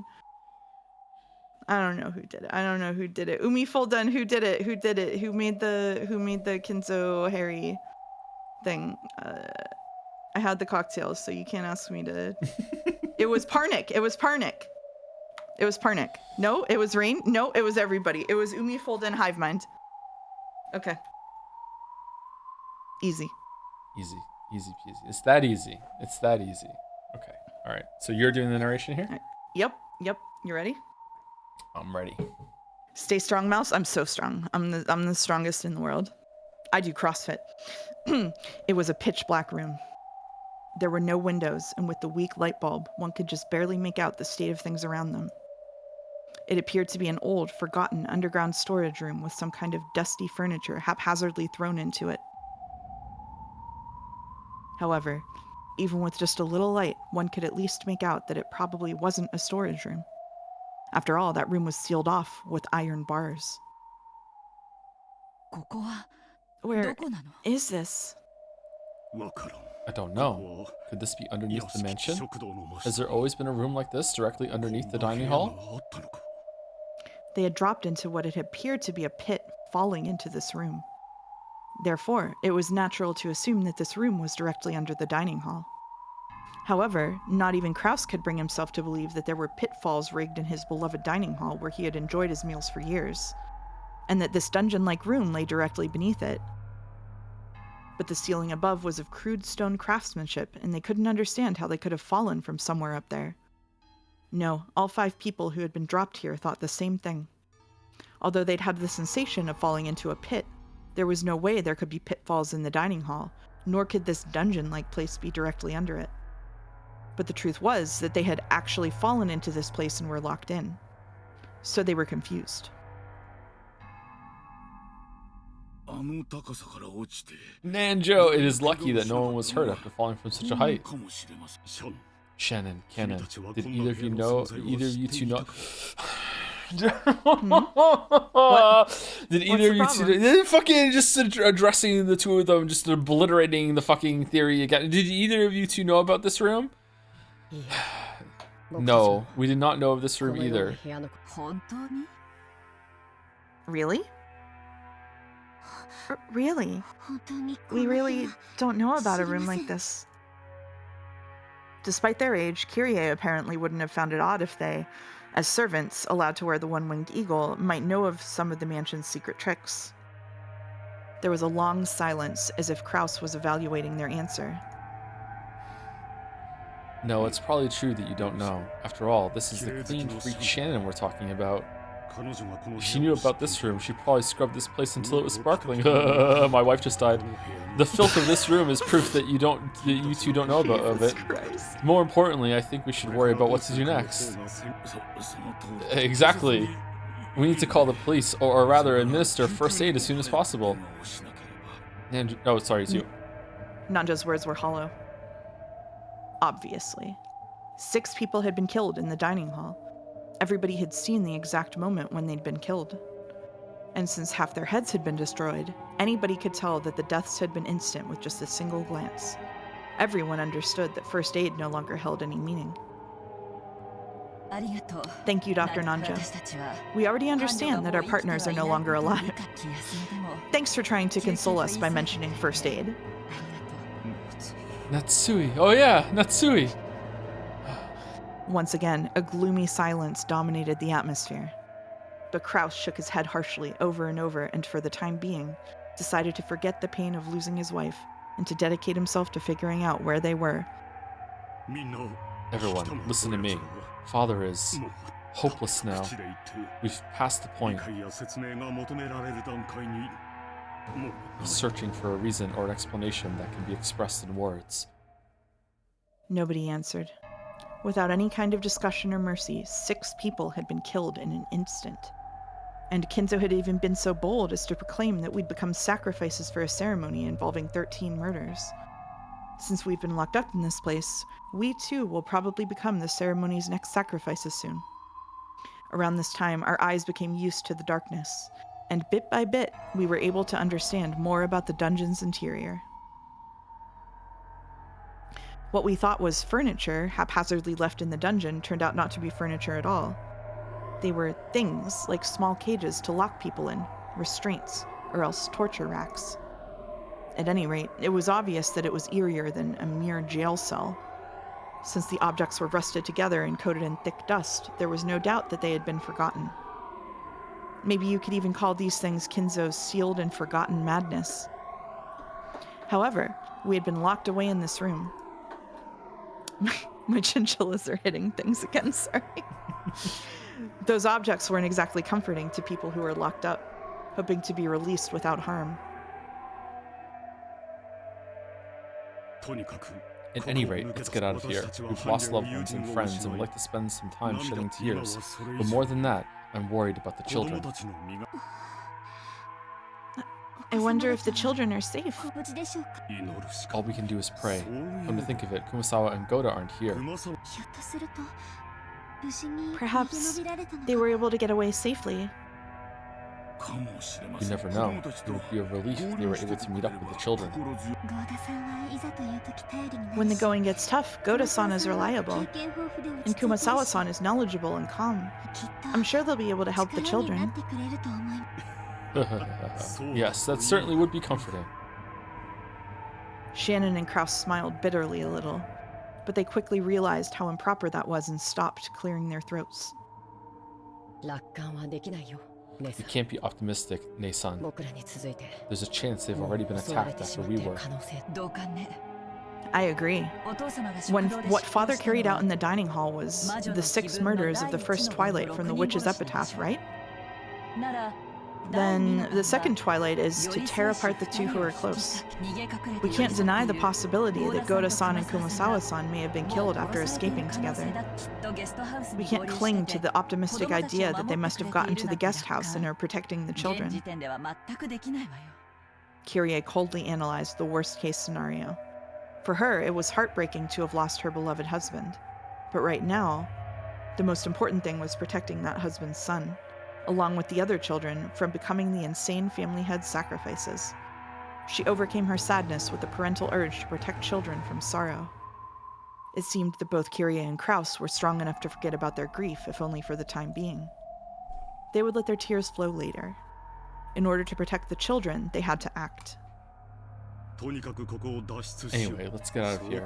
It seems to be a rather old cell. Couldn't we break the bars with something? Let's try searching the entire room for some way to escape. I wonder if there are any torture tools lying around all these torture cages. They might be useful as weapons or to break the bars. Kyrie pulled a lighter from her pocket. She herself didn't smoke, but she kept one tucked away in her pocket to light Rudolph's cigarettes. It was an extremely valuable source of light for searching in this dim dungeon. Shannon, help Kyrie-san search the room. Cannon, you help me check out the bars. This is a very old cell. The bars could be loose. What should I help with? Please, just keep up your strength. You're the most important of us all, Nanjo. Father will probably come soon. You're the only one whose words will reach him. In a way, you might be holding our lives in your hands. My words will no longer reach him, I think. I'm sorry, but I don't believe I will be of any use. Then lend us your expertise as a doctor. I wonder if there exists a drug that can make people instantly faint. A drug that makes people instantly faint? What are you talking about? We believe we fell through a pit and landed in this dungeon. In that panic-stricken moment, that's what we believed happened. But I measured the breadth of this room and came to a realization. This dungeon can't be underneath the dining hall. Why do you say that? You're an idiot, Nason. Compared to the dining hall, this dungeon is too cramped. Exactly. The first person to fall was Kraus Nissan. The second was myself. When you fell into this room, did you move from that spot, Kraus Nissan? It's embarrassing to say, but the landing hurt and I lay there groaning in pain. Immediately after that, Kyrie-san came crashing down next to me. The distance between where we were standing and the places where we landed is clearly off. Certainly, when you put it that way, I was the next to fall, so I remember fairly well where you two were standing. The distance between you two in the dining hall might have been greater than this entire room. We fell into a pit and directly dropped down here. It's not like we fell into multiple interlocking pipes and we're all collected here like Mario characters. The fall was instant, wasn't it? I don't remember rolling around in some sort of elaborate water pipe system. Yeah, but it was magic. Maybe it just works that way. True, we can't explain it with a pitfall. What a strange tale. What does that have to do with a drug that makes people instantly faint, like Kyrie-sama was talking about? Kyrie-sama is probably thinking that there were no pitfalls in the dining hall, correct? But in reality, we did fall. More accurately, we felt as though we fell into pits. That was only natural. After all, we experienced something that couldn't be described any other way. I see. In other words, Sumari. This is what you want to say. We did not fall into pits. We were attacked with something like a blow dart, for example, and lost consciousness instantly. It could be that we just remembered the instant we fell to the floor as though we were falling through a pit. I see. It's a much more persuasive argument than there being numerous pitfall traps in the dining hall that we've never noticed, even after decades eating there. Some of the sentences in this story, man. Nason, do you have a watch? Huh? Yes. I have a pocket watch. It's about 10:40. Yes, my watch says the same. In short, it's only been a bit more than 10 minutes since that uproar in the dining hall at most. That's a Sumari, by the way. I missed a Sumari, I'm sorry.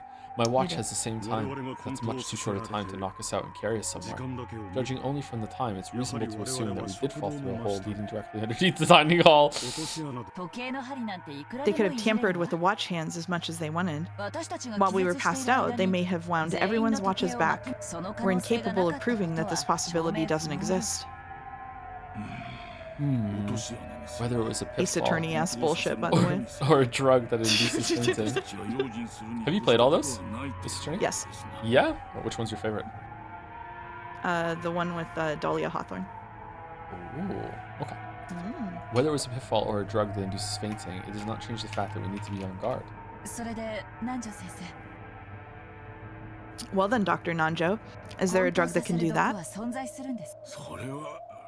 Well, it's the same as your reasoning, Kirie-san. You cannot prove that there isn't a drug with that effect that I don't know about. As they say, you can never be too careful. Sorry, it was a useless question. I just thought that with my hypothesis, I could suggest that this dungeon might not necessarily be directly underneath the dining hall.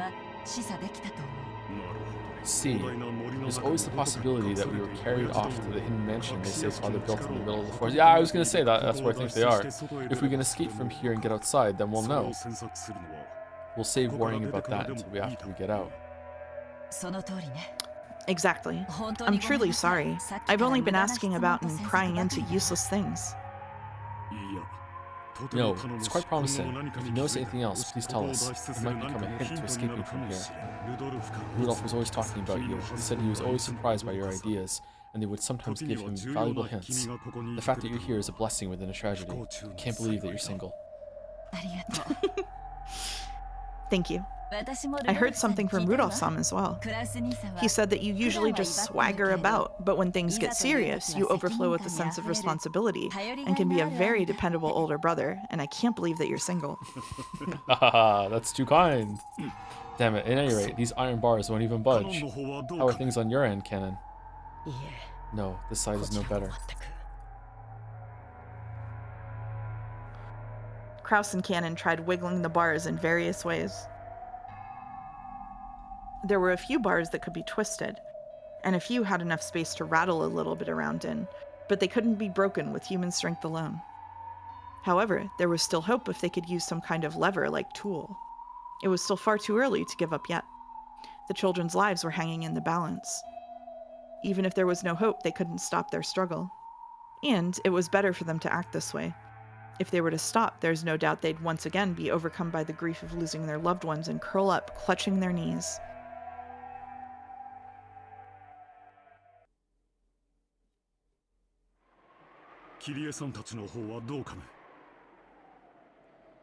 How are you doing, Kirie-san? Find anything?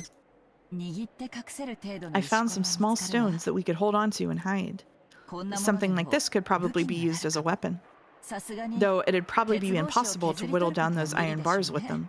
How about you, Shannon-chan? No, nothing. This is a phone. I doubt it's connected. But we might be able to use the cord as some form of string-based weapon. If we break it, we could take out the metal parts. Kraus-san, there's a keyhole for opening the bars, right? Yes. It's a pretty large hole, quite old-fashioned. If we twist some wire into it, we might be able to pick it.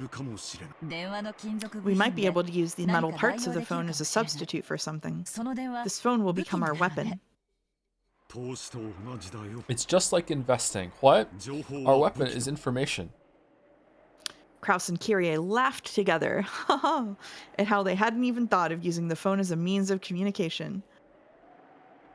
Meanwhile, Shannon just picked it up and started talking to someone. What are you doing, Mason? I wondered if maybe the phone was working. You dummy, Nasa. It's like an escape room, and Shannon knows the answer, and she's pissed at everyone else, being like, "What are you doing? Why don't we just try the phone?" Have you guys tried picking up the phone before you take it apart? Just a thought that I'm having. Like, no, you don't have to listen to me, but whisper. Huh? What? At that point, Shannon let out a small, surprised cry. Kyrie-sama, this phone, it's connected. What did you say? It was like when people move out of an office, taking everything with them, leaving only the telephone behind. That's the feeling the phone gave off, having been left in the corner of the cell. The cord was wound into a coil, the tip of it being swallowed by the wall, and just looking at it, there was no reason to assume it wasn't hooked up. But to think that it actually was... Kyrie took the receiver from Shannon and pressed it to her ear. Certainly the electric hum of a phone was a familiar sound. And this phone was certainly live. Why does the prison cell have a phone? What? Good luck. Let's contact You the get police. one call. Hold on. This is too good to be true. Could it be bugged? What? That's your reaction? Let's not use the phone because they might be overhearing our conversation after putting us in prison? If they were planning a trick like that, normally they would cut the telephone line. There's actually a good possibility that they overlooked this. If they noticed, they might actually cut the line this time. There's nothing we could tell the police that would be problematic for us if they overheard. Surely that was true. The point of a wiretap is to overhear some important piece of information, but the way things were right then, she couldn't think of a single thing that would come up in a conversation to the outside world that might be troublesome to have overheard. Kyrie instantly concluded that it was more likely to be a mistake on Kinzo's part than a trap. You do have a point. I believe you start with 0 to make calls through the external line.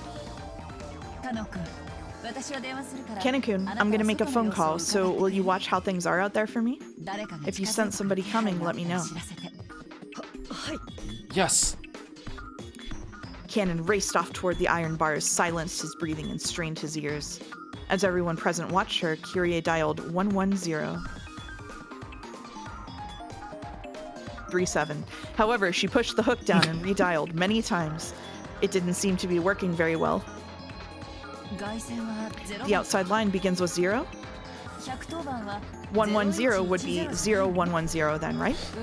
It doesn't seem to want to go through.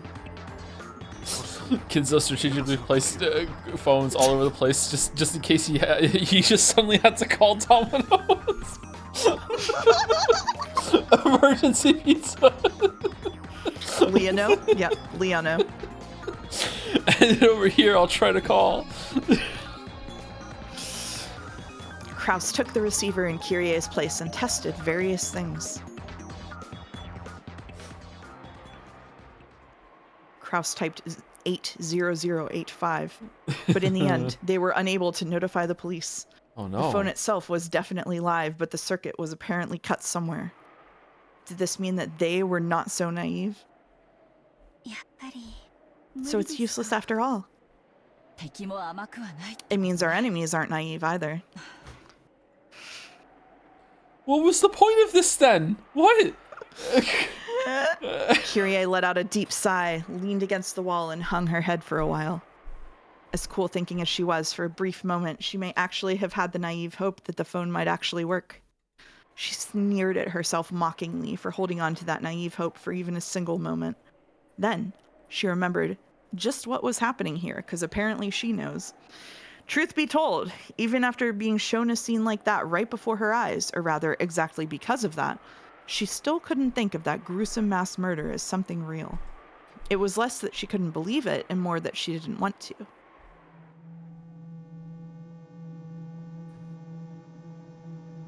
This is black and white, so it's a flashback, okay? Oh, thank you so much. Thank you. Ushiromiya Kinzo killed 6 family members. He summoned strange witch-like demon people right out of thin air, and with something like magic, began to kill people one after another. It's just all so screwed up. Even though she definitely saw it, there was no way she could accept that spectacle. There's no way that's what happened. Those were obviously father's friends or something.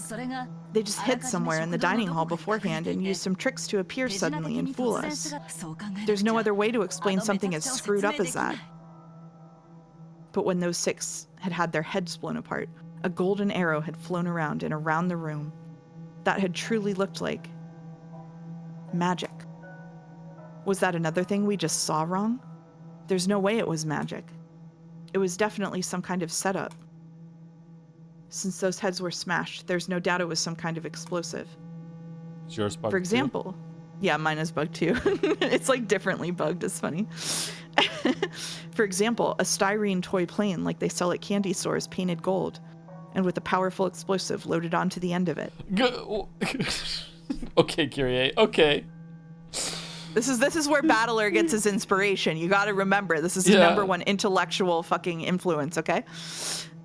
However, though it had seemed to be flying about at random, Kyrie couldn't imagine that after being fired 6 times, each time it perfectly hit the victim square in the head, one after the other. It couldn't be that there was a computer control system for finding and hitting targets, making it a high-tech styrene plane on the same level as a guided missile, right? Would he invest such a large amount of money into developing some stupid trick like that?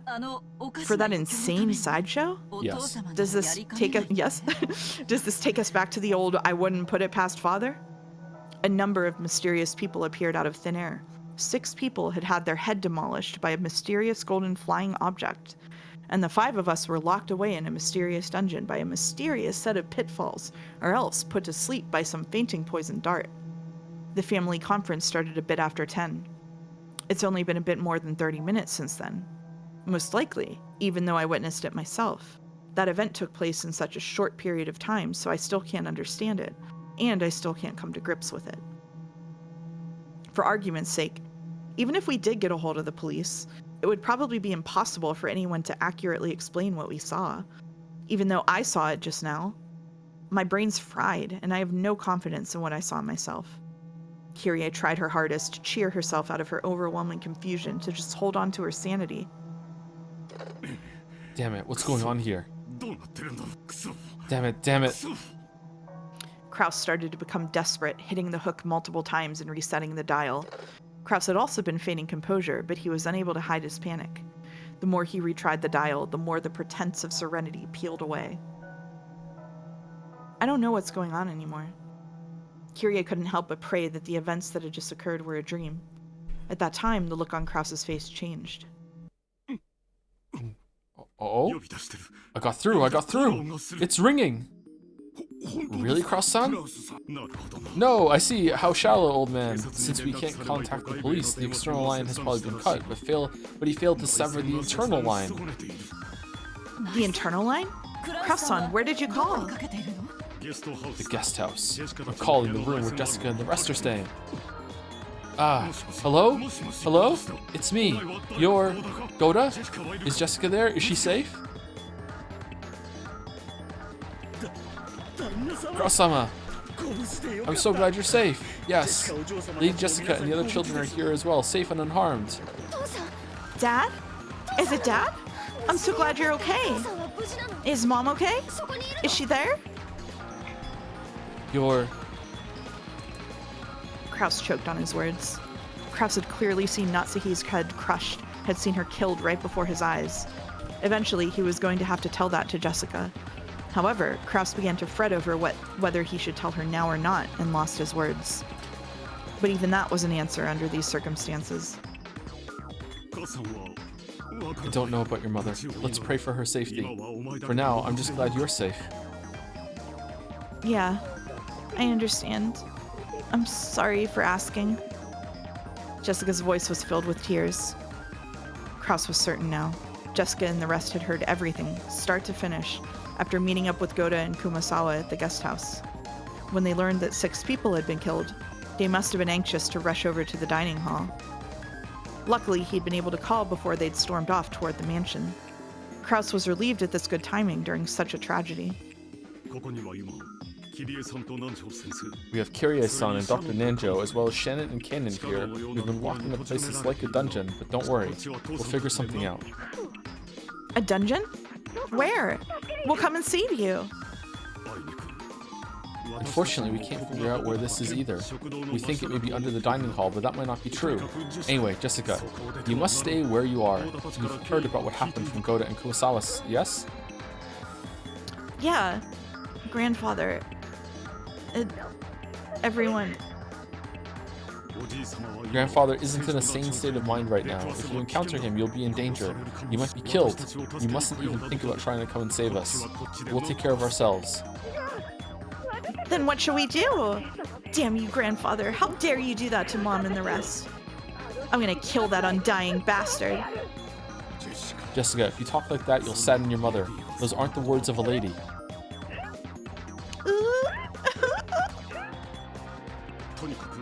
Anyway, put your own safety first. Lock all the guest house doors, but you mustn't overestimate how safe that will make you. The large window in the first floor lounge might get broken. Stay in your room and use a bed to make a barricade. There's a toilet and a fridge in there too, right? You should be able to stay holed up until tomorrow morning. Listen up and I'll say it again. Don't think of doing anything violent. Don't even think about trying to take revenge for Mom. Only think of hiding, of getting through this without provoking our enemies. Yeah. Yeah. I understand. Dad. Ugh. Sorry, the pin. Now, Jessica, Yeah. I will use an analogy to explain this. Let's pretend your mother's skull was represented by a valve, like for a stock, perhaps. Now let's say this. Sorry, value. But for a stock, perhaps. Now let's say this stock suddenly dropped in value. Let's say by roughly by 1/2.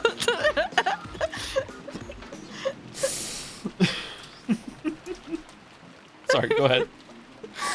After that, Goda took the phone and was firmly told to supervise the kids well as an adult. Goda, with his face covered in a cold sweat, repeatedly replied, yes, sir, in an excessively tense voice.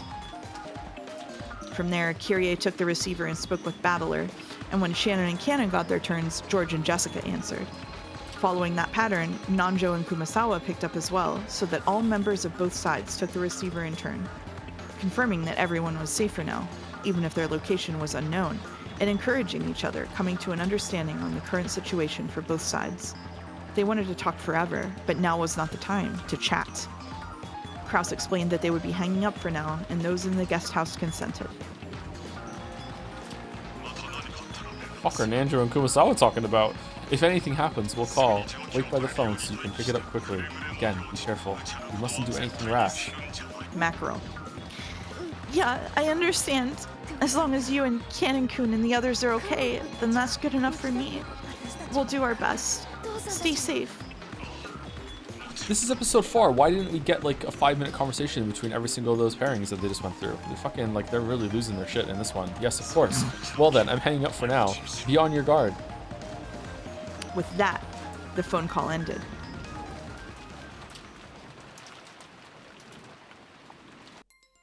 Goda and the rest of the men quickly descended to the first floor, closed the shutters, and secured the sturdy locks on the doors. However, just as Kraus had worried, there was nothing that could be done about the beautiful wide window in the first floor lounge. If someone broke that, it would be easy to get inside.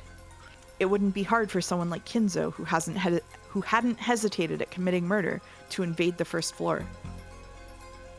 It's likely that Grandfather and his followers will be armed. Locking ourselves in our room is our best bet, and moreover, our only method of forming a barricade. It's painful that we have no choice but to hole up in a sealed room, but if our enemies are carrying guns, then that's the only method we have left to us. I have heard that the Master has a collection of working guns. That's right, guns! That was a gun! If so, it must have been a horribly powerful gun. You can't contend with that at all. It takes a lot of force to smash someone's head open, right? So it might be a magnum bullet or something like that. Yeah, that'll probably go through a flimsy door like it was nothing. If so, then that's even more of a reason to hold out in our room.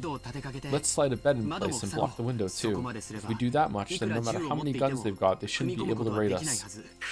Crap, all we can do is this passive, one-sided defense. Damn it, dealing a finishing blow to Dad and even capturing Kyrie. It's gonna cost you, you damn geezer. Impossible, there's no way we can compete with them. Besides, it's not just the Master, he has his underlings too. There might even be more of them. Just what are they? Bandle was filled to the brim with the urge to get revenge for Rudolph, and to rush out of here to save Kyrie. But just by looking at how terrified Goda was, there was no doubt in him that this would be reckless. It's gotta be hard on you too, right, Aniki? Yet you've got to stay holed up here, damn it. Of course, I'm torn up about it too. It's not like I can remain calm with both my parents murdered. But specifically because of that, I have to remain calm. Do you think our dead parents would want us to die in vain? There's no way they would. They'd want for at least their children to escape. So I will survive, and I'll report this to the police and uncover everything. I'll leave my enemies to the courts. That is my revenge. I fucking hate George so much. There's no way our parents would want us to die taking revenge for them. Right? You're right. It's just as you say. Damn it, you old bastard. What's this about a ceremony? If we're supposed to be sacrifices or something like that, then we'll escape no matter what it takes, ruining this precious ritual of yours. That's right. Besides, you still have Kyrie-san, Bandle-kun, and I still have Shannon. Anyway, let's be cautious and wait for our chance. Any careless actions on our part might just end up causing harm to those who have been captured.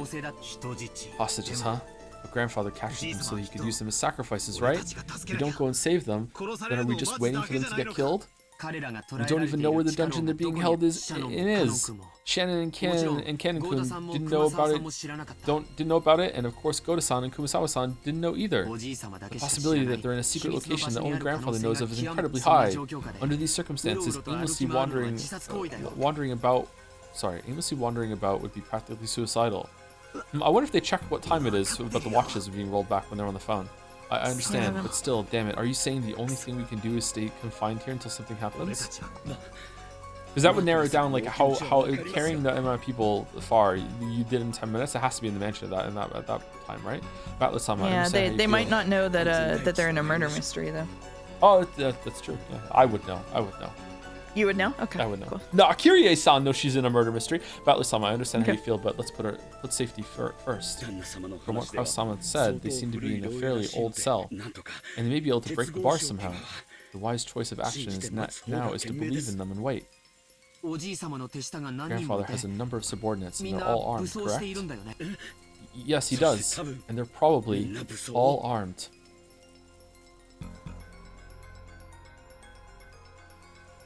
Goda had been able to say that Kinzo had comrades with him, but he hadn't been able to mention that they were mostly young women like witches with banging bodies and awesome outfits who had used strange magic to murder. If he had said that, it would only have cast doubt on his sanity. No, not only that, he himself still couldn't understand what he had seen and was doubting his own sanity.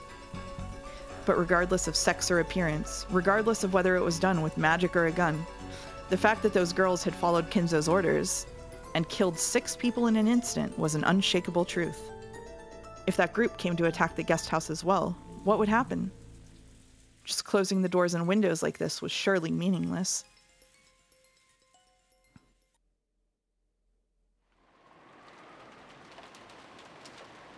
Goda and Kumasawa, the only thing left for those two who had witnessed that massacre in the dining hall, was to cradle their heads without knowing how to interpret what they had seen. Kumasawa-san, are you Maria okay? again? Okay, Yeah, sure. you're Maria again. Want some tea? Thank you very much. Thank you. I'm sorry, but may I be left with my thoughts for a little while? Maria tried to be nice, but it seemed that Kumasawa still hadn't been able to clear away her confusion. Maria, thanks for being so considerate. Let's let Kumasawa-san rest for now. Ooh. Jessica was also worried about the shock those two must have received after witnessing such a tragedy. But her wildest dreams couldn't even come close to the unbelievable scene Kumasawa had witnessed. Nevertheless, with her mother murdered and her father captured, it wasn't as though Jessica could stay calm either. She sealed her anxiety and sadness using her anger toward Kinzo and walked irritatedly around the room.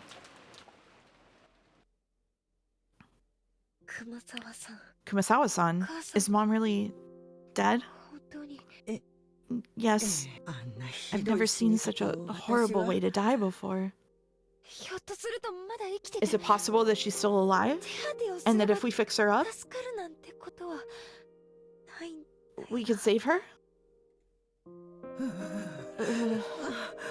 It's not possible for a person to have something like that done to their head and live.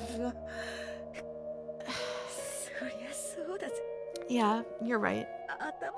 There's no need for first aid. Once your head's smashed, usually... When Goda had come flying into the guest house, he had, overcome with agitation, told about the massacre in the dining hall without concealing anything. Except for the part about witches and magic, which they themselves still couldn't believe. In other words, Tsumari. He hadn't even sugarcoated the cold-blooded way in which Natsuhi and the others had died. It was too late now, but Kumasawa regretted the fact that they'd obviously said so much.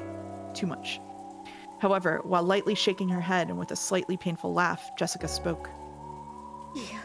Actually, thanks to what you told us, I was able to stay level-headed.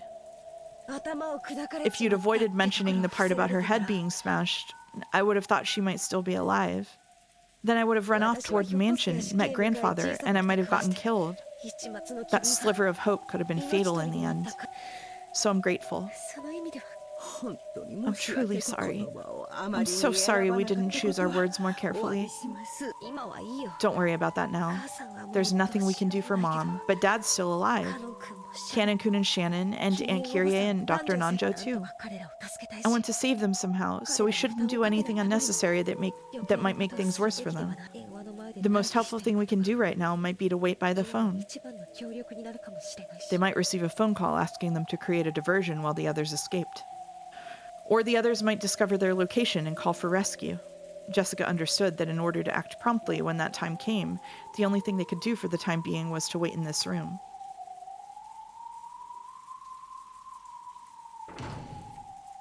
Once they had finished inspecting the downstairs area and locking up, George, Bandle, and Goda returned. Each was holding various objects. George had things like drinks, canned food, crackers, and other types of snacks he had found in the lounge in a storage room, as well as a first aid kit. They were all consumables that would be essential during a siege. Goda had a large folding ladder and carpentry tools. Those were to seal the door from the inside, just in case.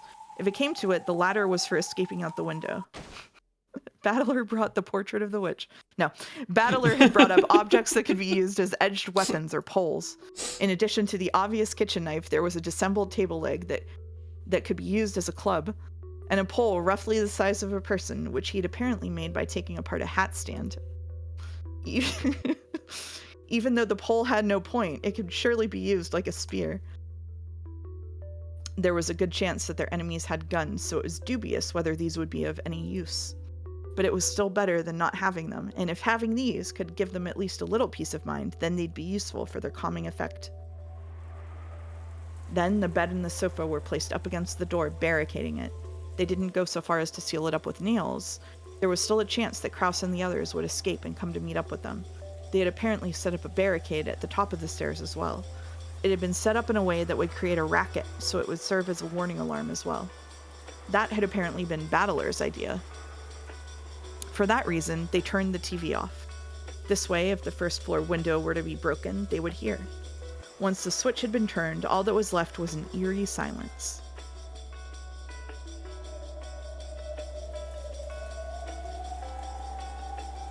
The sound of violent wind and rain. Were they going to have to spend the whole night being crushed by such suspense? The boat would come tomorrow morning.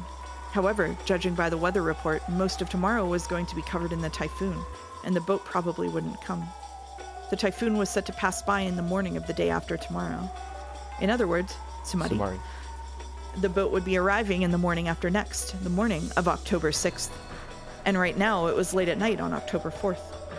They would have to spend more than 30 hours on this island, with Kinzo turned cold-blooded murderer and his weird companions prowling about.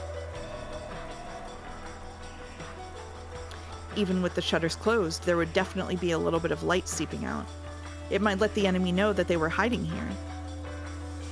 Bandle suggested that it might be best to turn off the lights, but they had already been overwhelmed by a ghastly feeling just from turning the TV off. There wasn't anyone who directly challenged his proposal, but then again, there wasn't a single other person who agreed with it. Ooh, we can't watch TV? Yeah, sorry, but you'll have to bear with it.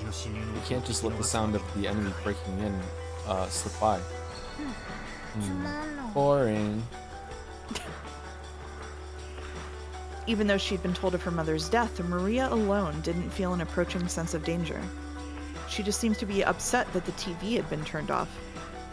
Even though she's in such a bizarre situation, can she not share in our sense of danger? Is it because she's so young? To Bandle, even this faintly unsettling feeling from such a young girl made him sense that there was something very eerie about Maria.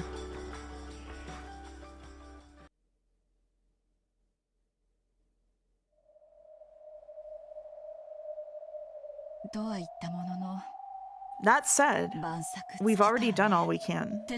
Do you think you'll be able to do anything about the bars? Unfortunately, they're tougher than expected. I don't know when these were made, but there's no problem with their lifetime guarantee. These truly were built rather well. I'll invest in the company that made them after we get out of here. Kyrie chuckled softly. They had no moves they could make, but she had calmed just a little. This place is just like the capture pile of a chess game. So are there no remaining moves left to us? Not yet. It's still too early to give up. If we stop thinking, we might as well stop breathing, right? Exactly. Chess pieces in the capture pile may serve no purpose, but in shogi they can be quite significant. Just one captured pawn should be able to put pressure on the opponent. I see. But still, there's nothing that can be done about these bars. For us, maybe. But if we can figure out where this is and contact Goda-san, he might be able to come and save us. I see, but that would mean putting Goda-san in danger. And if that happens, I would also be worried about the children in the guest house alone without a full-grown adult male. Whoa, when you're afraid of risk, it's all right to bide your time until the price starts to go up. What about Goda? However, if you're too afraid to cut your losses, you might end up with just a scrap of paper. Fucking hell, Kraus. Though in this case, that represents our lives. And our dignity as parents, right? After talking big like that during the telephone call, telling them that they should behave just because we'll manage something on our own, we can't just start asking for help right away. That would be very uncool. By this point, I've long since thrown out such useless pride. Why don't we put our heads together? Where is this? Is it really underneath the dining hall? Or else, is it a different place separate from the mansion? Kraus, Kirie, and Nanjo began to discuss this further.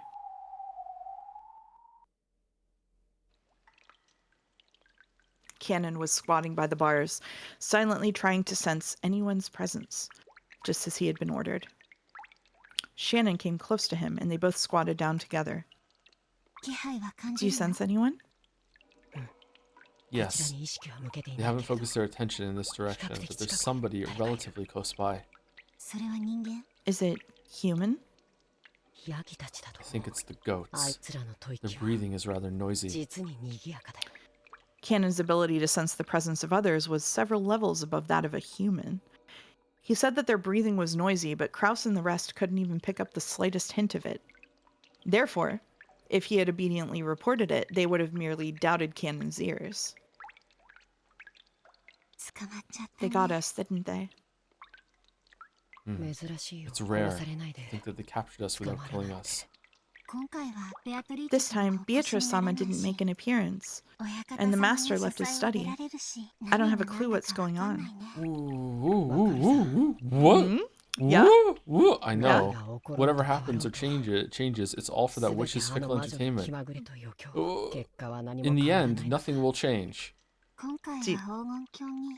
I wonder if we'll be able to go to the Golden Land this time. I'm too tired to speculate. I'm just like, what the fuck? What the fuck? Who knows? We have a high rate of losing.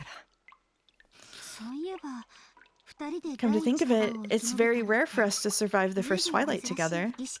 I get the feeling that it's incredibly unusual for us to be able to talk together like this, even though the ceremony has already begun.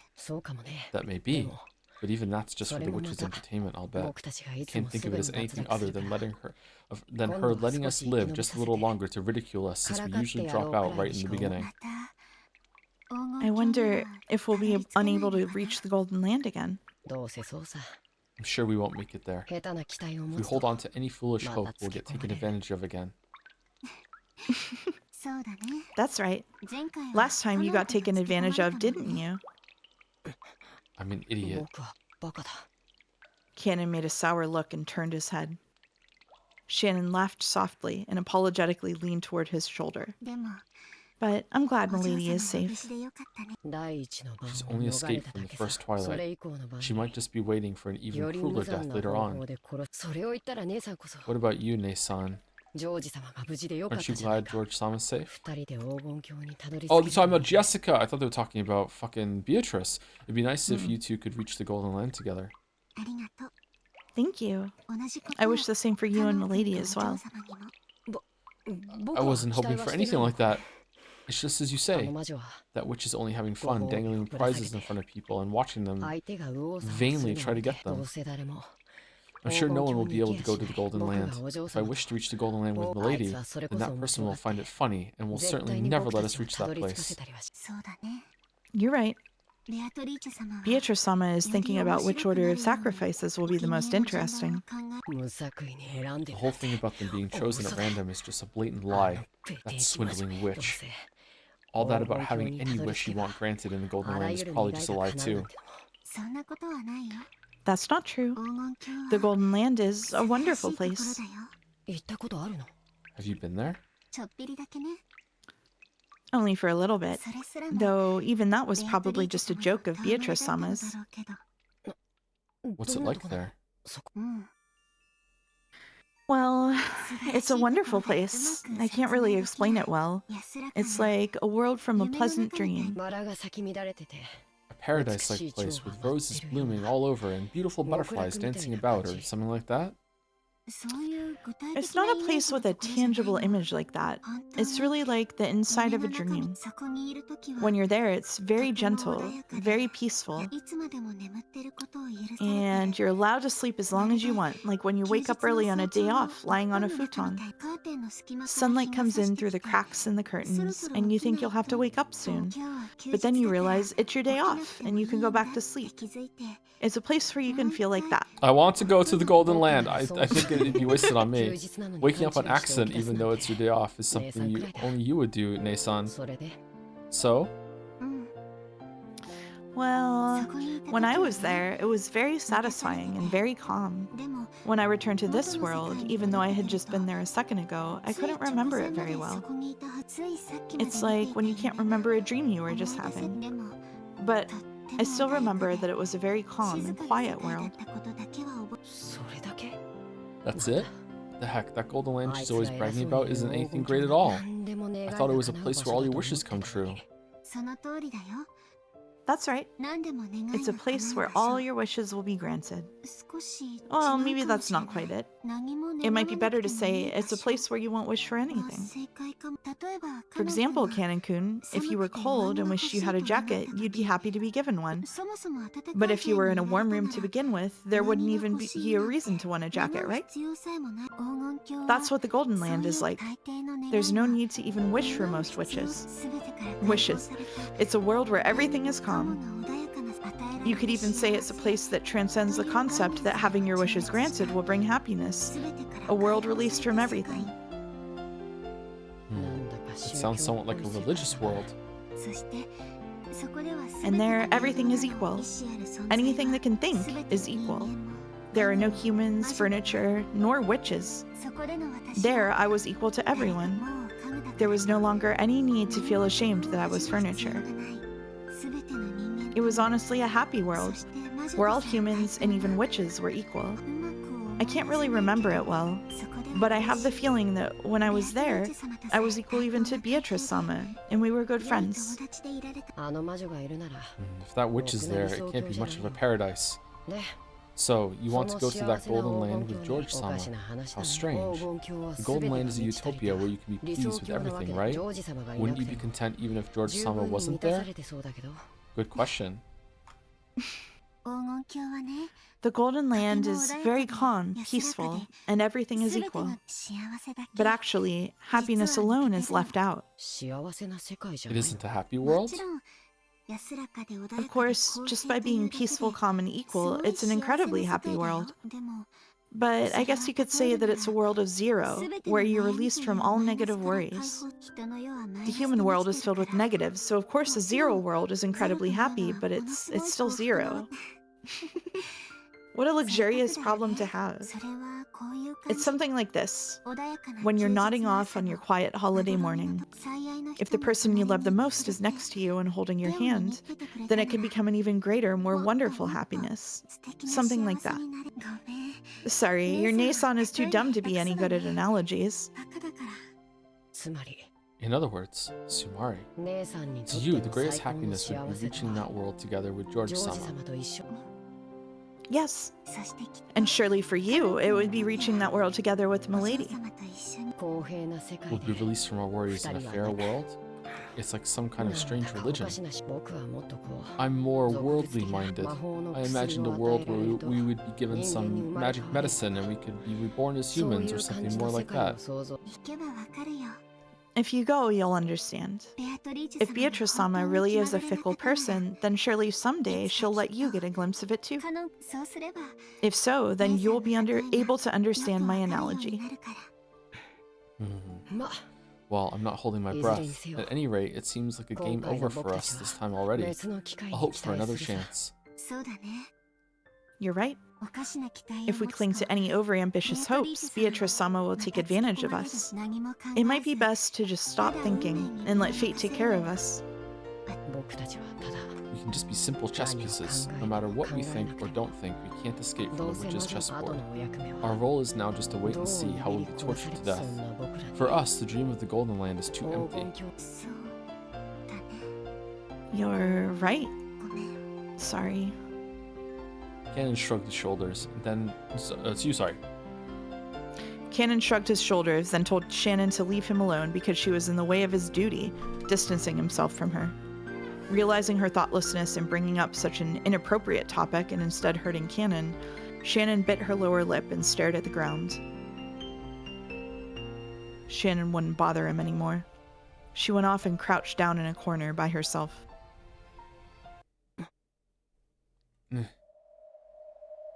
At that moment, Cannon perked up. It was like the ears of a cat when it reacts to a strange sound.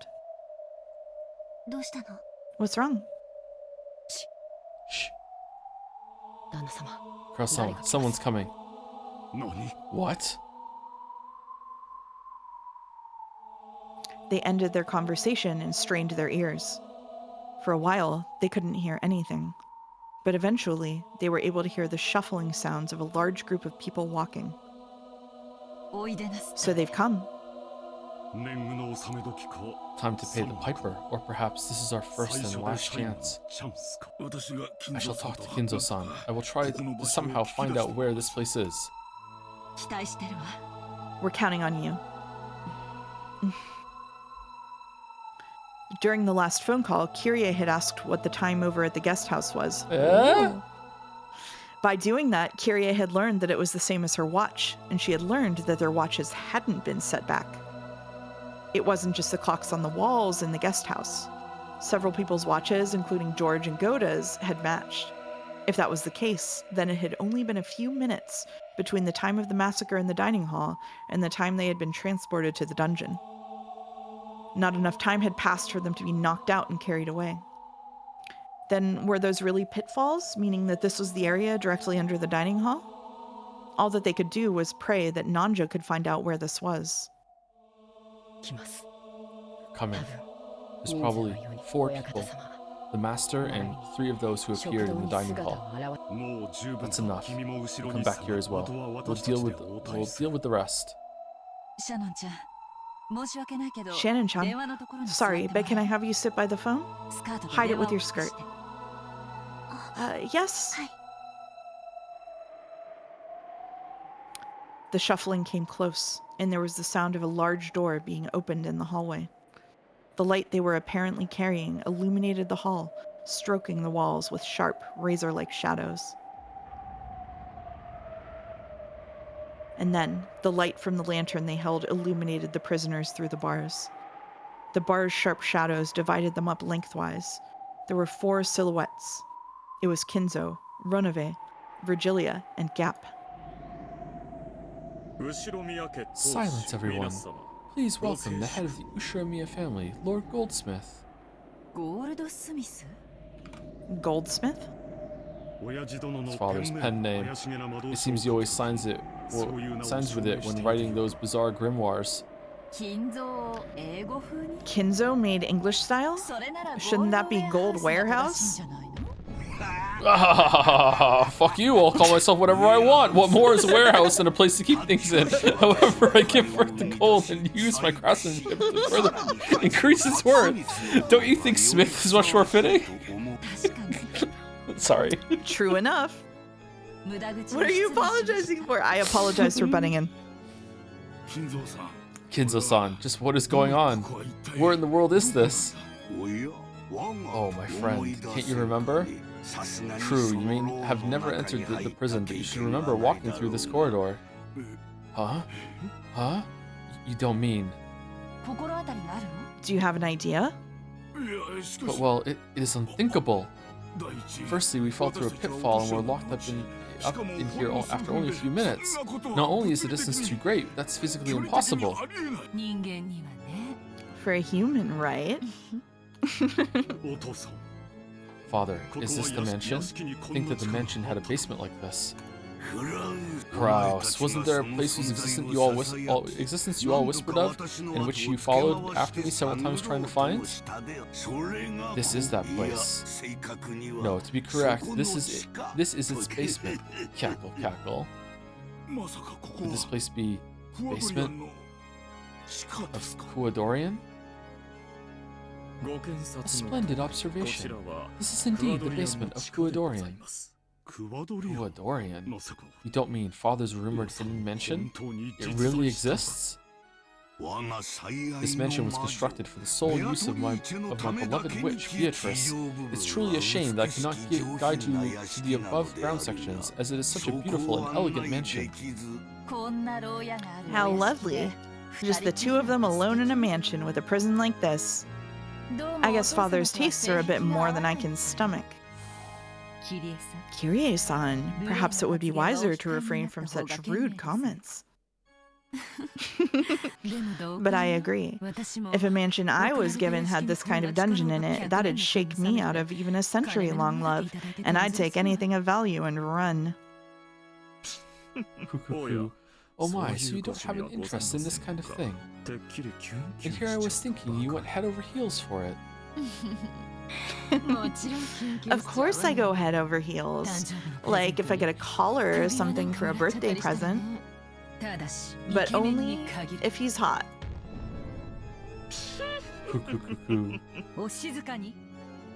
Silence. Perhaps you could use a gag more than a collar right now. Oh, you have an interest in that too? You sure aren't picky, Leah. Don't go around shortening people's names on your own. Enough, you noisy women.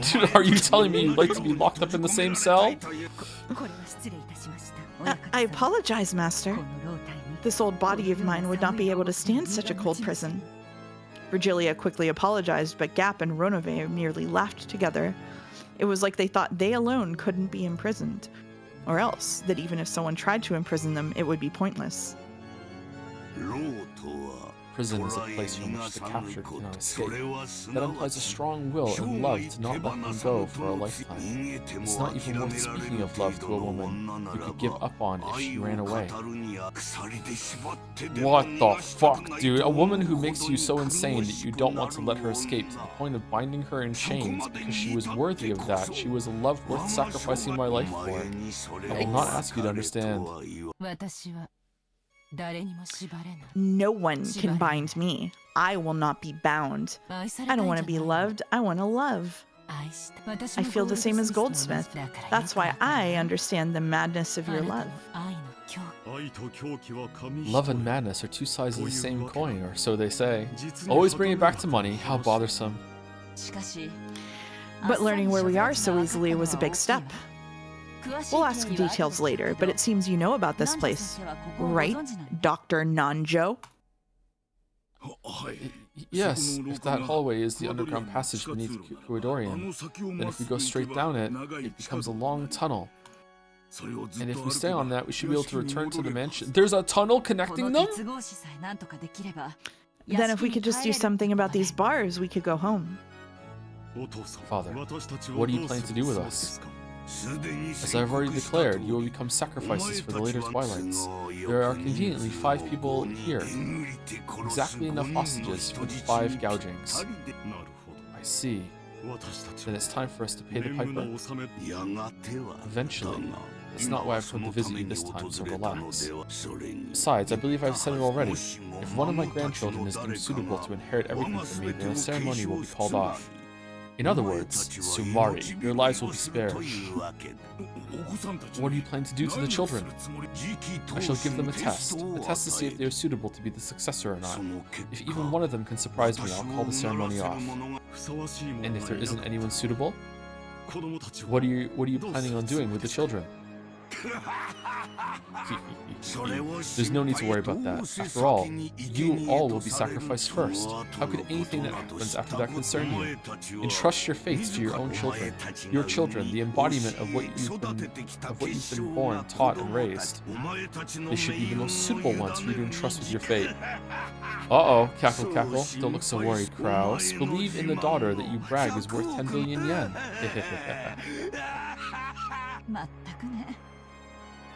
Exactly. Children are the embodiment of their parents. It's fitting that we put our fates in their hands. That applies even to you, father, right? This girl has guts. What a waste on Rudolph. Wow.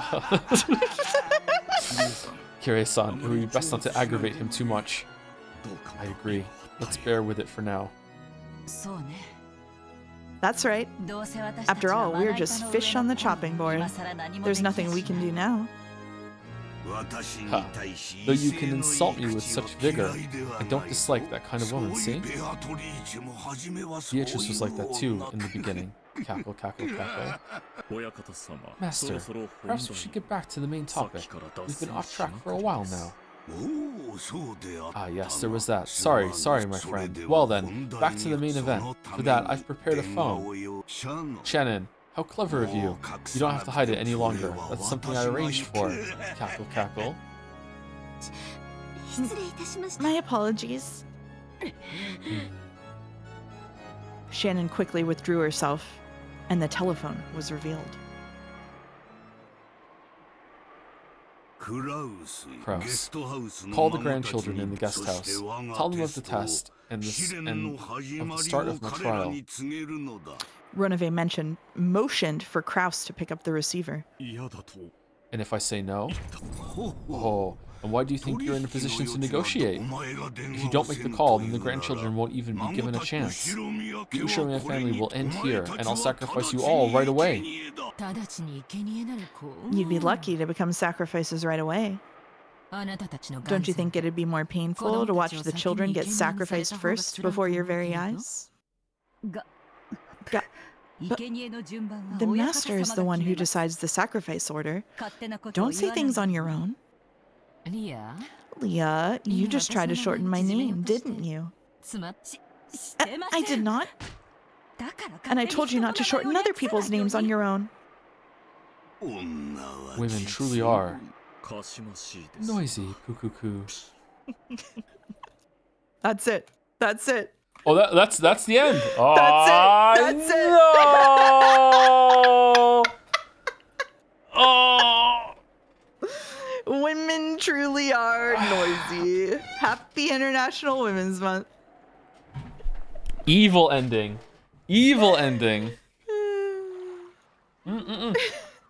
The world 12 years Umineko later. is a feminist text. October 1998. Okay, I saw it, chat. I saw it. Although that screen was black and white, so it's a flashback, right? So what year is it really now? All right, let's go. Let's save it. Oh, should I read the thing? No, I don't want to read the thing. Do I want to read the thing? Is there only one to read? Oh, it's not here anyway. Oh, it is here. Gap, one of the 72 great demons, also Beatrice's friend. When a magician demands it, she grants the ability of instantaneous movement.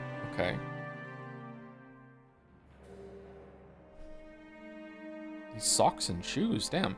She uses this extraordinary power for playing pranks mostly. Her specialty is hiding keys in bags during busy mornings. However, in the context of closed room mysteries, this power becomes an ultimate weapon that can easily strike a finishing blow. Her queen bee strikes are likely to pierce any and all detectives, forcing them to surrender.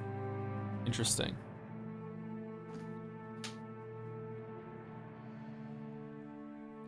Someone in chat says, "I'm sorry, but does she not have? She has no undergarments. I think like you could probably hide like a strap here, right?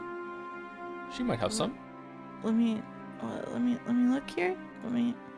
Yeah, you can hide a strap there for sure. There's also like there's chat, just so you know, there's like underwear that has see-through sides for dresses like this, so that you can wear them still, in case you're wondering.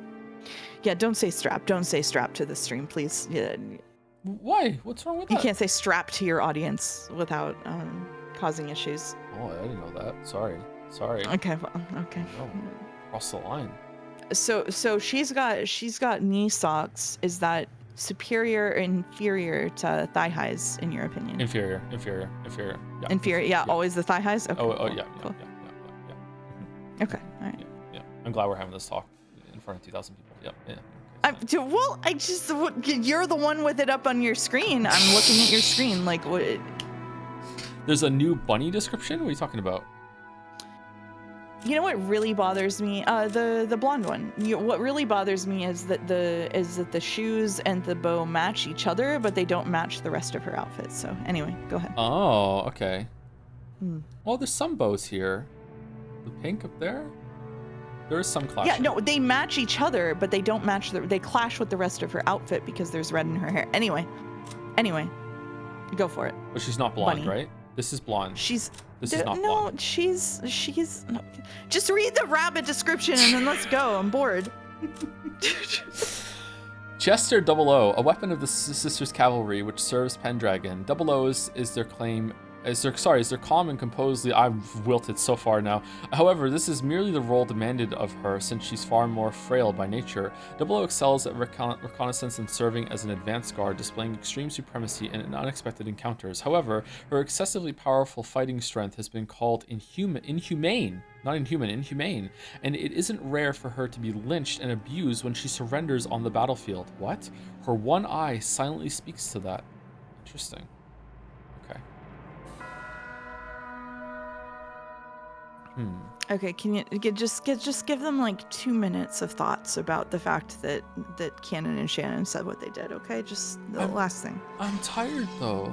I know you're tired, but just do it so they don't whine. I'm tired. Okay, I feel like it's weird that they could do that, but I think it's even double weird that they could do it without going to the Velvet Room that Battler has to. Why are they even more powerful than Battler in this regard? That's really strange to me. That's it. That's all I got. That's all I got. All right. I mean, Beginning maybe of next stream though, you're gonna think about it really hard. No, you're gonna do it now. Okay, go ahead. My theories are like in tatters right now because like what happened in the middle of this stream, where I was like, okay, I thought I was onto something, and then all of a sudden, all three of these motherfuckers showed up, and everyone acknowledged them, and everything was fucking Gucci as fuck. I don't know what to do now. Like I had this whole theory that the stories were being like written and developed like fan fiction style. This is what could pass from the perspective of Beatrice that's missing right here. So that would make sense that they can speculate on the different timelines because they're like personality self-inserts from her at the same time. But now that's all gone. But that makes me feel like maybe none of it's reliable. But if none of it's reliable, why do I give a shit? So it's like, I don't know. I'm gonna drop it. I've decided. I've dropped it. I'm dropping it. Yeah. I'm done. Someone in Umi full spoilers chat said, Beato, please just think Battler. I'm tired, okay? He needs a nap in a juice box. Yeah, I do. Jelly's in the chat to save me. Okay, here we go. Jelly's breaking through the fourth wall like Angie. Okay, I've been holding out on saying this. Nice. But you're forgetting one key piece of information. Battler wasn't in that scene. Yeah, that's true. Battler was in this scene, but it was via phone call. But I don't like to constantly just fall back on the if Battler's not in the scene, nothing counts. I still like to think about it and engage with it because I feel like, you know what? Like crossing your arms and being like, if Battler's not in the scene, I don't trust it. It's kind of like when you play Among Us and you're the taskmaster that's like, where were you? It's not in the spirit. It's not as fun to just like constantly dig your heels in and just being like, fuck that shit. Like I like to soak in the story, you know? Okay, you're comparing Umineko to Among Us, which means you really are tired and we're gonna end this stream. Okay, we're gonna go. That's it. All right. Okay. That's it. Okay, you're gonna wheelchair me off, all right? Right to bed. Yeah, okay. Wheelchair. All right. I'm getting the hook from off stage. All right. Okay. All right. Bye, everyone. First of all, though, thank you, Parnik, for the bits. I made H-Bomber Guy Kinzo while waiting for Joe to start reading on one of the streams. I'm very proud of him. It was pretty funny. I wasn't expecting it. Thank you, Teldu, for the resub as well. And Mops96 for the resub also. Thank you very much. Thank you. Hope you enjoyed the stream, everybody. We'll be back on Tuesday with more, and then 1000X Resist. I don't know if we're actually going to be able to start Baldur's Gate 3 next week, because I think 1000X Resist might be the Wednesday, Thursday, Friday streams. Oh, also, Mouse and I are streaming again tomorrow we're continuing Split Fiction on Mouse's stream. So if you were enjoying that, it's actually a really good game. I'm enjoying it. There's a lot of it's like non-stop Uncharted 4 set pieces. It's not what I expected at all. It's really cool. There's a lot to it. Yeah, it's fun. Oh yeah, Tuesday post Umineko, Joe and I are gonna scrape ourselves off the ground and go do Overcooked on Jelly's stream too. So we got a big couple of days of streaming ahead of us. Yeah, we do. Yeah, we do. Gonna sleep all day Monday. Mm-hmm. By which I mean work my day job. It's gonna be awesome. I have to go buy so many things on Monday. Oh no. Like a plunger and a fire extinguisher. Yeah. Mm-hmm. Enjoy your weekend. What weekend? What weekend? Anyway, all right. YouTube stream and stuff soon. I'm going. All right. Say goodbye, everyone. Mouse. Say goodbye. Goodbye, everyone. Mouse. Oh, are we rating someone? Who are we rating? Who's available for rating? We? Yeah, we always rate someone. Who are we rating? Is Walrus live? I don't know. Who's live? Hypothetical Walrus is usually live on Saturdays. Yeah, that's who we rate on Saturdays. Okay. There we go. We did it. Phew.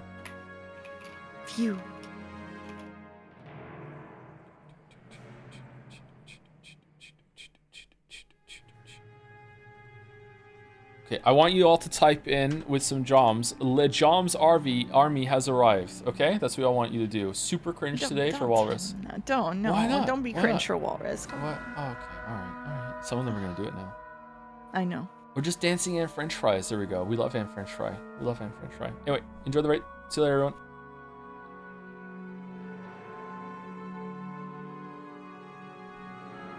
Okay, and for anyone to stay behind, thank you for watching. See you. Oh, they really typed it.